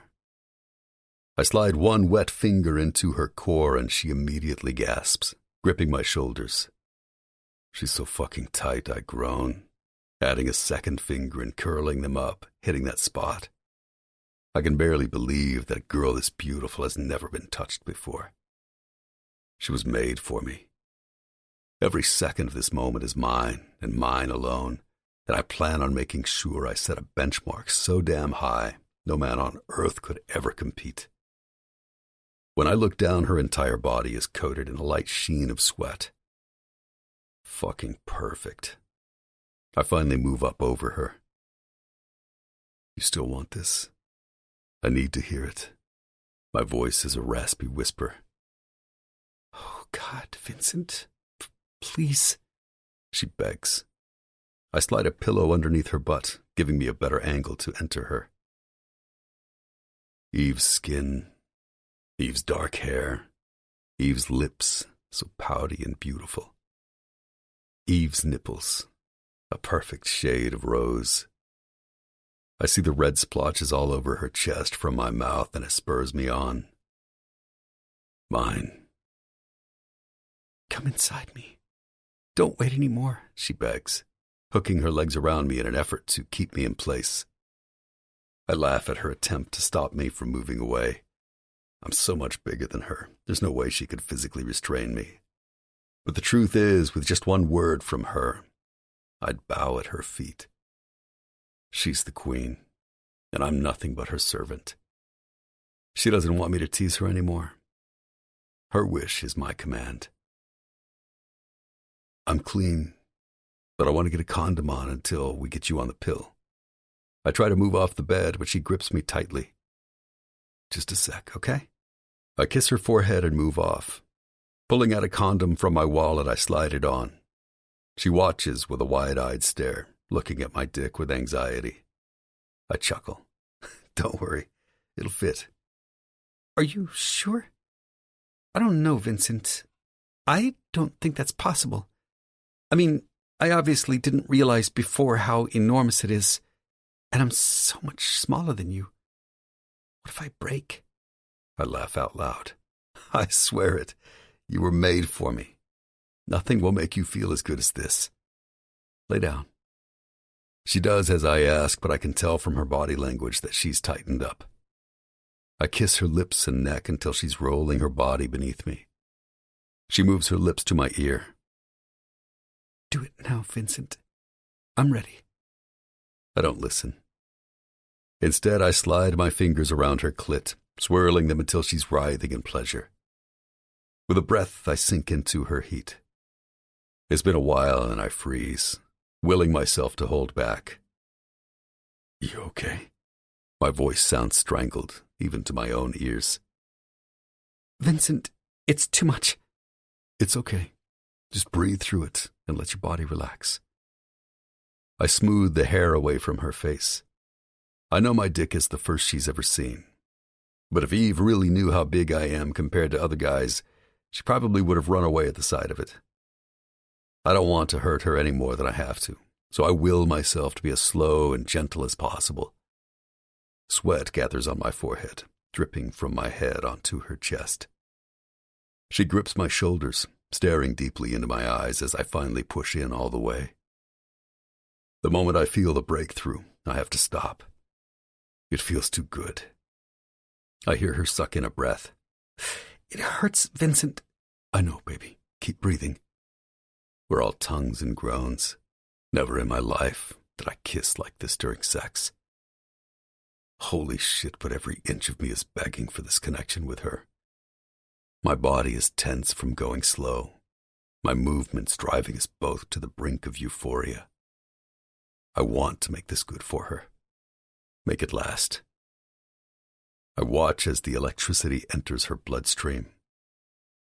Oh, she says on an exhale as if a bliss has hit her all at once.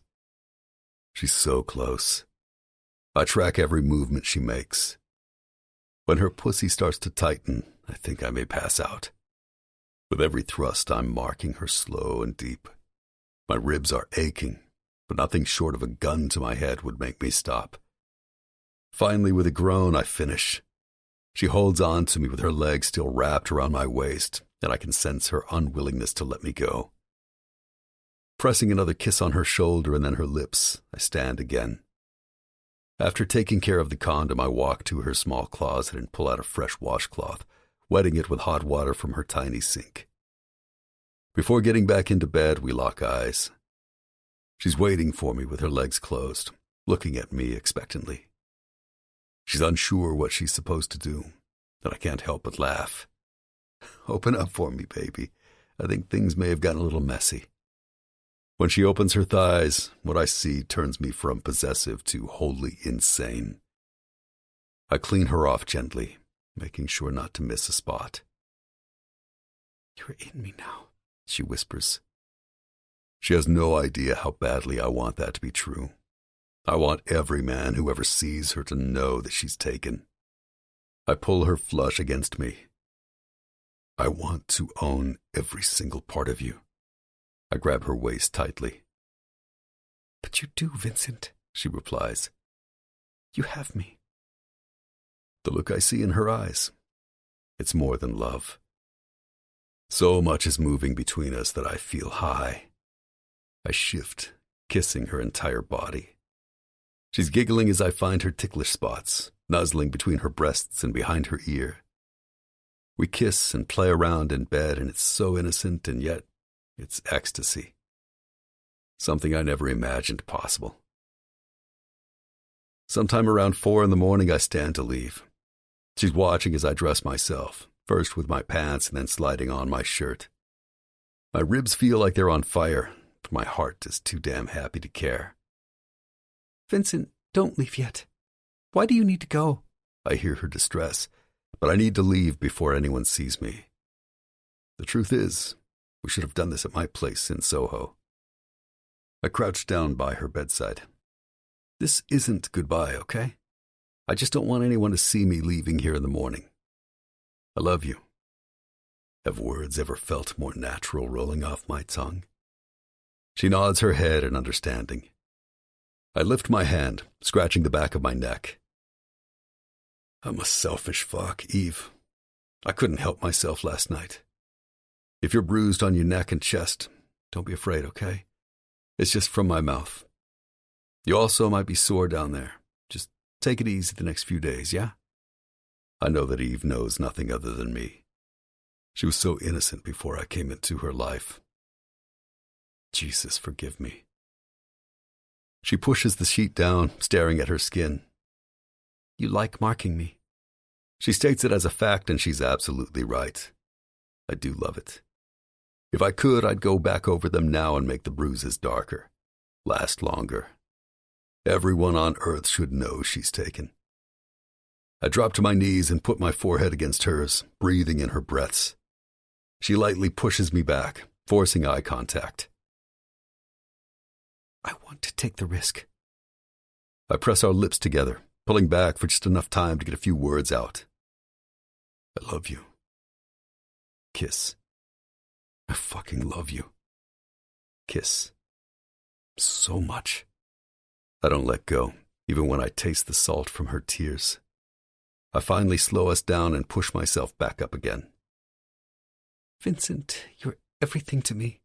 Her voice is laced with love, but also pain. I'm afraid, though. I've worked so hard to get here and... I swear it. I'll never take your future from you. Taking the small gold crucifix off my neck, I push her hair to the side and close the clasp at her nape. Kissing the cross to the center of her throat, I blink into her large brown eyes. Her long lashes open and close, and then somehow I get myself up and walk out her door. Chapter 15. Eve. I spend my entire day studying. Every time I move my body, I feel where Vincent had been. The reminder heats my blood and makes my heart ache at the same time. I hate the idea of sneaking around, but he's right about one thing. I'd rather have him this way than not at all. He's a risk I'm willing to take. I just have to hang on for the rest of the school year, and then he can publicly break it off with Daniela and we can just be normal. The fact that he's Borignone Mafia worries the hell out of me, too. But when he leaves the East Coast, he won't be in the middle of the fire anymore. I believe him. I can handle it. I hate that I'll be lying to Janelle. While we aren't technically cheating, if anyone else in the world saw us together, they'd assume we were. The idea has my stomach churning. Claire's warning that Daniela would make my life a living hell pounds in my skull, too. I move my hand to my neck, pressing his necklace against my throat. He loves me. We'll be okay because we have to be. Life can't be so cruel to finally give him to me and then take him away. I have an exam in ancient philosophy in 5 days, and I need a good grade to do well in the class. I turn back to Chapter 1, hoping if I read the passages over and over, it'll all become clear to me. My phone pings. Claire. Hey, girl. Late dinner tonight? Me. I'm so screwed from my ancient phil test. I don't know shit. Ugh, it's the hardest class freshman year. Buckle down. I'm going to have to pull a few all-nighters studying. I wish I could help you, but it would be the blind leading the blind. I got a C in that class by the skin of my teeth. I'm not sure what the hell I'm going to do. I got a C- on the last paper, and I need an A on this test if I'm going to pull a decent final grade. Plus, Prof. Schlesinger is an asshole. Totally. OMG, we need to pull a Cher from Clueless and hook him up with some other prof. Maybe if he were getting laid, he wouldn't be such a fucking dickhead. LMAO. But all that shit aside, the test. I'm so screwed. My night passes quietly. Vincent texted me that he was busy tonight with work, which I guess means family stuff. I hope he's okay. The next morning, I'm leaving my chemistry lab when I spot Vincent. We see each other, and I watch as his eyes light up. I want to run to him and say hello, when Daniela struts out of a different room, walking directly into his arms and placing a slow kiss on his lips, for everyone to see. Her back arches, long hair swishing to the side in perfectly curled tendrils. I struggle for breath while students watch the spectacle. I shouldn't be dumbfounded, but I am. We're all stargazers in the show titled Vincent and Daniela. Finally, as if the kiss was more like 5 minutes as opposed to a few seconds, She pulls back. Her hands move up his chest and then into his hair as her lips move. Acid burns straight up from my stomach through my throat. I'm having a physical reaction to them together. I want to run away, but my feet feel as though they're cemented to the floor. They walk by me. Vincent ignores my existence. I drop my head, feeling utterly worthless.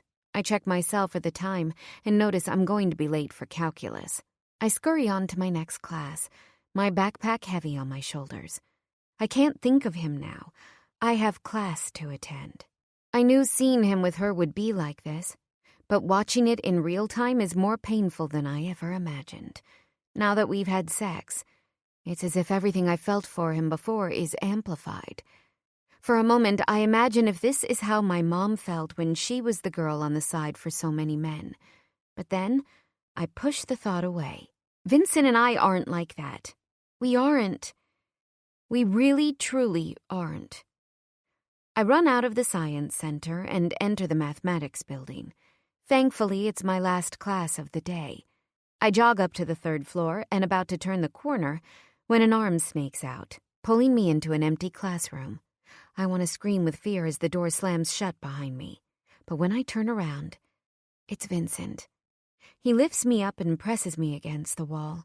Within minutes, I'm moaning into his mouth, getting lost between his lips in the heat of his body. Pulling back for a second, he stares into my eyes and breathes heavily. "Hi," he tells me, nuzzling into my neck. I'm in a fog of bliss, but I know that I need to mention what I saw in the halls. If we're going to do this, I can't be afraid to speak up. "Vincent, I don't like what I saw." I push the words out of my mouth before I can second-guess myself. "What did you see?" His eyebrows are raised teasingly, and I can tell he's trying to play. Turn the awkwardness from the hallway into a joke. "Stop. I'm serious." He doesn't respond, but his eyes turn into slits. "You know what you saw is what's expected. She needs that public display of affection." His face reddens as if he's trying to stay calm. "All you ever do is what's expected of you, huh?" "You're kidding, right?" He lets out a breath, eyes narrowing at me. I swallow hard. "I don't fuck her, Eve. I walk around with her like we're together. That's all there is." He replies angrily. "Put me down," I say, struggling to be freed from his arms.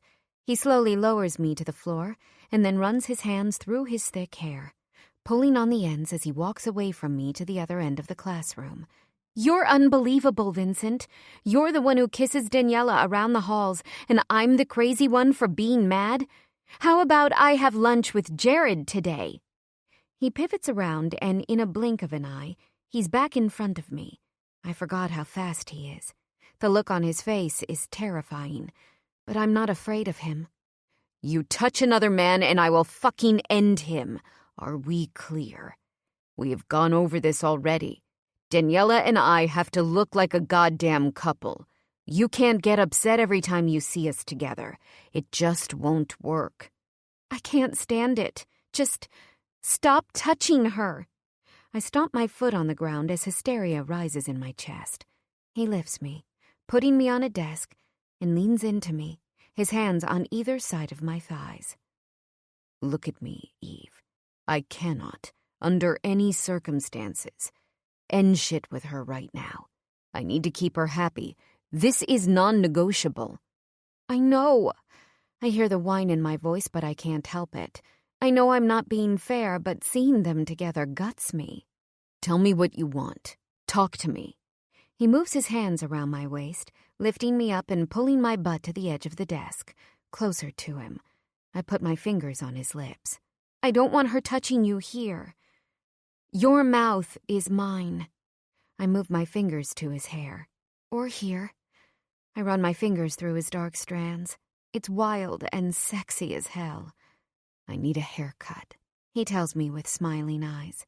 "No, I love it long like this." "Then I won't cut it."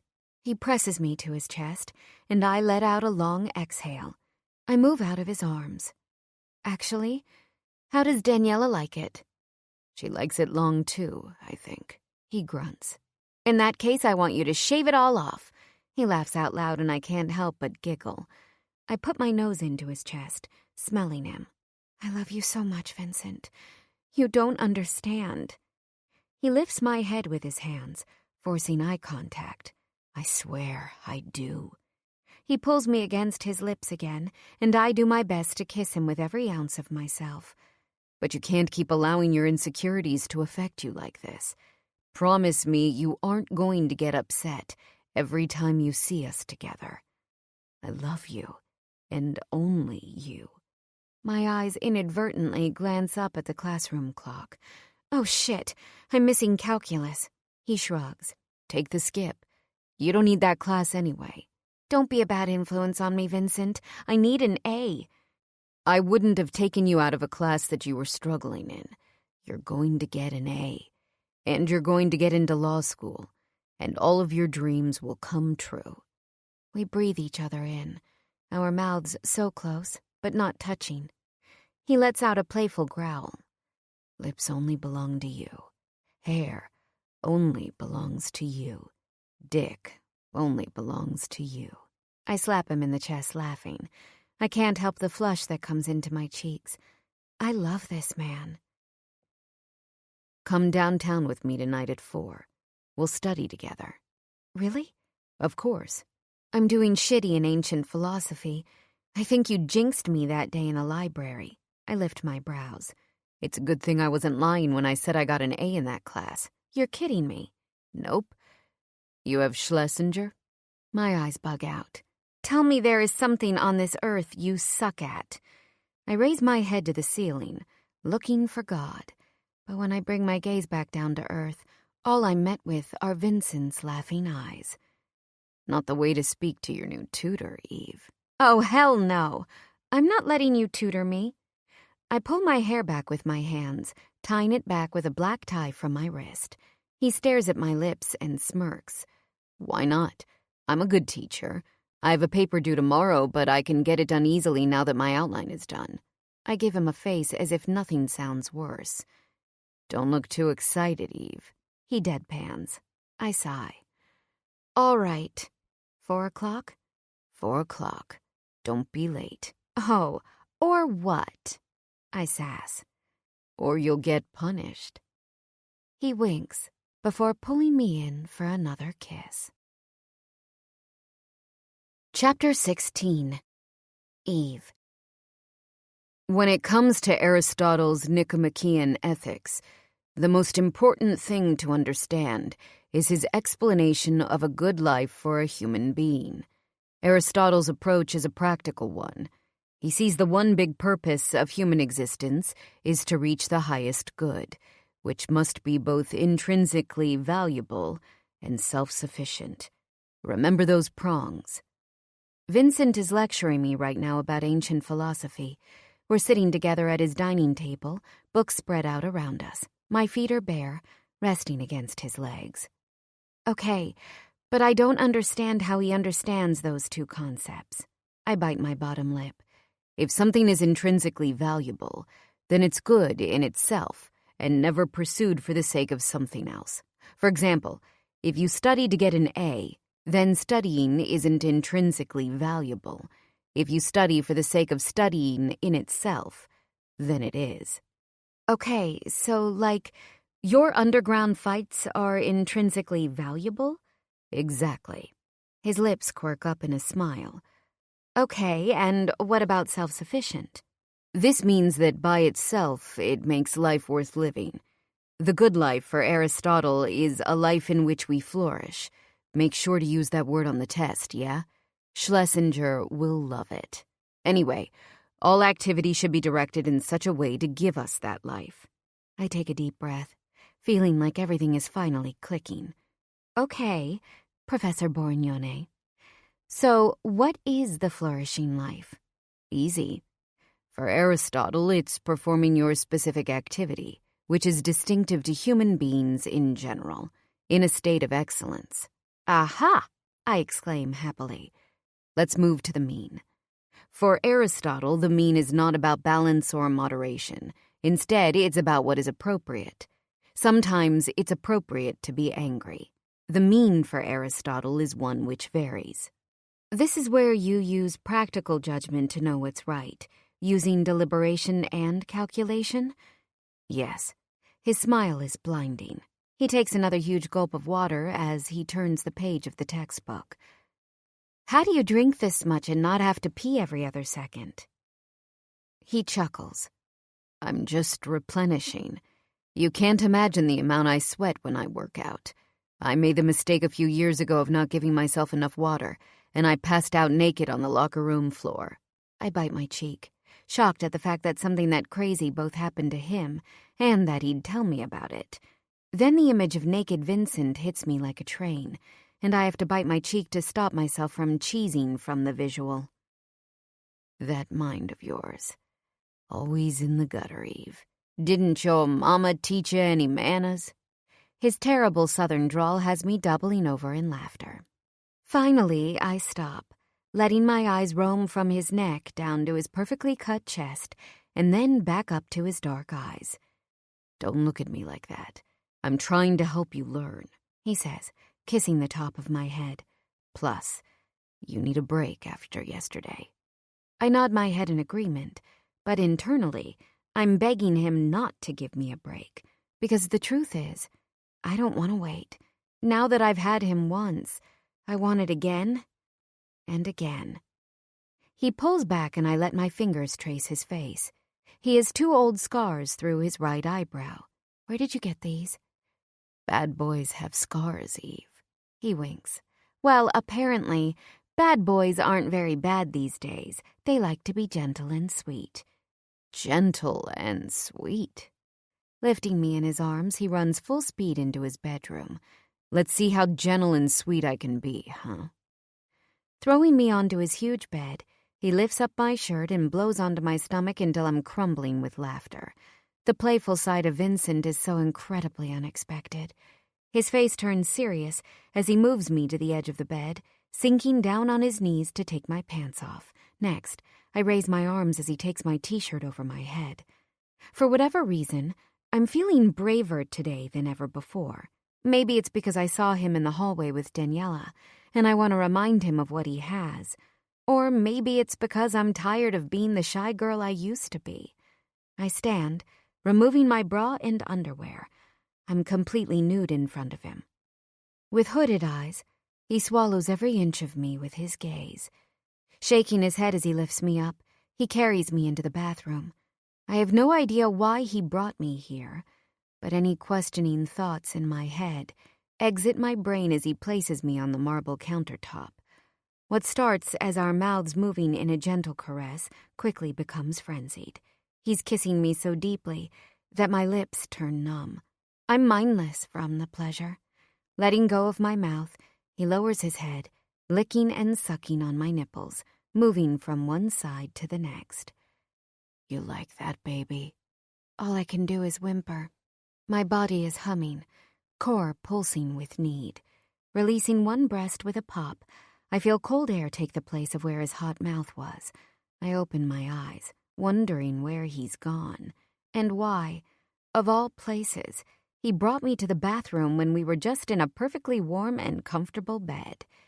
The flat of his tongue takes a long and deep sweep out of my center, and my body jackknifes with surprise.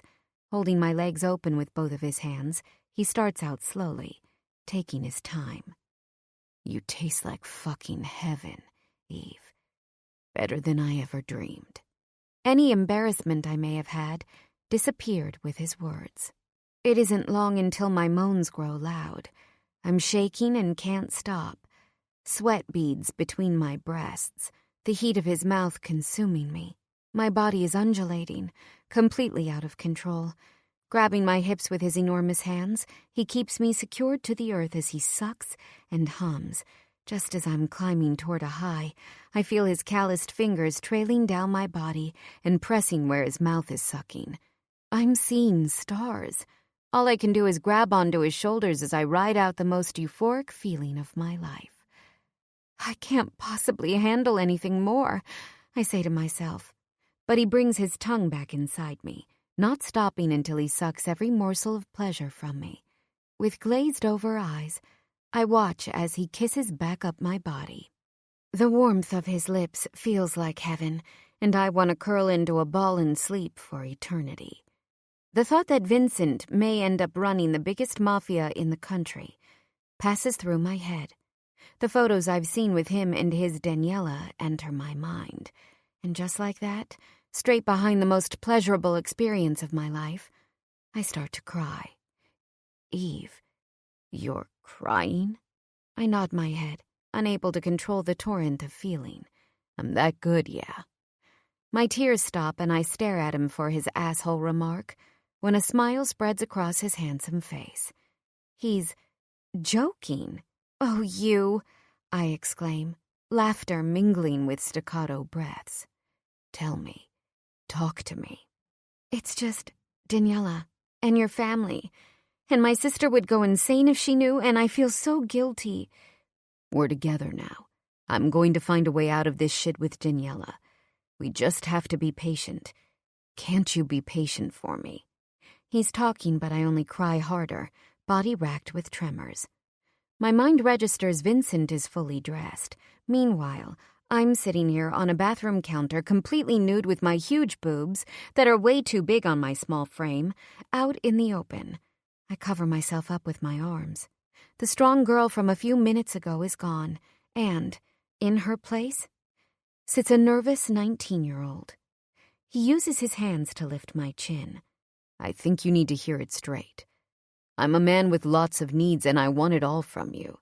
Do not cower in front of me. Ever. You're stronger than that. I know you've been through a lot, but you aren't weak. His voice is firm. Every cell inside me wants to open up to him. I don't want to hide. I want to give him everything. I move my arms away from my body, baring myself to him. There we go. His voice comes out with a sigh. I pull back, staring at each part of his face in isolation. His gorgeous chin and chiseled jaw, his sensual lips, his straight Roman nose and wide cheekbones, giving his face a perfect symmetry. My eyes move up to his dark eyes that see straight through me. In his gaze lives the most beautiful version of myself. It's where my strength lives. It's where I'm not a poor hood rat, but an intelligent woman who can achieve her dreams. The ideal version of myself lives within Vincent. You're everything right in my life. Understand? His voice is deep and full of love. Leaning his forehead against mine, he breathes heavily. Then he wraps me up in his arms, lifting me with one arm and turning on the shower with the other. When the water is warm enough, he places me into the spray. From behind the glass, I watch as he takes off his clothes. I lean against the door to stabilize myself. His broad shoulders and muscular arms are incredibly sexy. His chest is sprinkled with some dark hair.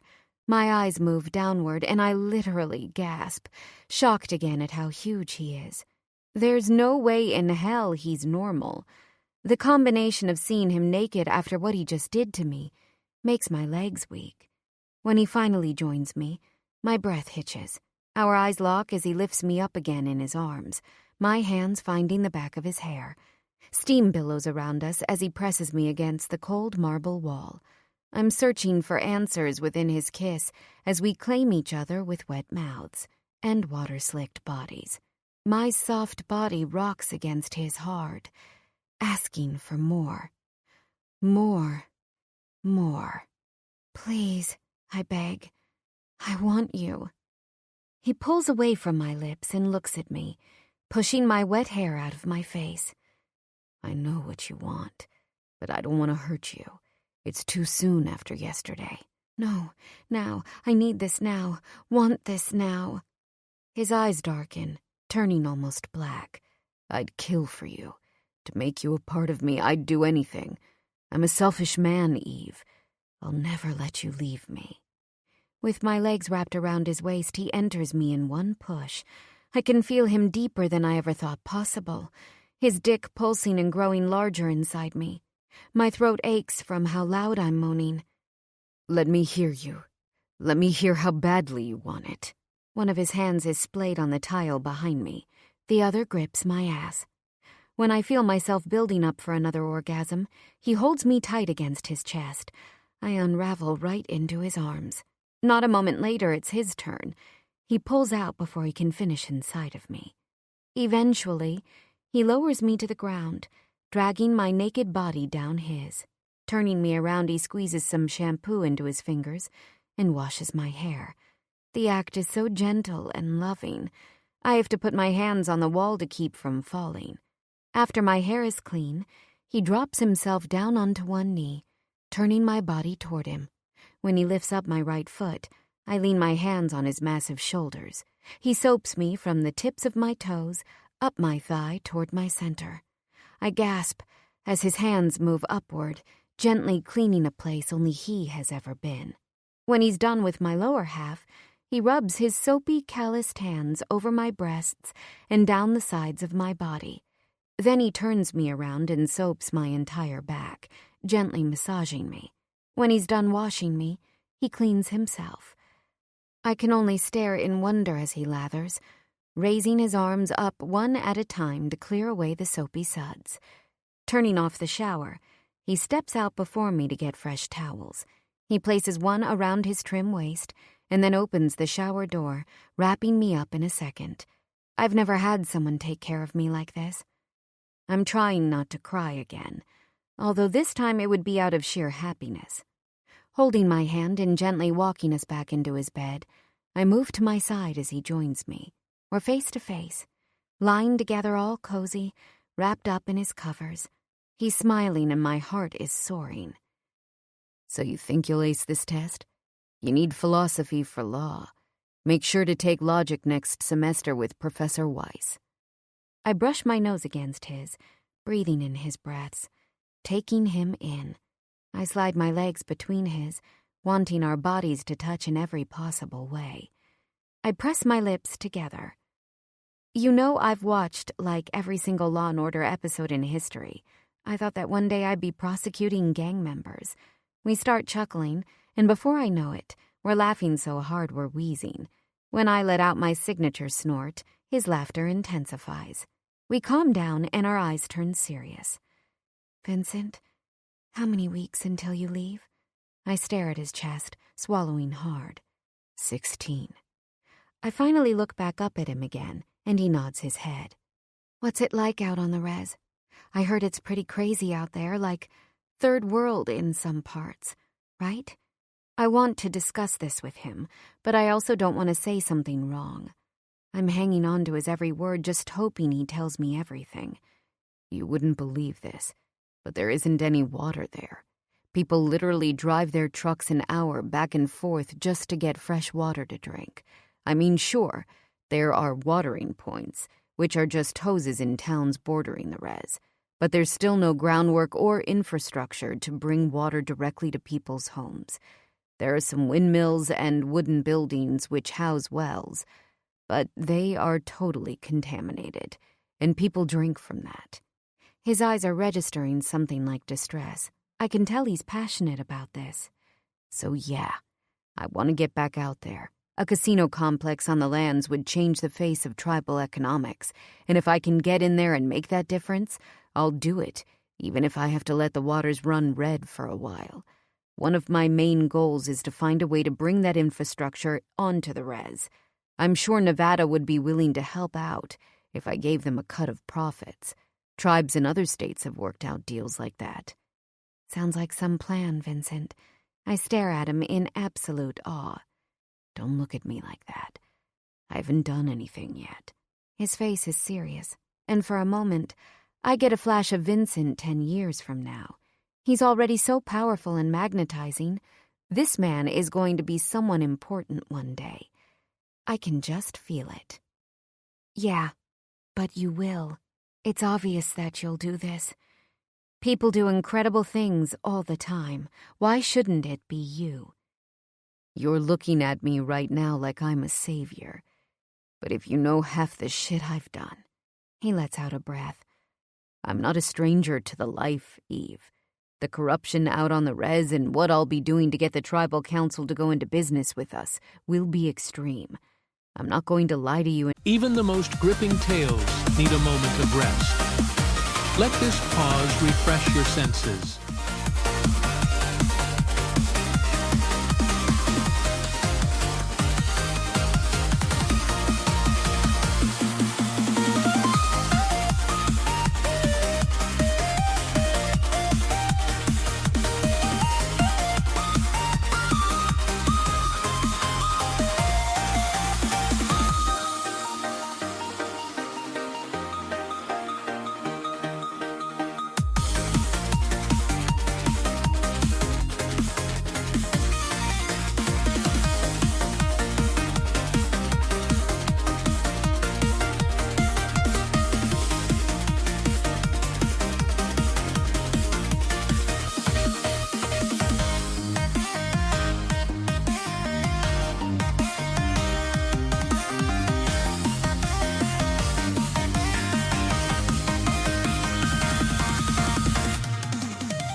And tell you there won't be violence at first. I know. But sometimes wars have to be fought for the betterment of the people, right? His gaze turns reverent as he moves his hands around my entire face, tracing my eyebrows and down the straight slope of my nose with his thumbs. He runs his middle finger around my lips, and I snake my tongue out, trying to lick his finger. He smiles, but continues up my cheekbones and down my ears. Jesus, you're so beautiful. His hands are on my face, palms against my cheeks, and then down, pressing the cross against my chest. Vincent, you're everything, I tell him, wanting to cry again. It's an emotional onslaught. Eve, you're perfect. My smile is so huge I feel my eyes crinkle in the corners. I carry your heart. I carry it in my heart. His face must mirror mine because all I see in his eyes is love. Quoting E.E. Cummings? You know it. He laughs. Vincent, I was thinking. Thinking? He says the word with distaste, and I slap his shoulder, holding back a laugh. He's obviously joking with me, and I love it. So, I was thinking, maybe I should transfer to a school in Nevada. I don't want to be far from you. I swallow hard, nervous to be mentioning this. But the truth is, the idea of being across the country from Vincent seems like torture. I'm sure I can still get a great education at another school. You're at one of the best colleges in the country right now. I'm not taking that away from you. No, I vehemently shake my head. I don't want to be across the country from you. What if I go to California, or find somewhere on the West Coast? I can find a great school out there. We'll still be separated, but at least I won't be all the way on the East Coast while you're out on the West. My voice is small but hopeful. He takes a few breaths before nodding his assent. Somewhere inside me, I realize if I thought I loved him before, this man is now imprinted within me. All of my emotions buzz from the top of my skin down into my bones. I wonder if he can feel it. He runs his hands along my arms until he reaches the curve in my sides. We're staring at each other in silence, the time passing. He pulls the covers over us again, kissing every inch of my body. We're in so deep, I nuzzle into the palm of his warm hand. Or forever. I'll never stop loving you. His voice is a whisper. He's on me again. I'm aching, but saying no to Vincent feels like sacrilege. Instead of entering me this time, he kisses down my entire body and stops right where I wish he would. Oh, this man's mouth. Time moves like a smooth current until we're soaked with sex and bliss. Want to watch some TV? He's smiling wide, playful, and sexy as hell. I hand him the remote from the side table and he switches the television on. He props himself up on a few pillows against the headboard, and I rest my head on his chest. Scanning some movie titles, we settle on an action-packed movie with a little romance. I touch my hair with my hands and feel the frizz. He turns to me and laughs as I sit up, trying to tame my hair with a braid. Before I can finish, he pulls me back down and undoes my hair. He puts his hands through the strands. Don't touch it. We're staring at each other again. all lines of communication open. I want to climb inside him right now. I wake in the middle of the night, curled into his body. It takes me a moment to realize where I am. I put my nose to his side and breathe him in. I want to go back to sleep, but can't stop twisting and turning, going back and forth in my head about whether or not this will actually work out. I want our love to win. I want it to be enough. Sometime around 4 a.m, my thoughts turn to fire as Janelle's words flash back to me. Has he killed people? Of course he has. A nagging voice in my head replies. Is he going to end up in prison? What if his dad never lets him leave? My heart pounds. When he wakes, he turns over and takes a look at his watch. Moving toward me, he lets out a warm smile. I want to melt back into him, but I can't help the feeling of doom that's curling around my chest. Chapter 17. Eve. 3 months later. I finally finished my last midterm exam. Spring break has officially begun. I'm not planning on leaving campus, though. This is my home now. Vincent and I have been amazing. Ever since we got together, we've spent almost every night downtown in Soho at his apartment. He brings me with him twice a week to work out, too. It turns out I love mixed martial arts, and I'm pretty good at it. His trainer, Sergey, is awesome, and I've already gotten much stronger. The only times we're separated are when we're in class, or if he has family business to attend. I know he sneaks moments in with Daniela for the camera, but I try to pretend those times don't exist. I've even gotten off social media. Watching them together, even if it's fake, is too much for me to handle. Janelle is over tonight, celebrating the end of midterms. We're planning on hanging out in my dorm first, and maybe going out to a bar later. We haven't seen each other as much as we wish we did, but the truth is that between school and sneaking around with Vincent, my time is limited. I know eventually I need to fess up and tell her about what's going on, but I want to push that conversation as far into the future as I can. She just wouldn't understand, and I'm worried about losing her. Her threats still hang heavy in my heart. Tonight we're playing some Drake on her phone and drinking wine when I hear a knock. I open the door to see Claire decked out in a tight black dress and black ankle booties. Her hand is wrapped around a magnum of wine. "Eve!" she squeals, hugging me with her free hand. "Hey, babe." I'm surprised but excited to see her.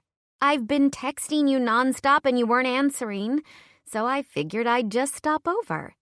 She walks into my room, eyes widening at my sister. "Tell me you're Janelle." She drops the wine bottle on the table and then throws her arms around Janelle as if they've known each other forever. They both laugh. "That's me. I've heard so much about you." "Oh my God, I love your hair," Claire starts. "You've got to come by my salon and let me highlight you." Janelle puts her hands through Claire's locks in that expert way, lifting up different pieces and analyzing her color. "Yes, I want to go blonder. Maybe a few lighter pieces around my face, you know?" "Absolutely. I can do it for you. Call the salon at Bergdorf." "How amazing that you work there." When Eve told me, I freaked. "Do you do all the celebs and stuff?" "Yeah, I do a lot of them, actually." Claire turns to me as she takes her jacket off. "Get dressed, ladies. We're going to a club tonight." "Wait, what?" I ask. "You heard me." She pulls out a wine opener from her huge purse and proceeds to uncork the bottle. "We've all been studying like crazy and finals are now over, so you have no excuse. We're going out to celebrate. Everyone is going. See this outfit?" She stands tall, gesturing to herself. "I've got to be seen." She pulls out the cork and reaches into her bag, taking out a plastic wine glass. I laugh out loud. "Tell me there's a puppy in your bag and I'll consider it." "There's a horse in here, not a puppy." We all laugh. "We gotta get dressed if we're going out," Janelle says excitedly. She moves to my closet, searching for clothes when she takes out a black halter top that I conveniently took from her side of the closet before we moved out. "You little bitch!" she exclaims. "I was searching for this top everywhere." She pulls off her t-shirt and slides it on. I'm watching Janelle flit around getting herself glamorous, while Claire pours herself wine and kicks off her shoes. All of a sudden, they seem to realize that I'm not getting dressed. In a blink, they huddle around me like I'm Cinderella, forcing on different outfits until they decide on a tight red dress, also conveniently taken by me from Janelle's side of the closet. I want to argue that I don't want to wear something so flashy, but another part of me wants to experiment, too. Janelle immediately gets to work on my hair and makeup, while Claire tops off my wine. When she's done, I stare in the mirror, stunned. I still look like me, but much older and a hell of a lot sexier. I'm bronzed, highlighted, and my lips are lined and filled to perfection. Claire chokes on her wine. "You are a genius, Janelle. I mean, Eve is beautiful, but this takes her to a whole other level." Claire turns back to me. "You're definitely hooking up tonight." Claire's phone pings and she stares down to read the text. "It's Tom.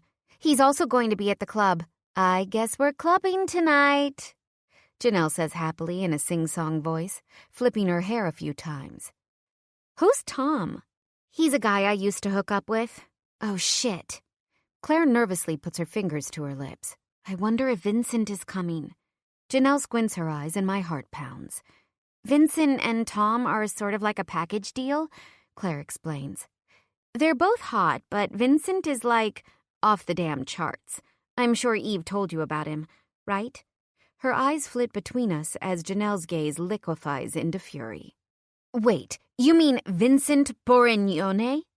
She purses her lips, waiting for the ball to drop. I hold my breath.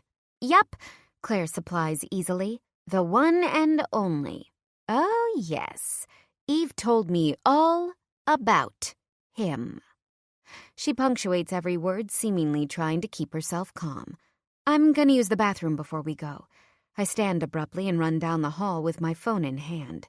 Running into the stall, I shoot out a text to Vincent. Me. "Hey, my plans changed. Claire came over and wants us all to go out. Heard you're coming?" Vincent. "I'll be there. I know I can't touch, but I'll be watching." I like that. Janelle is with us, too. Cool. She hates you, by the way. One day she'll get over it, when we're together and all this shit is behind us. I can't wait. Love you, baby. Love you, too. We all walk together out of the dorms when Claire's phone rings. She answers and immediately begins chatting about tonight's plans. Janelle squeezes my hand, and I turn to her. "I'm going to nail that man's balls to the wall tonight for what he did to you last year." All of a sudden, Janelle pauses. Eyes widen as she stares at my jacket. "Eve? Tell me where you got that coat." "Janelle? Stop it," I hiss, turning my eyes to Claire. Thankfully, she's too busy on her phone to notice our conversation. "Oh my God. Tell me you did what you promised. Tell me you aren't seeing him." Now isn't the time to explain. There's so much happening. I bite my cheek and look down. "You had sex with him, didn't you? How long has this been going on?" Her eyes are murderous. "You swore to me you'd stay away." I want to lie, but I can't. Instead, I keep my mouth shut. Claire hangs up the phone and tells us Tom is sending a car to pick us up at the dorm. "How lucky are you two to have friends who are so well connected?" The sarcasm drips from her voice. Claire moves her gaze between Janelle and me. "Why do I get the feeling something is going on? Is this about Vincent?" Janelle puts a hand on her hip and stares at me pointedly. "No, nothing is about him. We're just friends is all." Claire's jaw drops. "Do you have a death wish or something, Eve? If Daniela ever finds out—" "Exactly!" Janelle exclaims. My face must be red. I can feel the heat traveling through my veins. "He has a lot going on, and—" My words are coming out in stutters. I'm not prepared for this. They both stare at me unhappily. "It's your life. But don't say we didn't warn you." Claire shakes her head from side to side. I look down when Janelle takes my hand. "Tonight, let's have fun. You deserve it after all your hard work. I just wish you'd use your brain and choose someone else. Let's just leave, okay? I swallow hard, knowing how lucky I am that Janelle didn't fulfill her promise of never speaking to me again. She's not simply my sister or my best friend. In so many ways, she's truly my other half.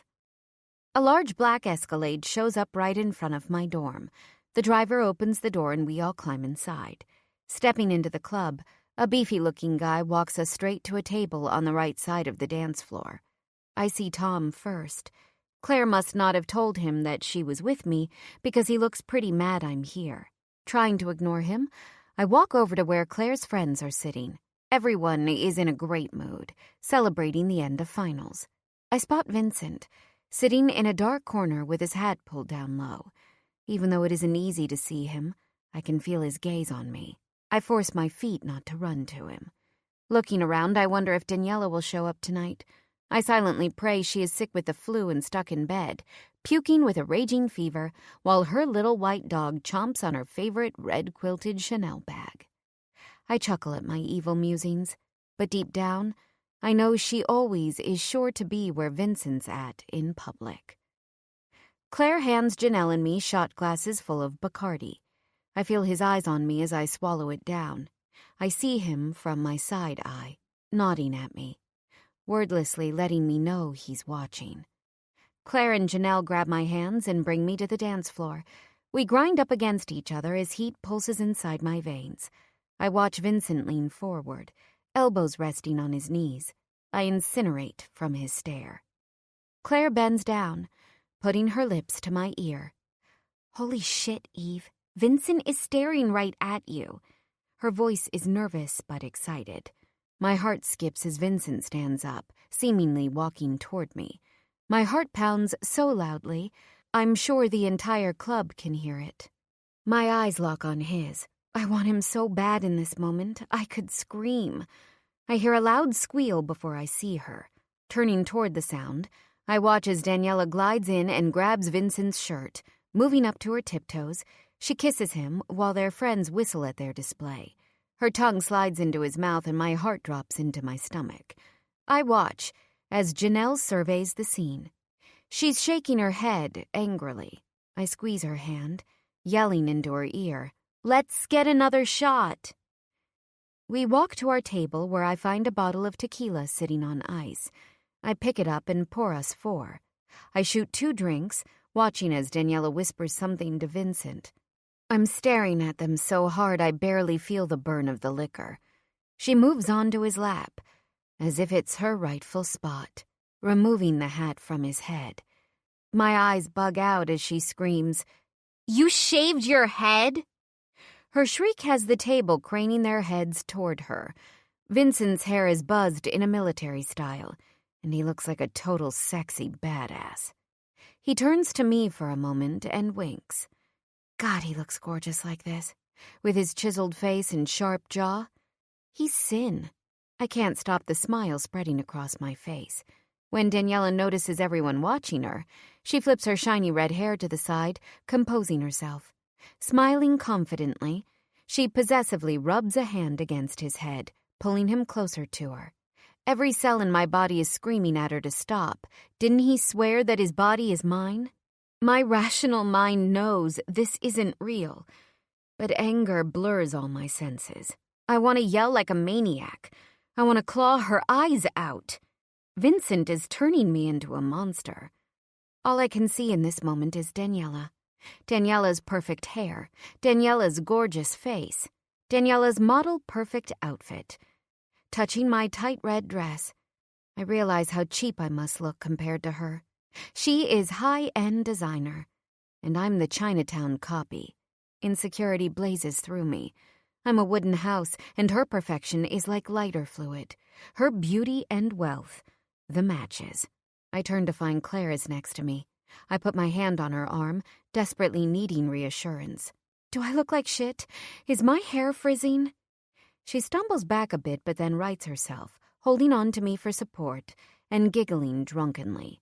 Eve, you might be the most gorgeous girl I've ever seen. She hiccups while I look at her with hope. In one moment, Daniela managed to steamroll my self-esteem. Everyone has been talking about you since you came to school.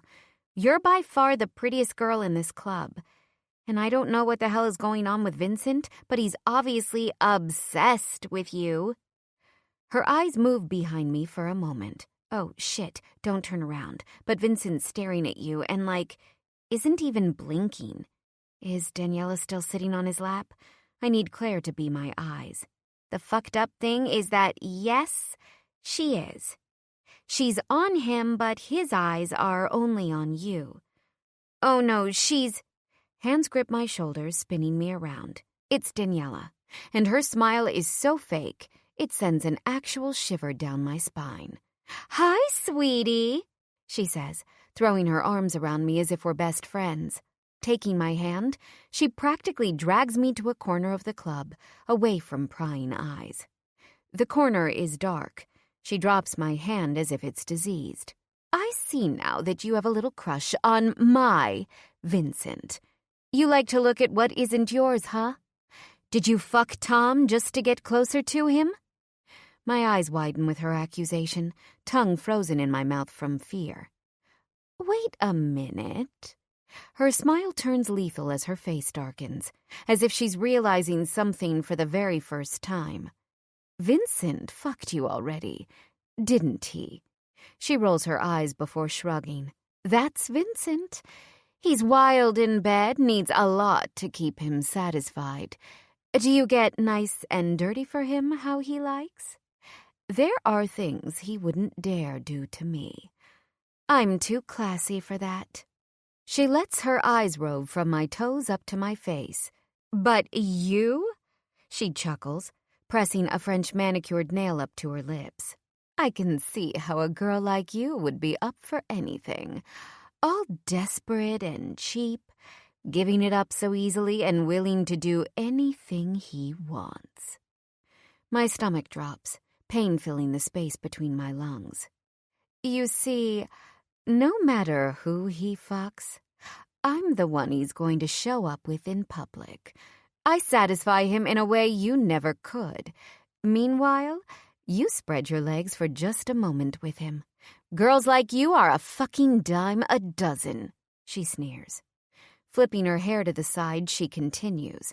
My rightful spot is next to him, and he wouldn't want it any other way. He and I go together perfectly. And your spot? Your spot is to be his whore. Because that's all you'll ever be to Vincent. Stepping backward, she puts a smile back on her face before turning on a high heel. I try to focus on the world around, but it's spinning. Somehow, Janelle finds me, bringing me back onto the dance floor. I see Vincent and Daniela again, but this time, it's Daniela making eye contact with me as she kisses him, probably moaning into his mouth. He pushes her off, and I see his lips move. It looks like he's saying, enough, but I can't be sure. Strobe lights flash, creating shadows on the walls around. I try to go with it, letting the music take me away. The competitive part of me rears its head. I want him to wish it was me on his lap, not her.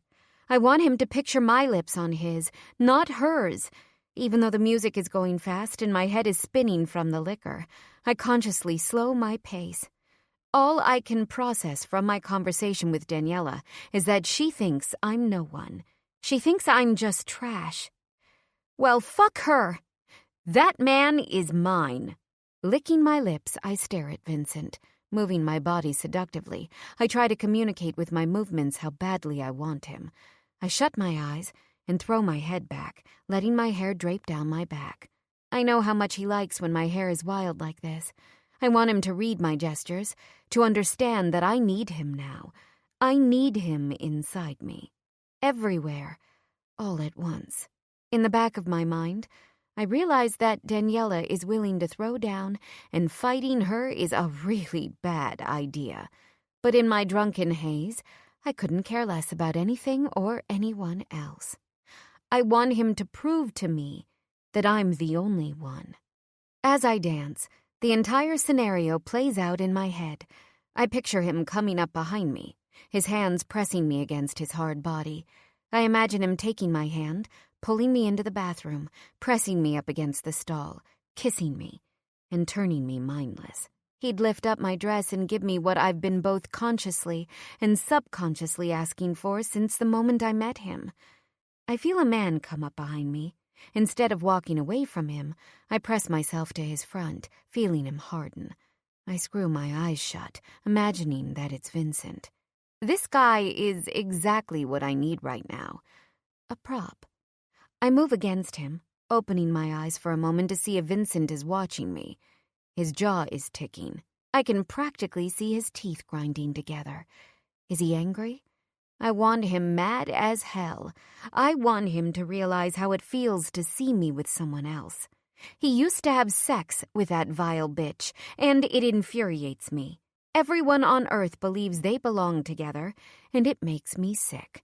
I'm angry at her for saying that shit to me. But I'm livid at him for putting me in this position. I hate being hidden. I hate being ignored. It's not fair. He's got a drink in his hand, and I watch as he brings it up to his full lips. He tips the drink into his mouth, and I watch him swallow. I close my eyes again, slightly moaning, dancing against this random body. When I finally reopen my eyes, Vincent is gone. I feel my stomach drop as I look around. Did he get so mad that he left with Daniela? What time is it? I need my phone. Where is my bag? Anxiety and alcohol are wreaking havoc on my insides.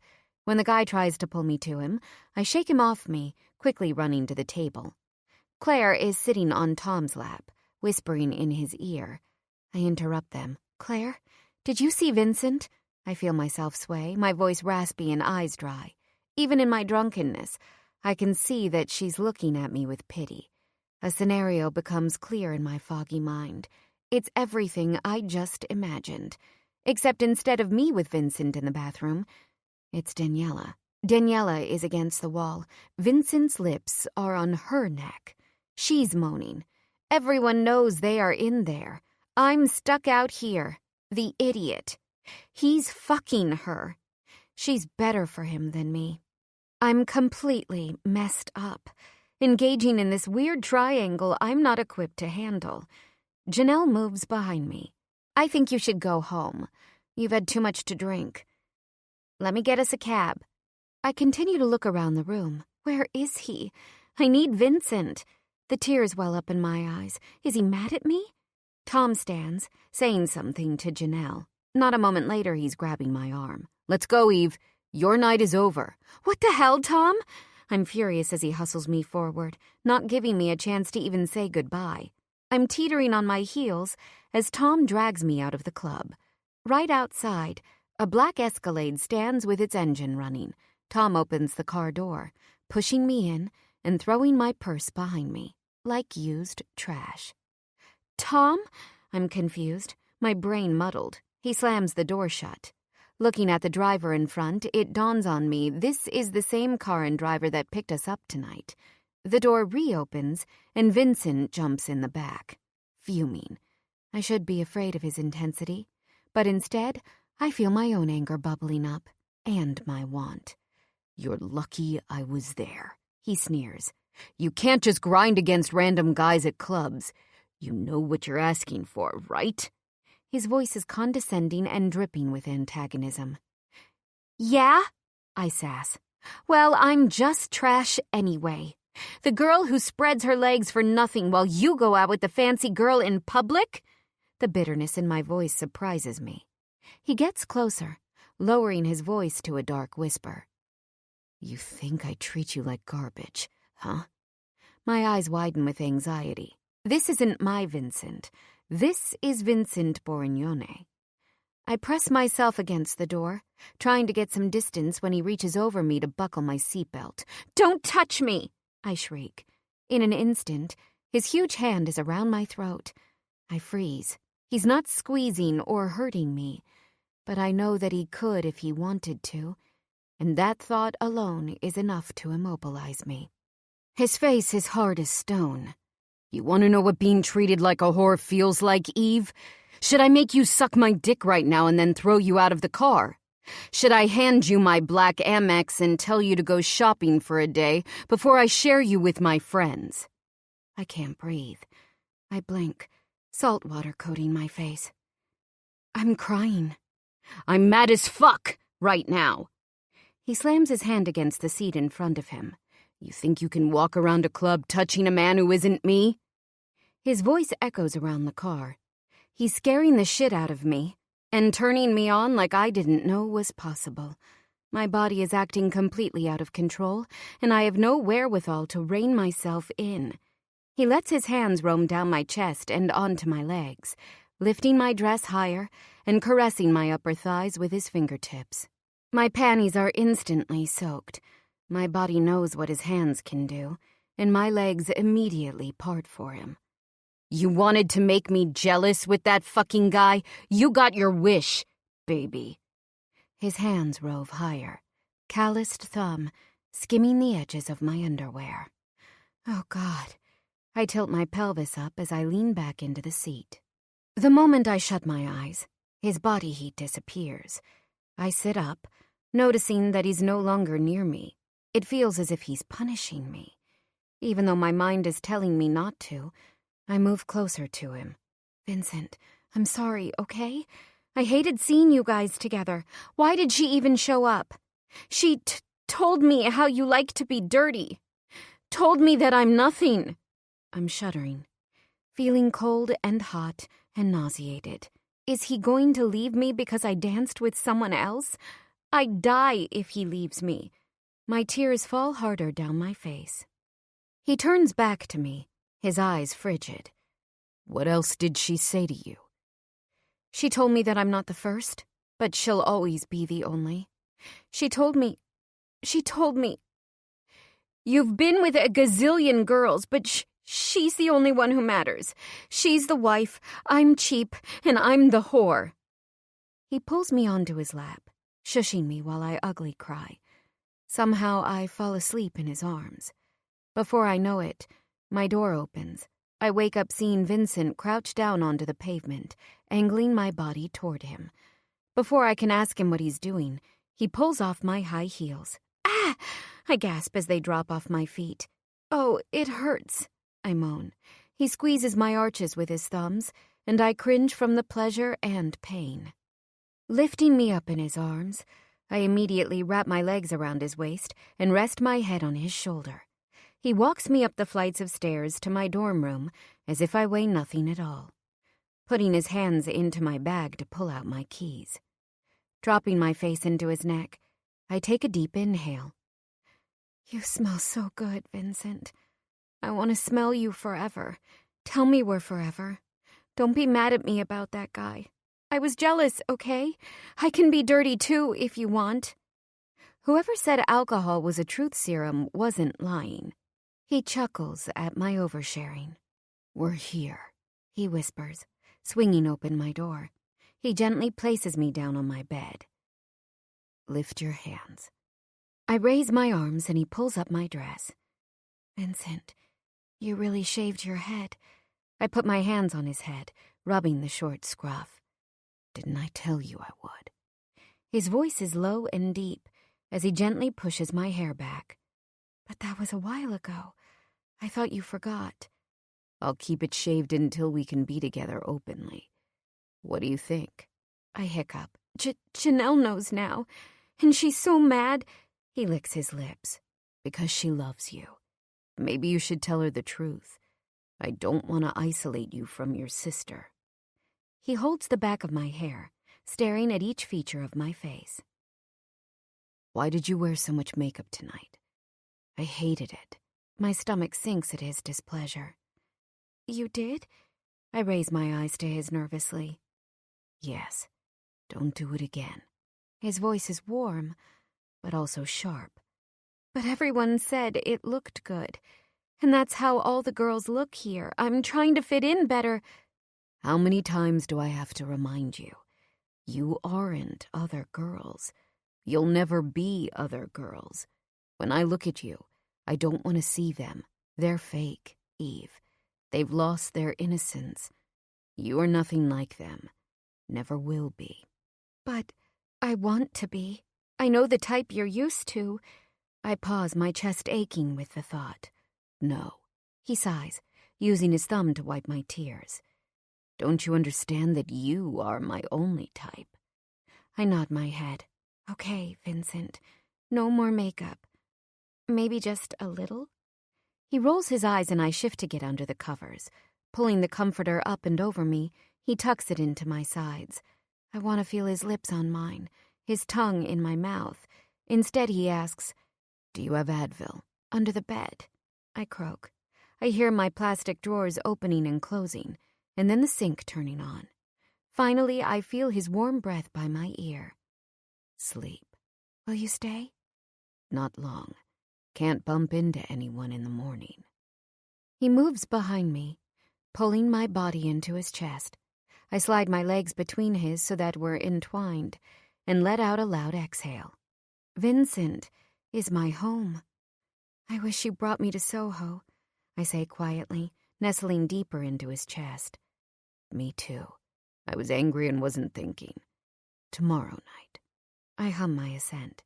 When I wake up, I turn to my bedside clock and see that it's 5 a.m. I sit up for a moment, my head pounding and muddled. I see the pills and a huge cup of water, and immediately swallow them down. I'm not sure what was real and what was a dream last night, but when I put my nose into my pillow inhaling, I know Vincent was here. Chapter 18. Eve. Vincent and I spend most of spring break in bed. I've cooked us every meal, and all we did was lounge around, make love, watch movies, and eat. We danced together, too, because Vincent, he knows how much I love it. He's tried a few times to discuss what happened at the club, but I told him I didn't want to talk about it. There's no use in rehashing Daniela's words when they do nothing but make me insecure. Yesterday, I saw an episode on the Food Network of Giada making spaghetti bolognese, and I wanted to make it for Vincent. I think he is going to be in heaven. At least, I hope so. I slice up a fresh baguette with garlic and olive oil and pop it into the oven to get nice and crispy. The salad is already washed and sitting in the fridge. I check the clock. Vincent will be home from his workout in about 30 minutes. While the sauce simmers, I decide now is a good time to wash up and get the smell of fried onions out of my hair. I shower and then open up his side table to pull out a white t-shirt. It's snug on Vincent, but gigantic on me. I slide it on and grin. He loves when I wear his clothes, and I love it too. Just as I'm drying my hair with the towel, I hear the front door open and shut. "Hi, honey. I'm home," Vincent yells. I laugh as he comes up behind me, but then cry out when I realize his shirt is soaked in sweat. "Ah, Vincent! I just got clean and now you're getting me all gross." I'm trying to sound mad, but we both know I couldn't care less. I'll take him any way I can get him. "Let me get you nice and dirty. I want you back in the shower with me." "No. Dinner will be ready soon, and I know you must be hungry." "You know I love when you feed me, and the house smells fucking fantastic. But right now, I'm hungry for something else." He nips at my ear and my head rolls back. An hour later, I'm drying my hair for the second time.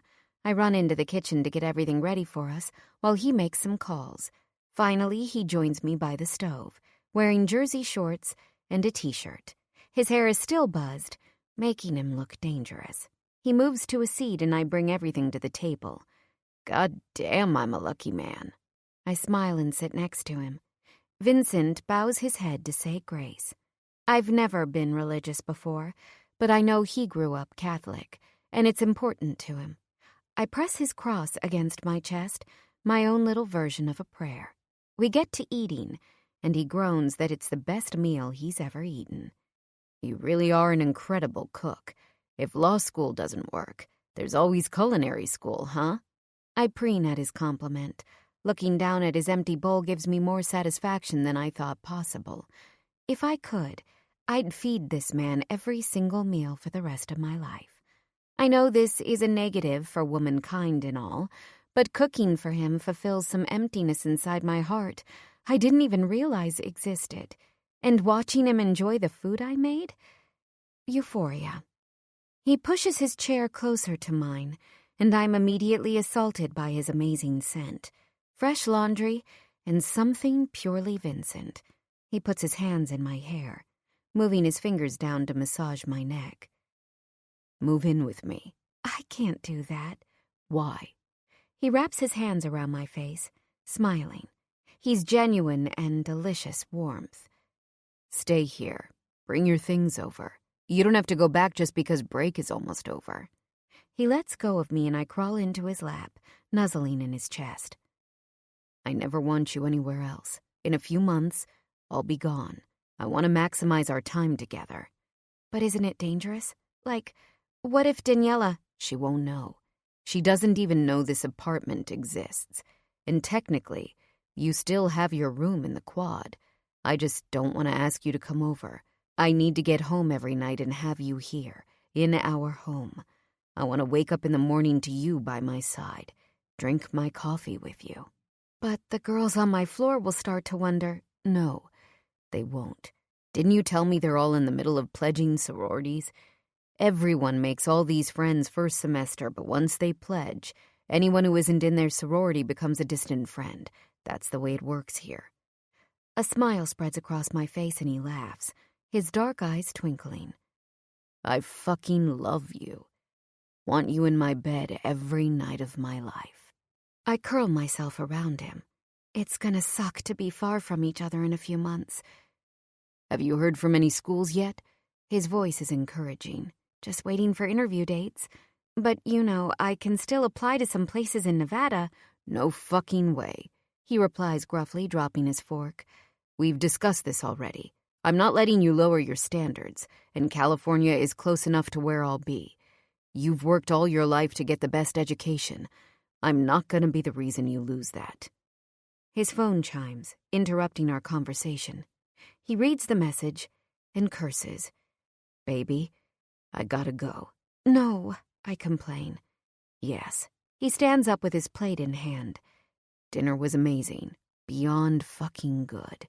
Don't throw out any of it. I want leftovers tomorrow or later tonight. I'm glad you liked it. I fuss with my hair as he proceeds to move everything from the table into the kitchen. So, where are you going? I know he never tells me, but we've been through this. His hard voice shakes me back to reality. Don't ask. When it's family business, it isn't yours. His voice is firm with no room for negotiation. My stomach clenches. I hate when he acts this way. Doesn't he understand I'm afraid he'll get hurt? What if the cops show up? Who would even be able to tell me if something went wrong? He cleans the table silently, and I know he's gearing up for whatever is to come tonight. When he's done, he moves to the bedroom. I follow him into his walk-in closet, which I now know houses his weapons arsenal. Opening his gun safe, he methodically takes out holsters and guns. He takes off his clothes after dropping everything onto the bed. He's so strong and powerful, but I yearn to take care of him. He moves to strap himself when I step in front of him. Let me, I tell him softly. He blinks as I take his ankle holsters and drop to my knees, wrapping them above his feet. Is this good? I tighten them, staring up at him and biting my bottom lip. He nods, handing me 2 small handguns that I slide inside and then fasten.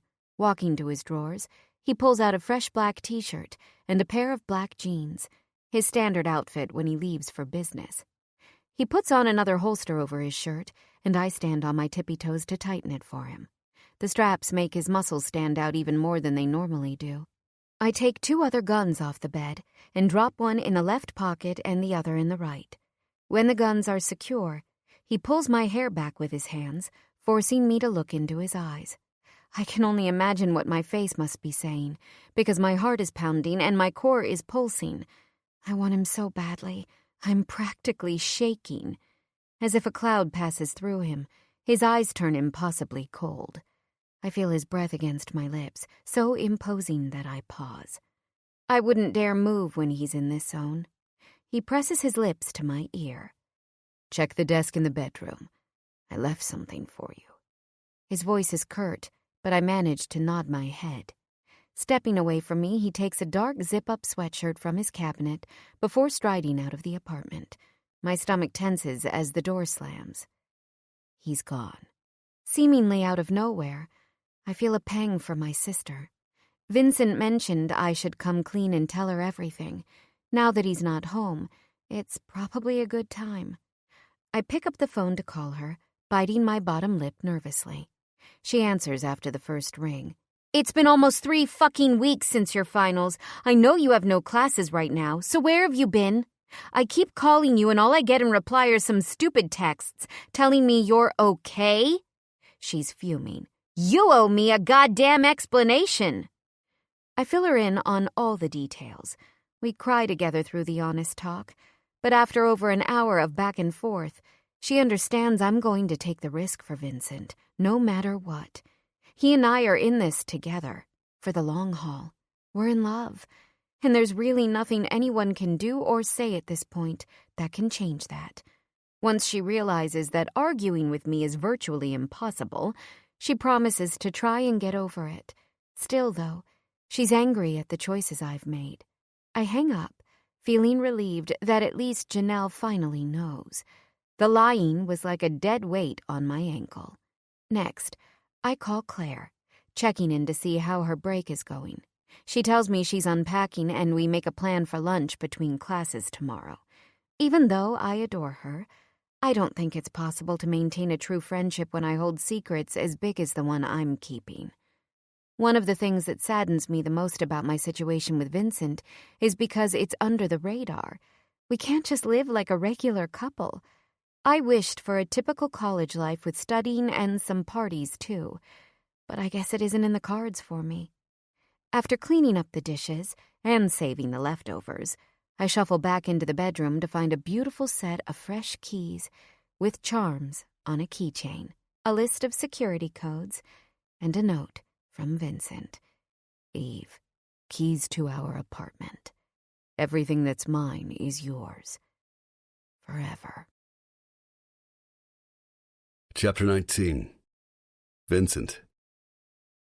I get into the car and force myself to change faces. It's whiplash moving between loving the hell out of my girl and having to take care of business. Tom keeps telling me something feels off at the ports, and his text said as much. In the business we're in, trusting our gut is necessary. Daniela has been asking some probing questions ever since the club. Thank fuck Eve got herself off social media. If she saw what I've been doing these days, she'd probably go insane. Since Eve and Daniela had words, I've had to go the extra mile to keep Daniela off our backs. That means more time with her out in public, where I've been doing my best to keep her happy. At this point, I deserve a goddamn Oscar. Just tonight, I let her come with me to the gym, where she snapped a sweaty picture of the two of us after working out. She keeps insisting that Eve and I have something going on between us, but I just continue to deny it. The damage she can inflict is endless. Not fucking her definitely makes her angrier. I know she wants to get back with me, but that's not something I'll ever budge on.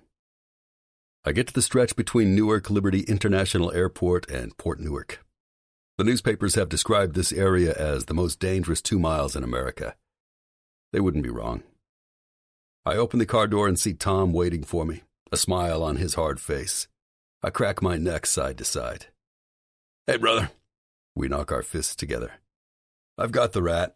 Motherfucker's been compiling some data for the feds." "Let's see him. Is he ready for me?" He nods in the affirmative. I crack my knuckles. Chapter 20. Eve. Spring break is now over. We only have 8 weeks before the semester is finished. And then Vincent leaves for Nevada, and hopefully, I'll have transferred to a school out in California.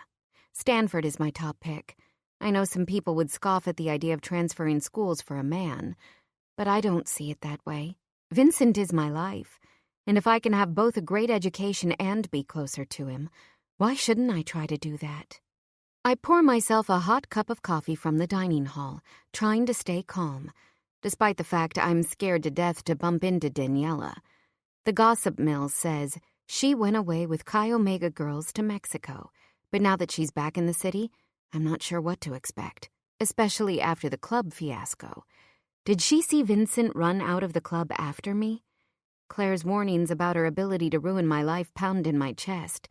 Taking my coffee to go, I try to relax while walking to my first class of the day.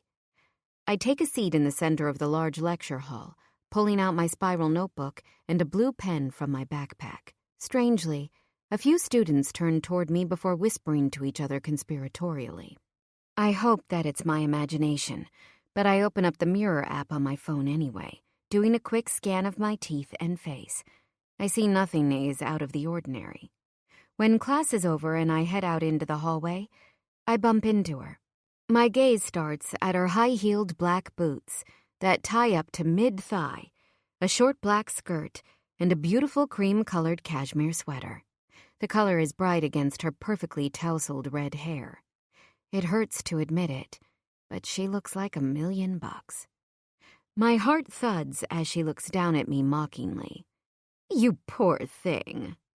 Daniela shrugs a bony and tanned shoulder. "You were totally wasted at the club before break, and the fact that it was photographed." "Photographed?" "Well, you were dancing like a stripper. Do you even remember?" Her eyes move from my feet to my face disapprovingly, and then she lets out a little laugh as if I'm nothing but a joke. Well, even if you don't, you should check High and Low. You're all over it, and let's just say it isn't exactly flattering." She lifts a perfectly manicured hand up to her lips, but then again, I guess you are who you are, right? I just hope the school doesn't find out about your behavior. I know they take scholarships away from kids like you who try to party with the rest of us. Sweat breaks out on my forehead, but she continues. "It would be a shame if you got thrown out, wouldn't it? And after how hard you worked to get out of the ghetto you were raised in, what would your sister Janelle think if everything she sacrificed for you was all lost? Would you have to move back into the blue houses with your mom? She's a stripper too, right?" My mouth drops open. How does she know? Cold terror moves straight down my spine and into my feet. Seemingly content with my obvious fear, Daniela struts off. I want to move, but I can't. I can barely breathe. With a shaking hand, I manage to take out my phone and open the browser. I hear whispers in the hall, but I'm too focused on my task to pay attention. I quickly type in High and Low in my Google search. I know this is what Daniela hoped for, but I need to know. I can't even think about anything other than finding out what is on the internet about me. I click on the link, and there I am. Pages of photographs of me, dancing. My super tight red dress leaves almost nothing to the imagination. A random guy stands flush behind me, his face slightly blurry. Every feature of mine is perfectly visible, though. As if the photos weren't enough, there's an article accompanying it. Will bitches never learn? This freshman, Eve Petrov, was spotted before spring break at the hottest club in the city, Marquis. Word on the street is she tried to hook up with the Vincent Borignone, who completely ignored her pathetic advances, obviously. Bystanders at the club all laughed while she pounded shots, got completely wasted, and then slutted herself up to any guy who would give her attention. Ugh, gross. When will this freshman girl learn more than just math? It's called self-respect. And by the way, no one told us here at High and Low that the drinking age was lowered to 19. XOXO, High and Low. I lift my head while mortification filters through my senses. I quickly type out a text to Claire. She responds right away, telling me to meet her by the no smoking sign in front of Grant Hall, right now. I run out of the building, not caring that people are watching. I burst through the front doors of the mathematics building, wanting to collapse in relief when I see Claire waiting by the tree. She starts. I read it. Everyone has, so swallow your pride and let's figure out how to deal now, okay? I nod my head. We're in crisis mode, but she's in control. It almost feels as if I'm an outsider looking in. My mind hasn't caught up to the fact that this is all happening to me. First thing you do is a lot of really good stuff, so when your name comes up in a Google search, the newer and more positive stuff about you comes up first. That means getting your name out wherever possible in conjunction with good things, like charities or donating your time to a good cause. We don't ever want a future employer seeing this. The tears well up in my eyes. Employer? I gasp. This is my future. My life. What if one of the schools I plan on transferring to sees this? She puts a hand on my shoulder. It is what it is, Eve. Another thing you need to do is to speak to Vincent. Maybe he can find a way to erase it. But how? I stutter. People have connections. I have no idea who is behind High and Low, but you never know. Girls would lick the dirty gym floor if Vincent asked them to do it. If he knows who wrote it, I bet they'd take it down if he asked. It's worth a try.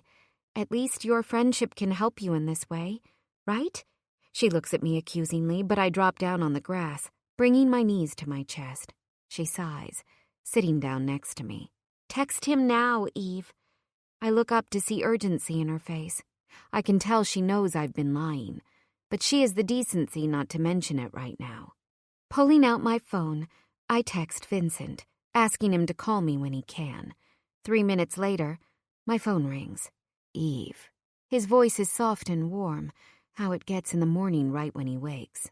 I start before I lose the nerve. I'm on High and Low. Can you find a way to get it taken off? My voice comes out in a rush. I'm not just mortified. I'm also ashamed. They wrote about you? He sounds furious. That gossip site? They said... I pause. I want to tell him everything, but I'm too upset to speak. I swallow the dryness in my mouth, willing myself to hold it all in until I get to the privacy of my dorm room. Give me a few hours. It'll be gone. He hangs up the phone. I'm sitting on the ground with Claire by my side. She takes my hand. Vincent to the rescue, huh? Her smile is relieved, but also sad. Do you really think he'll get it removed? My desperation is making my head pound. The tears finally start to fall. Yes, I do. She's nodding, the hopefulness written all over her face. But Eve, please stay away from him. If Daniela is out to get you, this is likely just the tip of the iceberg. Getting her angry is a really bad thing. She's so connected, Eve. I tried to warn you, and I hope it's not too late. I'm gonna go back to my room. I can't be out on campus right now. I walk directly to the quad with my head down, swiping my key card to get into the building. After climbing the steps, I bump into my resident advisor. She's about to say something, but I quickly run past her. I can barely look up. Has she seen it? Has everyone? I sit at the desk in my room, opening my computer and checking out High and Low. Tears of relief fall down my face when I see that the article and all the photos about me are gone. Chapter 21. Vincent. Slamming my hand on my desk, I pace the length of my bedroom. I'm back in my apartment by school, here to grab a textbook for number theory. The fact that Eve was on High and Low, and her name was mentioned in connection with mine, is a huge goddamn problem. Thankfully, I know the girls who run it. The moment I told them to remove the photos and the article, they took it all down. But if Daniela saw the article, there will be hell to pay. My doorbell rings and I open the door to see her. The bitch has timing, I'll give her that. I take a deep breath as she waltzes into my apartment. Vincent. She drops her designer purse on the floor carelessly. Daniela. Sitting on the edge of the couch, she crosses her legs, high-heeled boots and a skirt so short it's practically indecent. I saw you got that article taken down. So, contrary to everything you've told me, you obviously care about her. Care? She's no one to me, I scoff. Now do me a favor and get out. I've got work to do. You think you can just get rid of me? You're funny, Vincent. Do you know how many men would give their right arm to get me in bed? She puts her arms on her hips. Good for you, then, I laugh angrily. Go fuck whoever you want. I walk into my kitchen, pulling out a bottle of water from the fridge. She trails behind me. Look at me, she says, grabbing my arm. Me and you go together. Me and you are together. We are together. I shake my head slowly, amazed that a girl this smart in the books can be so delusional. We aren't anything, Daniela. Not now and not ever. You need to find another man and move on. I'm sick of this bullshit. I can feel the tendons straining in my neck. I know I need to calm down, but it's becoming damn near impossible. Another man? What other man? Look in the mirror, Vincent. Me and you make sense. Me and you are perfect. Our families. Think about the connections. We'd rule the world. I totally accept your life. Hell, I more than accept it. I love it. We, she starts gesturing between us, make sense. Her lashes flutter faster than normal. The girl is unhinged and clearly on something.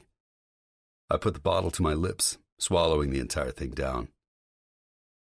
It's her.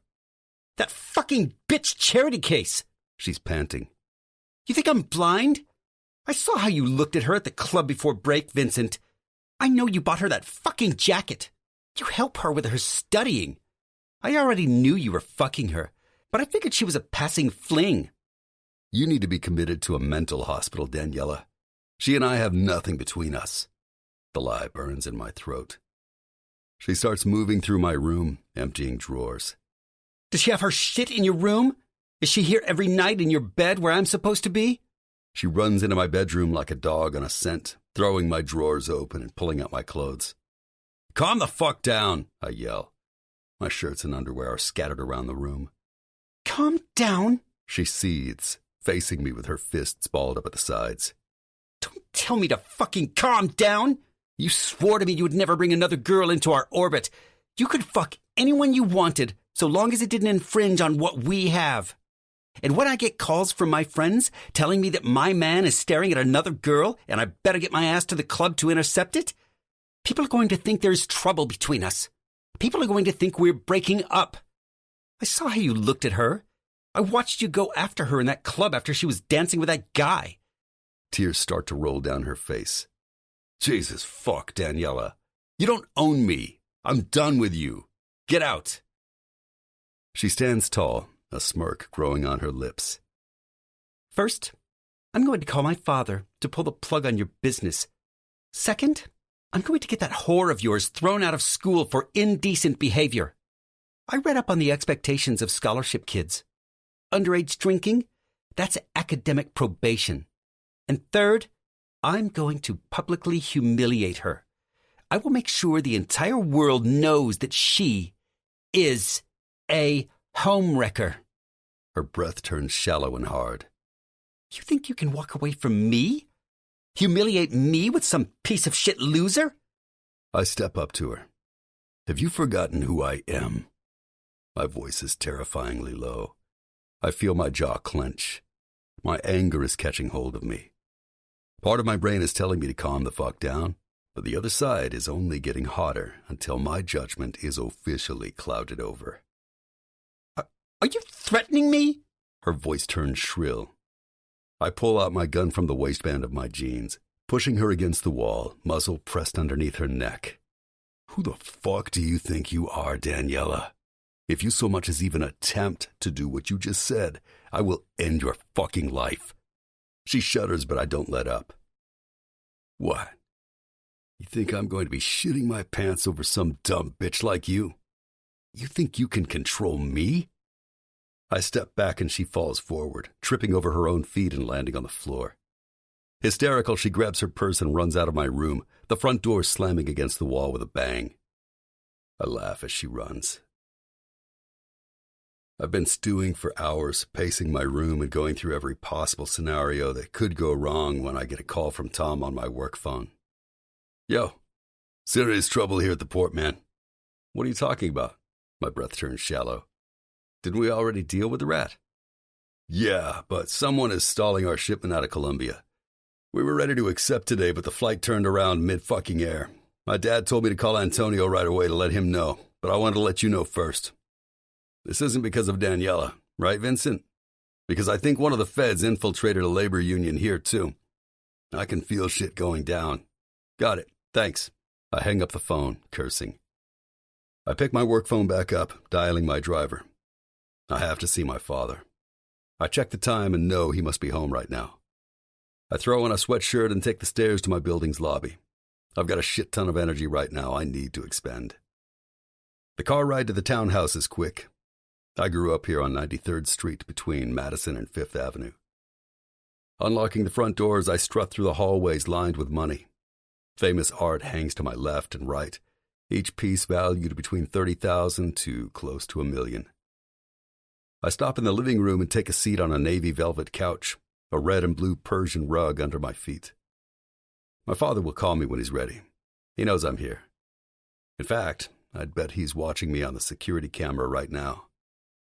I breathe deeply, getting my head on straight. "Vincent!" My father's stern voice calls out on speakerphone. "Come down." I exhale as I get to the staircase, walking down 2 flights of carpeted stairs into the basement level. Opening the second door to the left, I enter our meeting room. The walls are painted in black lacquer and a huge crystal chandelier hangs from the center, giving the room a dark glow. He sits in his black leather chair at the end of the table. In this moment, he's no one other than the leader and boss of the Borignoni Mafia, and I can tell from his body language he's angry as all fuck. I'm waiting for an explanation as to how all this shit broke down. I already heard from some of our friends that Costa is behind stalling our shipment today. You're my right hand. Who the fuck is causing a crack in the empire I built? Tell me you didn't piss off the daughter, Vincent. Sitting tall in one of his custom suits, he stares at me with fury in his eyes. He brings his cigarette to his lips, taking a heavy drag. The smoke wafts through his lips and nose, momentarily covering his face. I can tell he knows. He's waiting for the confirmation. Without any preamble, I begin with the night Eve and I met.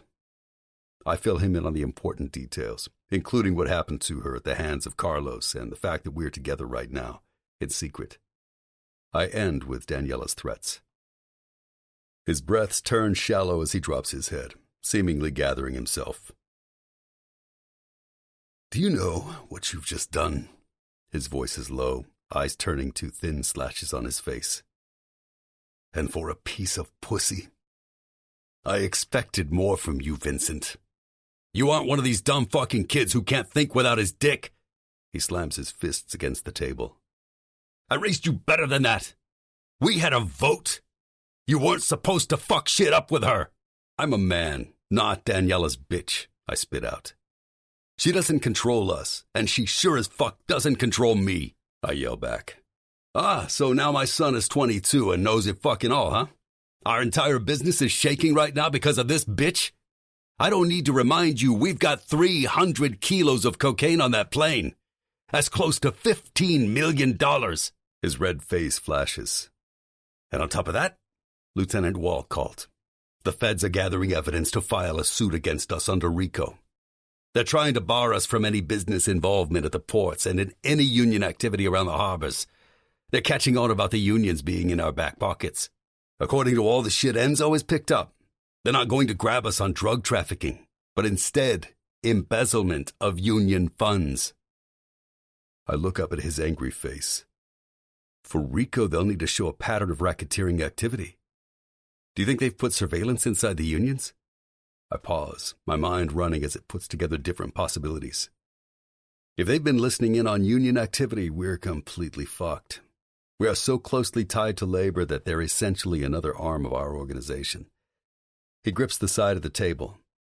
They don't need to prove criminal acts. All they need is to focus on behavioral patterns.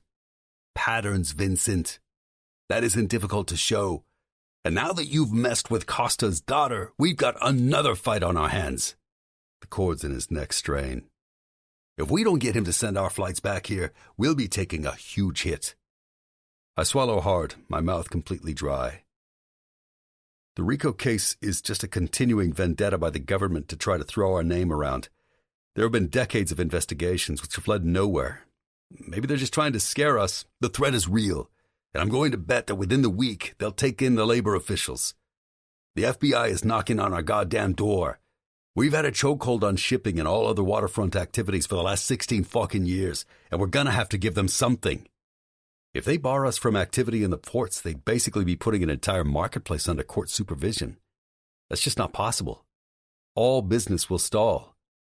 Sweat beads on my forehead, dripping down the sides of my face. It's possible, and it's happening. I dropped my head into my hands. Everything I prayed wouldn't happen, just did. And Costa controls half of South America. Look what he's been able to do within moments of you fighting with his daughter. Turning our planes around, he curses, slamming his hand back down on the table. He's obviously waiting for our phone call to clear up this goddamn mess. I exhale, trying to stay focused. Call him.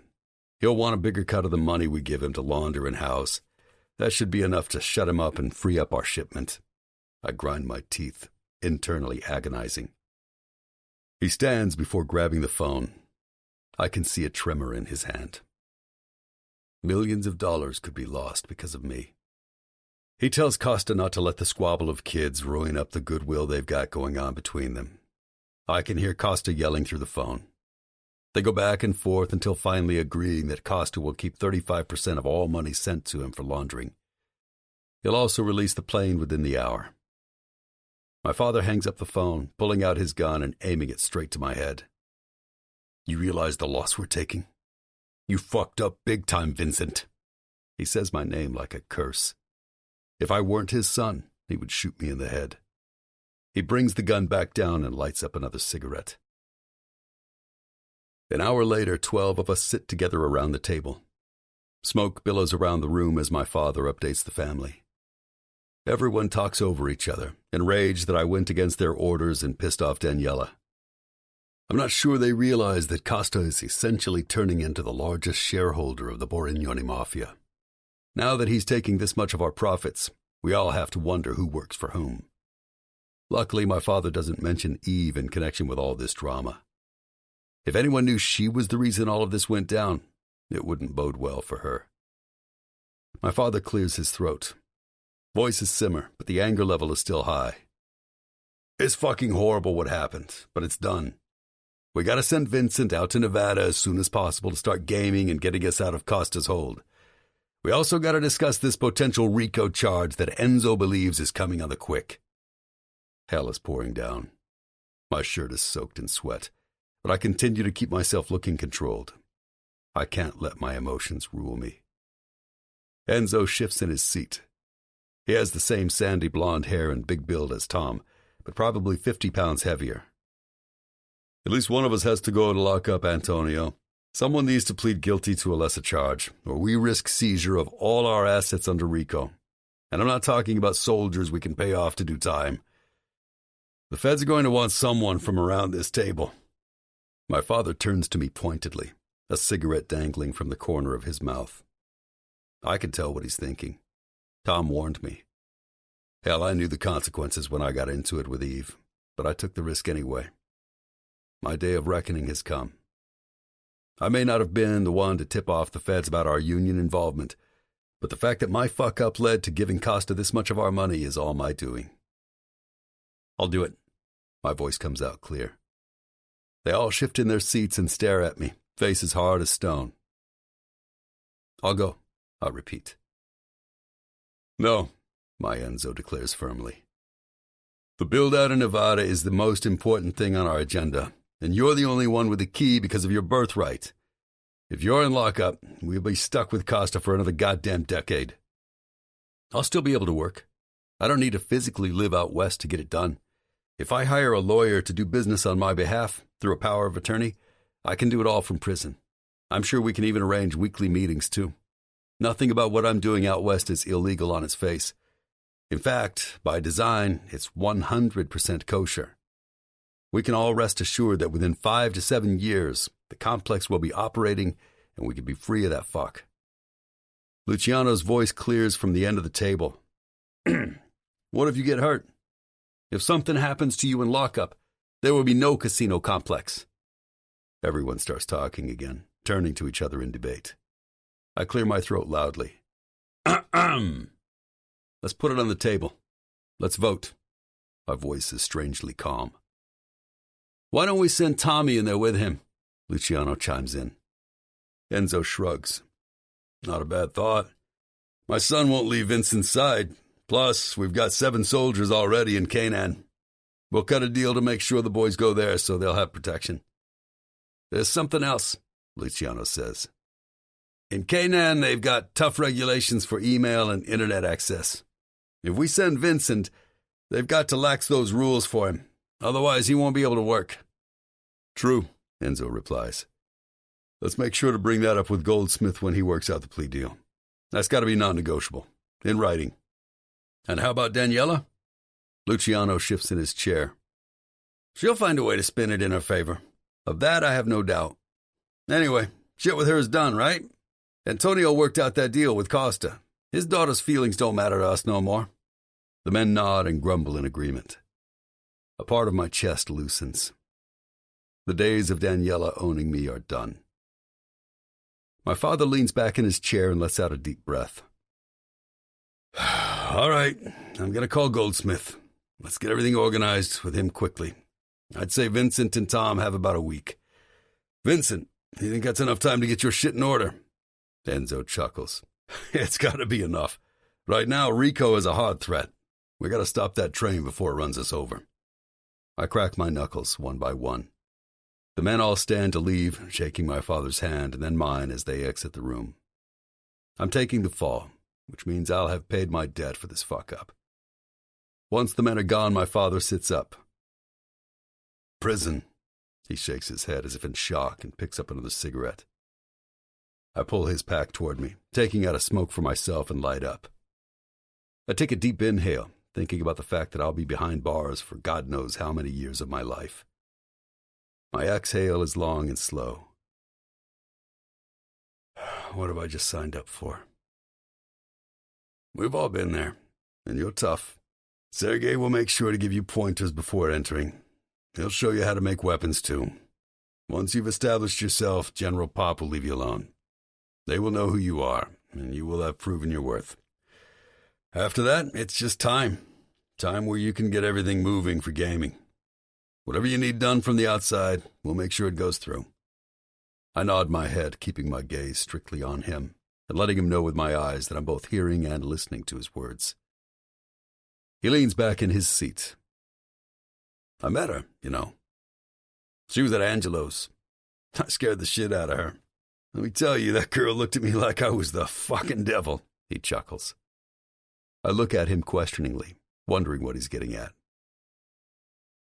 Going to jail makes many alliances, but also many enemies. And a girl like her, he raises his eyebrows. I don't have to tell you that plenty of men would want to take her, especially to retaliate. Blood rushes into my head and my stomach churns. I clench and then unclench my fists. He has his own reasons for wanting her out of my life. Of that I'm sure. Still, though, he has a real point. I shuffle in my seat, not wanting him to see that my chest is caving in. If anyone knew I had a woman I was leaving behind, if she even came to prison for a visit, it could mean her death. He puts his hand out to me, and I steel myself, shaking it firmly. Before I can let go of his grip, he squeezes my palm. Get shit set for gaming so you won't lose any time while you're locked up. The sooner we get it off the ground, the sooner we can cut Costa loose. He's all business. I nod my head, swallowing hard. I'll send you hard copies of my plans, and I'll scan and email myself everything. I already discussed with Iris about how many men we'll need to pressure the tribal council. As we discussed, it'll probably be bloody getting them to agree to this. You going away is a travesty for the entire family, Vincent. You'll come out stronger, though. No room in this life for love. Love is for pussies. Prison will teach you. He holds my hand for another beat and then releases me. I move to leave when he clears his throat. One more thing. Tomorrow morning you gotta get inked. It's time to get the Borignoni insignia. I'll call Shane then. He looks at me gravely. With a swift nod to the leader of the Borignoni Mafia, I walk out the door, my fate sealed. Chapter 22. Vincent. I take a car to the East River at 87th Street, sit back on a bench and light up a smoke while staring at the lights of the RFK Bridge. Eve accepted me in my life months ago. She won't be easily convinced to be done with me. Even if I'm in jail, she'll want to stay close. And she'd wait the however many years if I asked her to wait. I know this because I'd wait a lifetime for her. I have to break her heart. Make sure she believes we're completely done. I need her to get off the East Coast and then promptly forget I ever existed. If she has any hope, she'll hang on to me. If there's one thing my father is right about, it's this. If anyone hears there's a woman I love, they will come for her and use her against me. Not least, I wouldn't be able to sleep knowing she's waiting for potentially 10 goddamn years for me to leave prison. What if I die in lockup? What if I come out a different man completely? She can't wait. I won't let her. My father's reasons for that good advice are obviously purely selfish. He sees her as the girl who shook our empire. I lift my head for a moment, realizing that the biggest threat of all may be him. Antonio Borignoni. She has to leave, and my father must know that it's completely over. It's shocking to imagine that my father would do that to me. But when he puts on that suit, he's only one man, the boss. And the boss makes sure every I is dotted and every T is crossed. I exhale, wondering how I'm going to break us up. I imagine that the plan is for a fictional character, because every time I think of doing this to my girl, my stomach clenches. Finally, I pick up the phone, calling Angelo. I'm going to need him to back up my story. I know how close they are, and he's the best man for the job as she trusts him completely. He listens intently to me before cursing me out. The only reason why I accept the way he's speaking is because I know it's out of love for my girl. He's furious I dragged her into this mess in the first place. He's shocked, but his fury only solidifies the truth. Eve deserves better than me in this life. When the conversation ends, I hang up the phone and drop my head into my palms. All of a sudden, I'm assaulted by the memory of Eve's shitty stairwell back in the blue houses. I haven't thought of that shithole in quite some time. My breath grows ragged, imagining those darkened steps. I move behind her, one hand on my piece and the other at her lower back. I feel her tiny frame trembling in my touch. I want to turn her around and pull her into my arms, grab her and carry her up to her apartment. No, I want to grab her and carry her out of this fucking shithole. I just need to feel her lips on mine. Everything about her calls to me. She's whip-smart and intellectual and somehow has no goddamn clue how gorgeous she is. My heart pounds with want. She's so tiny and it brings out the caveman in me. Even 2 steps behind her, I tower over her. I turn her around on the step and do my best to gauge her mood in the dark. Could I leave her in this building alone tonight? What I see in her face has my dick twitching. She wants me. Full lips parted, eyes slightly glazed. I go in for a soft kiss, not wanting to scare her. But the minute we touch, it's as if I've been electrocuted. Never in my life have I felt heat and energy like this. My mind flashes to Eve in my kitchen, cooking for us a few nights ago. Vincent! She squeals, running and jumping into my arms as though she hasn't seen me in a year. We were just together this morning. I laugh at her exuberance. I'm making you the best dinner. Wash up and sit. I drop my backpack on the floor by the table and then move to the sink to wash my hands. Turning, I watch as Eve pulls a foil-covered dish out of the oven using a set of black oven mitts that I never even knew I owned. She's so beautiful. Fuck. I stand up and move behind her as she places the dish on the counter. Using my fingers, I pull off a piece of chicken straight out of the pan, like I know she hates. Vincent, no, she scolds, trying to push me back. Eve, yes. I mimic her voice, chuckling as I take another juicy bite. Don't eat like an animal. Let me put it all out for us. I just need a few more minutes to take the rice off the stove. I'm a growing boy. I can't wait. Then you're moving too slow. You have zero patience. Has anyone ever told you that? Nope. I take another bite, trying not to laugh. You're a liar. Wait, Eve, shush. Do you hear that sound? I move my eyes left to right. Hear what? She cocks her head to the side, listening intently. It's my stomach growling. It's angry, Eve. Oh, Vincent, sit your ass down. My ass or your ass? I grab her, lifting her onto the counter. Let go. I need to take the rice off or it'll burn. You're giving me your bitch face. You know I love that face. I nuzzle my nose into her neck, inhaling. She pushes me back, and I let her move me. Lifting an arched brow, she fumes in that sexy way of hers. Okay, I'll sit. I bring her down from the counter and move to my seat, watching her fuss over my meal, staring as she mixes the salad. Watching as she scoops out the rice with a fork before tasting it, making sure it's just right. Mine. I blink, feeling wetness coat my cheeks. Chapter 23. Vincent. I arrive to Soho and see Eve curled in the fetal position over my covers. She's fast asleep. Eve, are you awake? I drop to my knees by the bed and put my nose by her throat, breathing in her scent. I don't want to touch her when my clothes smell like smoke and sweat.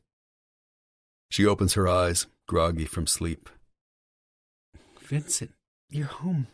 I was so worried about you. Eve, do you remember the buried art?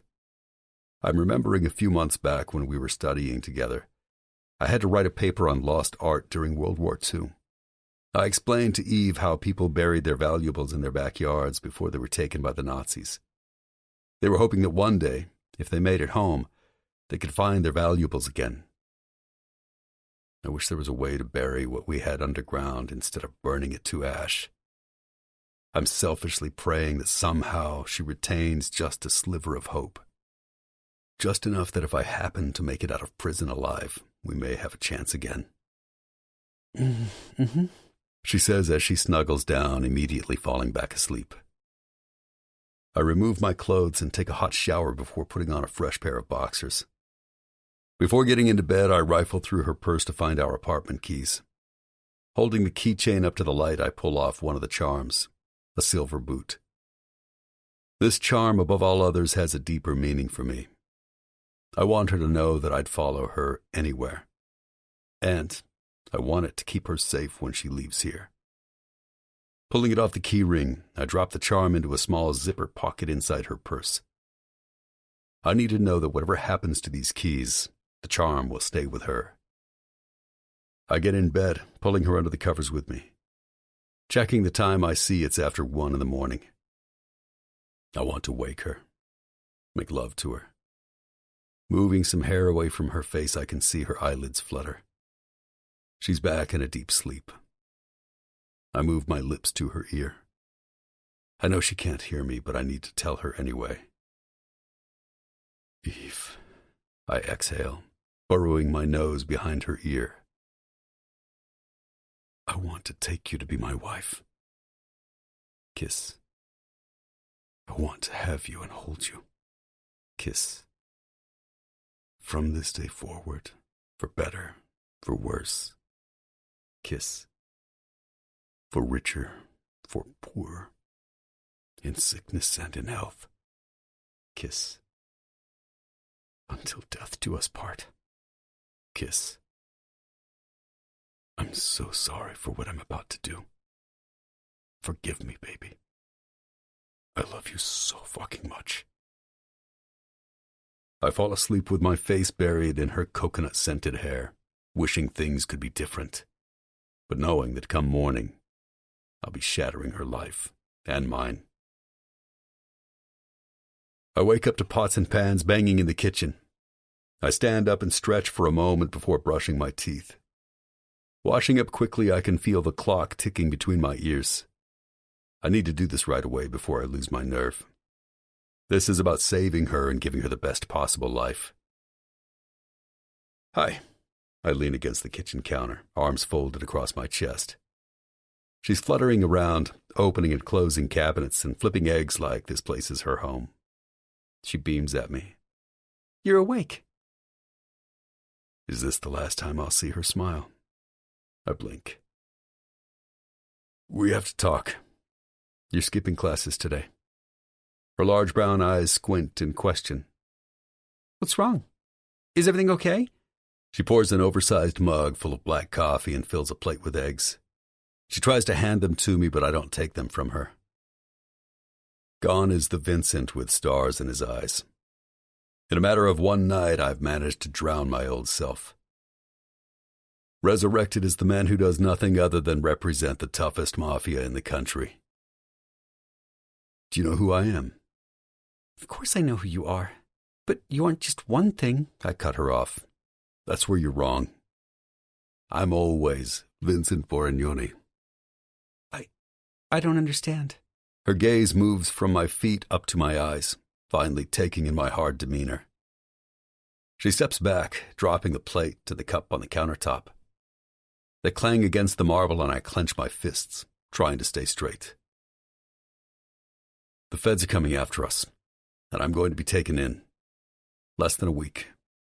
I'm meeting with my lawyer tomorrow, and we'll probably meet with the FBI the day after. Taken in? But I'm going to prison, Eve. Maybe 7 to 10.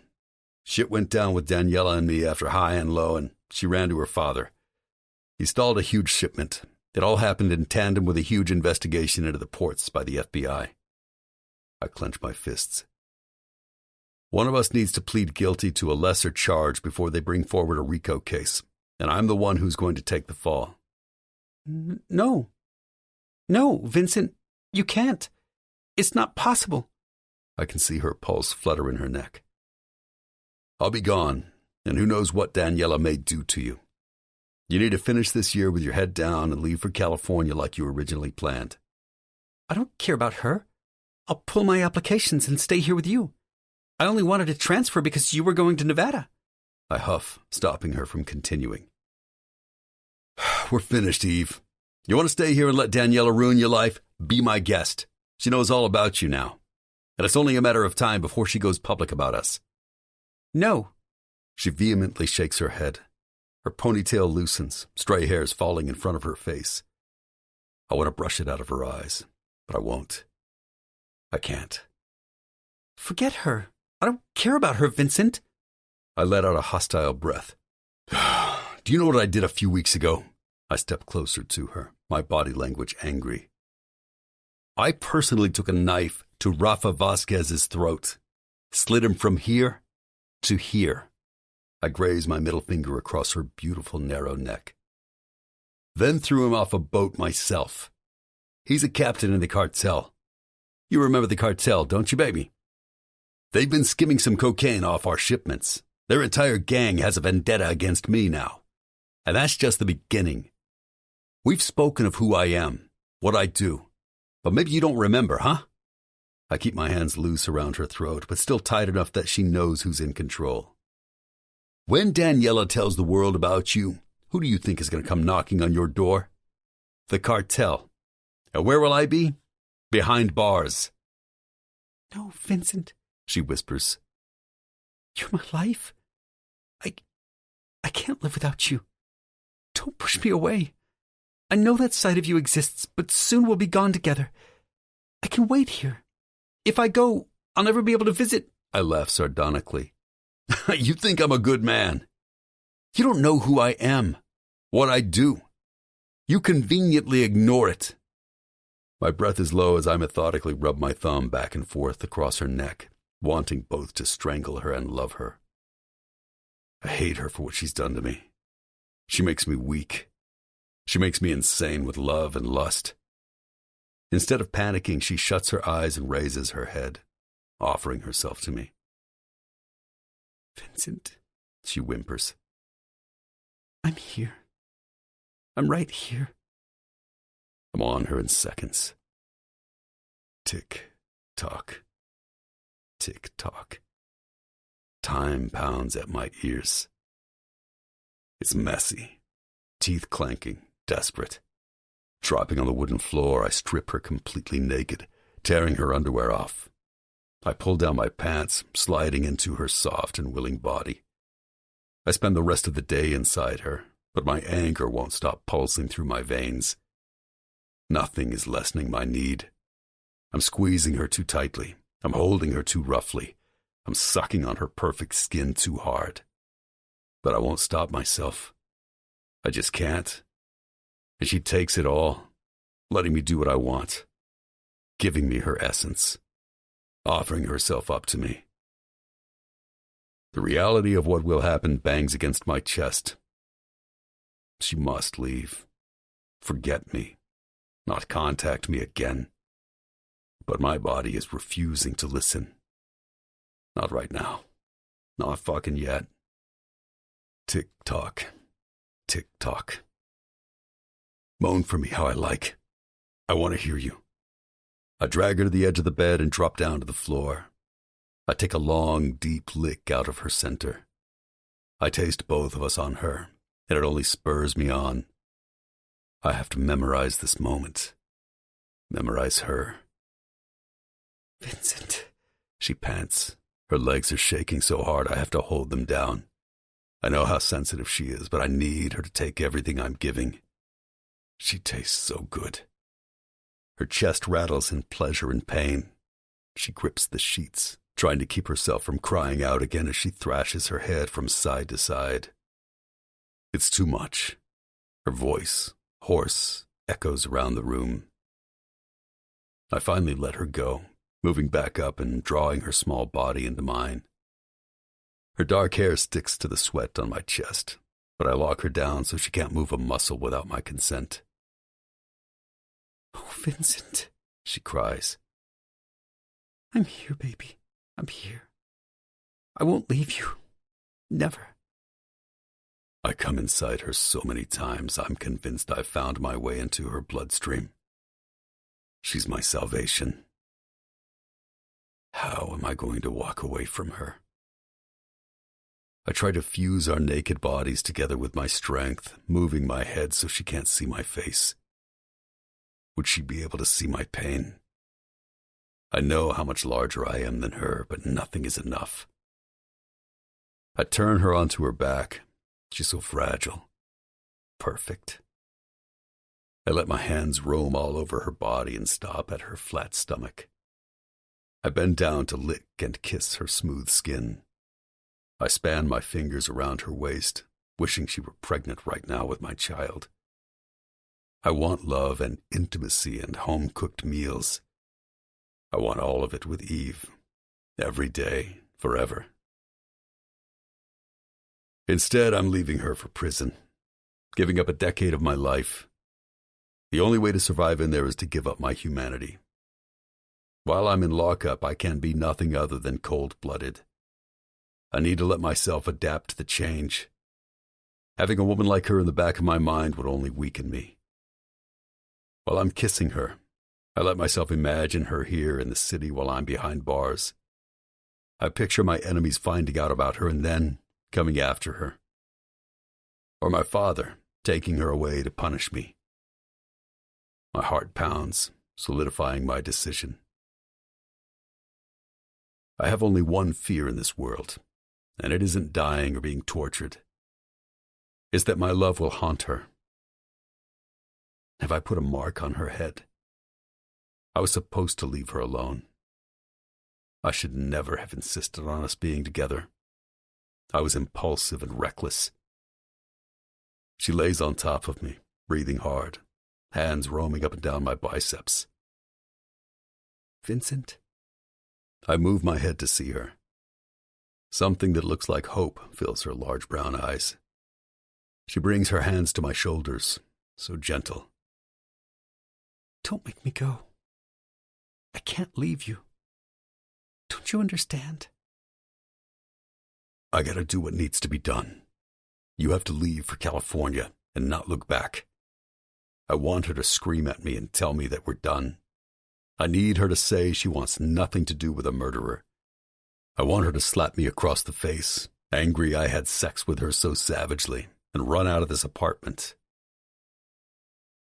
Please, my heart begs. She shakes her head. No, I'm not leaving you. I can't. It's just not possible. She moves over me, straddling my legs. Once you're out of prison, we'll live out on the reservation together, right? I want to live far from everything and everyone. I've dealt with far worse shit my whole life. I can handle this. Her words feel like a sucker punch to the gut. The plan has to stay in play. She isn't going to give me up. I remove her hands from my chest and stand. I need to get away from her. Vincent? She sits up in the bed, but I move quickly. I open my drawers, turning away from her in both mind and body. Pulling out a fresh pair of jeans and a long-sleeve gray Henley, I slide it on as if the love of my life isn't breaking down in front of my eyes. Hurting her right now feels like I'm cutting off my own arm, but I ignore it. Overriding every emotion in my heart is my need to keep her safe. I pause for a moment to breathe. I want to press my lips against the cross around her neck and swear to her and Jesus that I'll be back for her, that she belongs to me, that I'll never love anyone else other than her. But I can't. I hear her heavy breaths while fat tears drop down her face. Don't, Vincent, don't do this to me. I know you love me. You can't pull this cold routine anymore. You need me to stay close to you. She gets out of bed, walking on my heels as I step into the bathroom to brush my teeth. I stare at our reflection in the mirror. I double her in size. Tell me you love me, Vincent, she begs, hands up in prayer. I stay silent, squeeze toothpaste on the bristles, brush, turn on the faucet, put my hands into the water like a cup and draw it into my mouth. Swish, spit, clean the brush. I turn around and see she's on her knees in front of me, crying. She clutches my calves, head bent to my legs. I want to wait for you, however long it takes. No, Eve, we're done. We had a good time while it lasted, but you have to move on. I'm done with you now. I bend down, grabbing her shoulders. Doing a quick survey of her body, I can clearly see all the bruises that I've placed on her with my mouth and hands. What have I done? I deserve jail after what I'm about to put her through.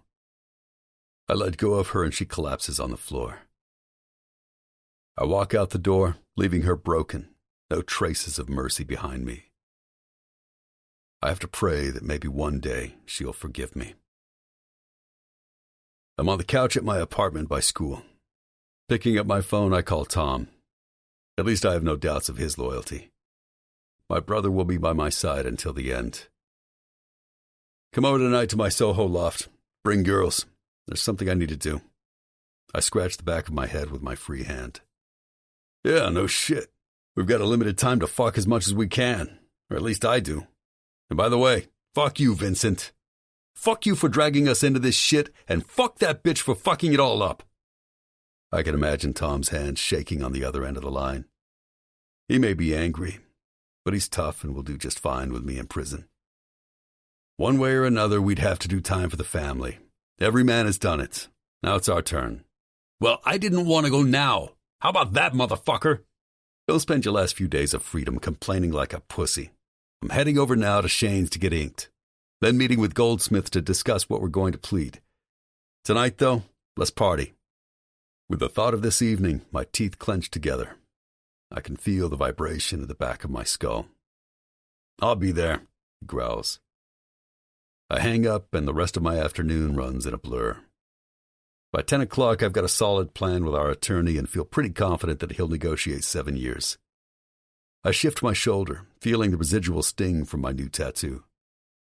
Like the other men of the family, I placed it over my right shoulder and down the bicep, giving me a half sleeve. BM is written in ancient script lettering, but I placed it within an intricate tribal design. Shane is a seriously talented artist. I'll give him that. He also added Eve's name within the lines of the bands.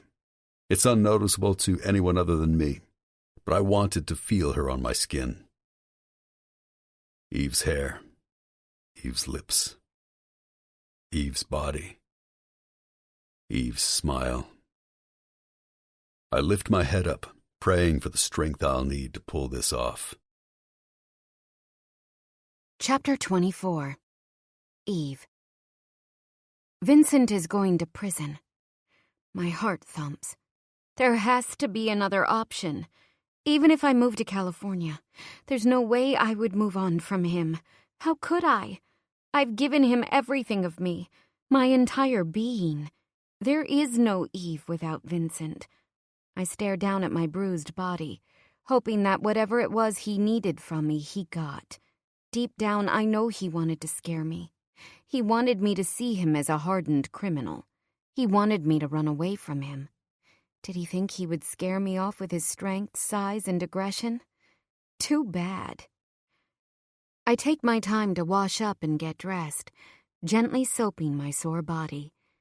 I let myself cry for 20 more minutes before I force myself to toughen up. Vincent doesn't want me to be weak. He wants me to be strong. If he goes to prison, I want him to know that I can be a support for him. The first thing I need to do is head over to the law library and make some sense of his predicament. Right now, I refuse to dwell.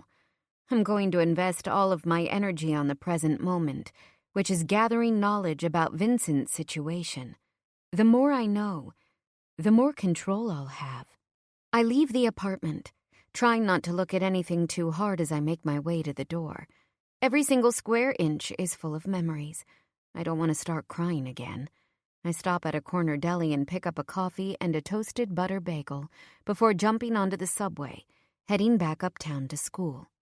The train is full of people, but luckily, I squeeze into a spot where I can hold on to the pole.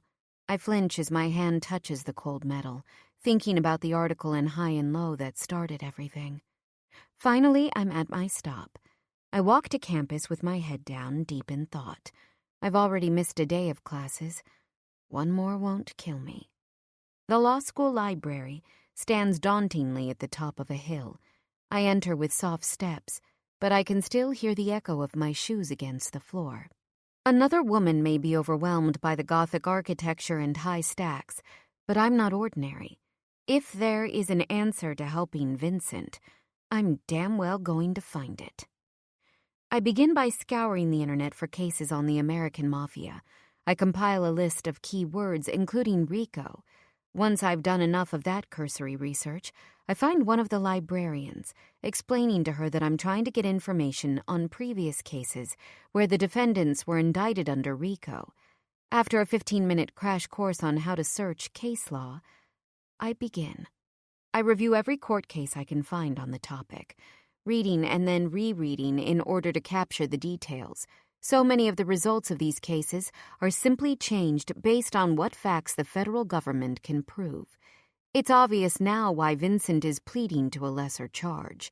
If the Borignones were ever found guilty under RICO, they would be forced to forfeit everything the family has made, under the assumption that all the money is somehow tainted from their illegal dealings. With just an indictment of RICO alone, the government can freeze all of their assets and property. Hours pass, and the reality only becomes clearer. Vincent has no choice but to plead guilty to something other than racketeering. I feel sick. Time continues to move at too fast of a pace. I'm sure I'd be better able to help Vincent if I weren't in the dark when it came to his business dealings. Lifting up my head, I blink. I turn my gaze toward the window, surprised that it's already dark.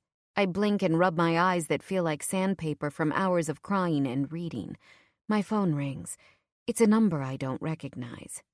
Hello? Hello, I'm looking for Eve Petrov. A professional-sounding voice comes across the line, and I swallow away the rasp in my throat. Yes, this is she. Good afternoon. This is Anna from Mr. Farkas's office. I'm calling to see if you're available for an interview tomorrow morning at 10:30. He can meet you at 347 Fifth Avenue, Suite 302, across from the Empire State Building. My interview? Yes, your interview with the Mr. Farkas of the admissions committee at Stanford.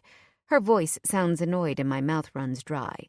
Ms. Petrov, are you still on the line? Yes, I stammer. I'm here. I know it's last minute, but another candidate canceled while I was reviewing your file. I'm glad the timing works for you. Goodbye. She clicks off. My mind is spinning so quickly, I can barely form a coherent thought. I inhale and exhale, attempting to get my bearings. I need to weigh the risks and benefits of staying here in New York City versus leaving. For one, if Vincent's enemies do find out about me, my life could be in jeopardy. On the other hand, I don't want us to break up. I can write letters from California, wherever. The thought of losing him, no, I can't even think of it. I breathe deeply. I need to go see Vincent and tell him about my interview and everything I've learned based on previous case law. Maybe once he knows I've agreed to leave the city, he won't force me away from him. Maybe I can help him to win this case. Or appeal. I shut the books in front of me and take care in putting them back where they belong. I pull my purse off the wooden desk, and it hits the floor with a clang. I get down to Soho and square my shoulders, stepping off the subway. It's a cool night, but my excitement is keeping me warm. For a moment, I pause, wishing I had a better plan of what to say. Maybe I should stop by the corner deli, grab a coffee and a cookie, and plan my words. I'm debating my next move when a group of girls enter the building. They strut into the lobby, and for reasons I don't completely understand, I follow straight behind them. They're in skirts so short, I can see the bottom of their asses. They're wearing sky-high heels and chunky rhinestone jewelry. Add in fake tits and red lips, it's clear they're walking sex. My heart pounds. We enter the elevator together, and I listen to them talk about a girl named Alessandra, and whether or not she brought the party favors. It doesn't take much to guess what they're referring to. I've never seen girls like this in this building. It's strange. The elevator stops at the 5th floor, and we step out together. One of them flips her bleached blonde hair to the side and reaches into her bra to push her boobs up, instantly giving her the look of larger cleavage. I'm standing there, feeling like a ghost. They don't notice me, and I'm completely silent. They strut to apartment 5B, and I ask myself if I'm dreaming. I stare at the apartment number on the outside of the door. This is it. This is our home. I finally gain the courage to step inside. The apartment is filled with smoke and loud music. Bodies are everywhere. Half-clad girls dance throughout the space. Some dancing on top of our coffee table. Where is Vincent? I see a man with a buzzed head. I move forward through the crowd quickly and touch his shoulder, my heart skittering in my chest. When he turns around, I suck in a hard breath. It's a complete stranger. The man looks big, dirty, and tough. Biting a cigar and staring me up and down, he chuckles, "Hey, baby." I turn and walk forward, entering the kitchen that is now littered with bottles and cigarette butts. It looks like people are blowing lines near the stove, each taking turns bending down, holding one nostril as they inhale hard. "Eve?" A hand grabs my elbow and I spin around. It's Tom. "What the fuck are you doing here?" His voice has no inflection, but I can see the anger pulsing at his neck. His bloodshot eyes tell me he's halfway to gone. Where's Vincent?" He laughs sardonically, his hands still wrapped around my wrist like a vice. "You shouldn't be here." "Please, Tom, I know he's leaving. I just need to speak to him. For just a minute." I'm talking too fast, the desperation in my voice obvious. At this point, I'd beg on my hands and knees if I had to. "Do you have any idea how much you have fucked up our lives?" His voice rises in volume. "I warned you months ago, and now because of you, not only is my best friend going to jail, but I have to accompany him there. You couldn't just keep your legs shut, huh? You had to tempt him with your 'I'm so innocent' act. Well, screw you. You deserve whatever happens next. Do me a favor and don't transfer. Stay right here where the wolves will chew you up." He drops his head, spitting at the ground in front of me. What have I done? He lets me go and I make my way into the corridor, my pulse rapidly beating. There's a couple by our bedroom door, practically screwing against the wall. Who are these people? Is this Vincent's other life? It feels like I'm walking through a nightmare. I push open the bedroom door. My eyes immediately lock with Vincent's. He's sitting on our bed with his pants unbuttoned. Without a shirt, his tan, wide chest is on display. From his right shoulder down to his bicep, I see an intricate tattoo. One hand is on a bottle of vodka, and the other makes its way up the shoulder of a blonde. He pushes her down to her knees. I hear her exclaim, "Finally!"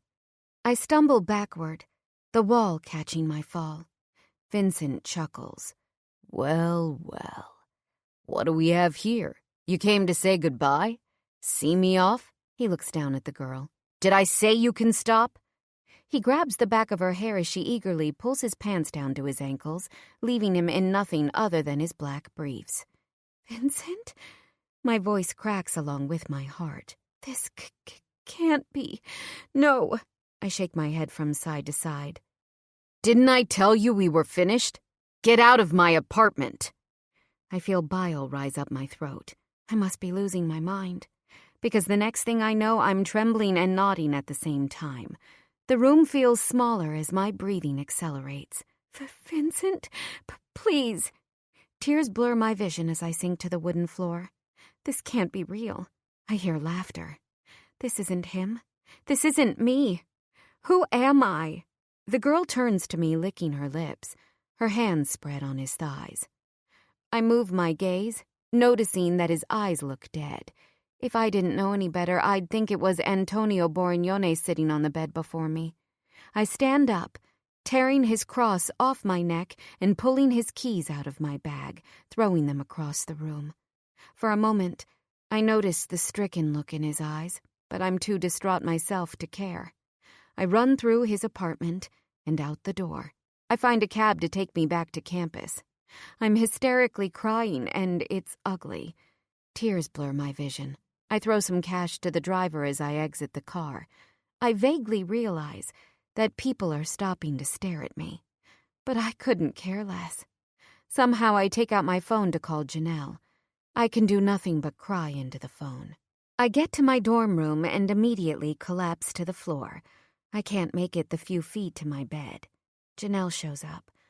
I must not have locked it, because she walks right inside the door. Dropping down to her haunches, she immediately hands me 2 pills. I swallow them down without any water. Minutes pass, and I feel like I'm floating above myself.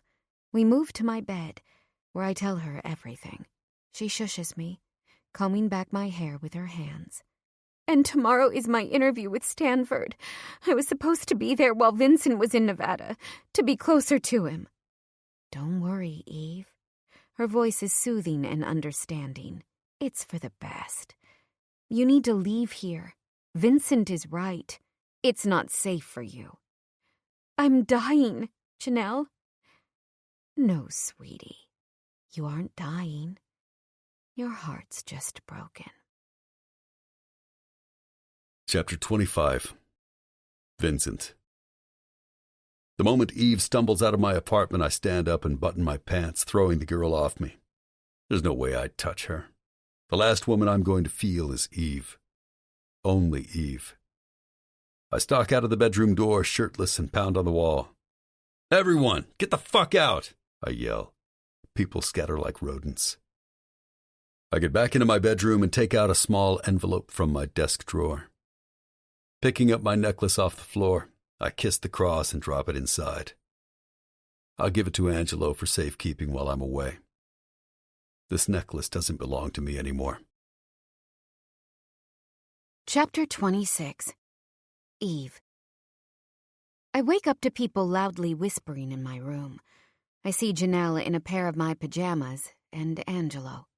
His dark hair is slicked back. He's pacing my room.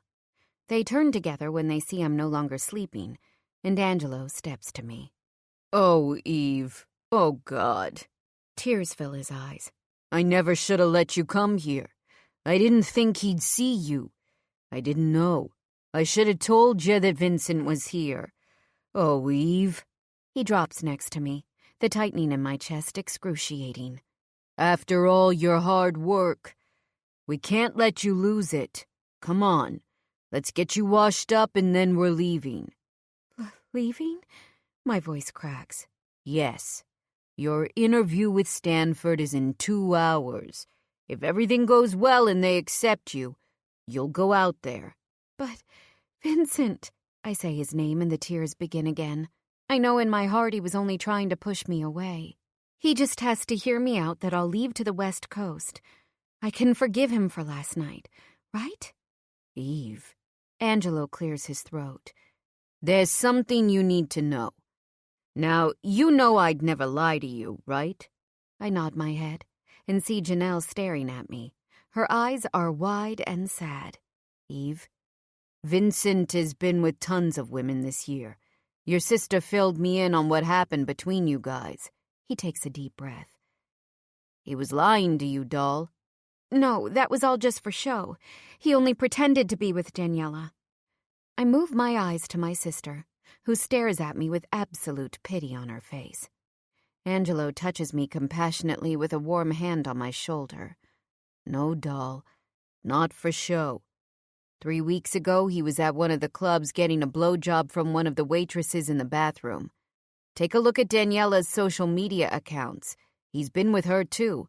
Quite a lot. They were never exclusive, but I know for a fact he's been with her. And recently, they've been together more than ever." "That's impossible," I say vehemently. "No, he just shows up to take pictures when she needs them. He just—" "No, sweetheart." His face turns ashen. "I'm telling you the truth." I look down at Angelo's trembling hand. "You trust me, don't you? Open your social media accounts. See for yourself. None of what you see are lies, doll." I finally open up my social media, the same ones I've been avoiding for months. Typing in Daniela Costa into the search box, what comes up is enough to make me sick. It's all here. In color. Vincent is a liar. Chapter 27. Eve. Surprisingly, the interview with Stanford goes amazingly well. Janelle gave me a Xanax while we headed over to Mr. Farkas's office. That shit works wonders. By the end of the interview, he actually shook my hand and, with a wink, told me he's looking forward to seeing me in the fall, as a full scholarship student. The only thing left to do is finish off my semester as quietly as possible and find a way to reorganize my grants. Ms. Levine forwarded me an email with all of the grant information on it.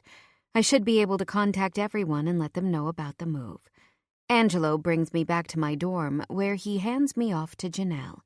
I hug him goodbye and then step into her arms, immediately crying again.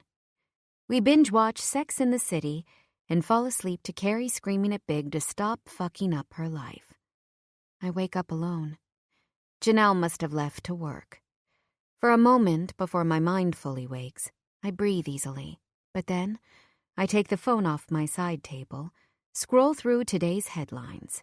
Mafia boss, intellectual scholar, and scheming mastermind Vincent Borignone pleads guilty. Vincent is going to prison, 7 to 10 years. Chapter 28. Eve. I move my brain onto automatic. I have 8 more weeks of school until finals, and then I'll head out to California. I put on a pair of comfortable sweats and grab my backpack. The second I enter the dining hall to get myself some coffee and a bagel, the entire room gets quiet. I glance around, knowing something is coming. Luckily for me, I'm in too much emotional pain to even care. All I can think about is getting out of this city. Daniela steps up to me, all long legs, skinny jeans, and loose sweater. She takes the coffee out of my hand and spills the hot liquid over my head. I gasp as the scalding wetness seeps straight through my hair, down to my clothes, and onto my pants. Oops. She enunciates every letter. The dining hall is so quiet, I can hear someone in the back clearing their throat. "Does everyone see this girl?" She yells, and every single person turns their head. It's a collective gaze. "This girl fucked Vincent behind my back, ruined his life, told the feds lies to get him in jail because he wouldn't be with her, Let's all make sure to give Eve Petrov a little extra attention. Huh? I hear gasps. My life is falling apart. Chapter 29. Eve. 1 month later. My last final came and went yesterday. I'm shocked to have completed my first full year of college. Angelo is on his way to take me to the airport, and I still have a few odds and ends to pack. Although I insisted I could get to California on my own, he surprised me with 2 tickets to San Francisco International Airport. From there, we'll rent a car and drive the 30 minutes to Stanford. He said he needed a vacation anyway, but I know that he just wants to make sure I'm settled and comfortable. Luckily, Stanford is allowing me to begin over the summer, which is quite a relief. At the rate I'm going, I'll be able to graduate from college in only 2 more years. Saying goodbye to Janelle and Claire was difficult, but necessary. The past 2 months have been excruciating. Janelle has tried to come over as often as she can, but it's difficult with her schedule. Claire and I still chat, but it isn't easy for her when I've become the most hated girl on campus. Daniela managed to spread every vile rumor possible about me. Not only am I called a whore to my face, but people are actually saying that I screw guys for tuition. People seem to think it was funny to accidentally spill food or drinks all over my clothes or head. It didn't take long for me to realize that while I was no longer in the middle of the ghetto afraid for my life, the people here can be just as terrifying. The entire school now sees me as a slut. I'm the girl who put Vincent Borgnone behind bars. Vincent's warnings about his rivals finding out about me still knock around in my head. But I guess Daniela was good for something. The rumors she spread make it pretty clear that I'm not his ex-lover, but a bona fide enemy. I wouldn't be surprised if the cartel sends me a goddamn fruit basket at this point. I pull my stringy hair back with a tie, unconcerned with the fact that I haven't worn makeup in months and I haven't washed my hair since last Saturday. The only thing I care about now are grades and moving on with my life. One thing is for sure. The world doesn't owe me shit. But I'm prepared to work hard and succeed at my goals. I still intend on going to law school after I finish my undergraduate degree. None of my plans have to change. I'm still working through the fact that Vincent and I are totally done. While I do think we had love, he always made it clear that there was another side to him. I guess I was too dumb and blind to notice. I wish I had someone to really talk to about it all. But the truth is, no one can relate to what happened to me. Talking about it is nothing but futile. I just want to bury my feelings along with the memory of him. It's too painful to deal with. That's not to say I haven't had compulsive conversations with him in my head. They go something like this. Vincent, why? How could you do that to me? I just wanted to know what it felt like to have someone at home. Or other times he'd say, I just couldn't control my urges. I'm a sexual man and I was never willing to say no to a woman. And every so often he'd say, no, baby, I made Angelo lie. I had to save you from my enemies. I had to make sure you had no hope left, so that everyone knew we were over. Somehow I vaguely remember him whispering something about art the night he came home, before he broke things off. But for the life of me, I can't remember what he was talking about. But what good would it do anyway? He wanted me gone, and he got his wish. I look around my now empty dorm room. I can't believe that only a few hours ago this space was filled with books and clothes, and now it's completely abandoned and empty. It's oddly wistful. I can smell Angelo coming down the hall and let out a quiet laugh. Finally, he steps inside, placing a warm hand on my back. Ready, sweetheart? Somehow his scent makes me feel secure. I take a deep breath before handing him 2 pieces of luggage to bring down to the car. LaGuardia Airport is mayhem, but Angelo and I make it to the gate with a few minutes before boarding. Before we get onto the plane, I stuff my hand in the small zipper pocket inside my purse, trying to find a piece of gum. I feel something hard. I pull it out, and lift it closer to my face to inspect it. It's a silver boot charm. What is this? I hand it to Angelo and he looks at it. It looks like a boot. No shit, I laugh. But why is this here? He chuckles. How the hell am I supposed to know? You girls have tons of random junk in your bags. For a moment I remember Claire's gigantic bag, and I smile. But of course, my mind starts racing. The only charms I've ever had were from the keychain Vincent gave me. But why is it here? Could it have fallen off the chain? Maybe Vincent had something to do with this. Did he remove it off the keychain? Was he trying to tell me something? I swallow back tears as I get on the plane. My mind is probably playing tricks on me, looking for anything as a sign of hope.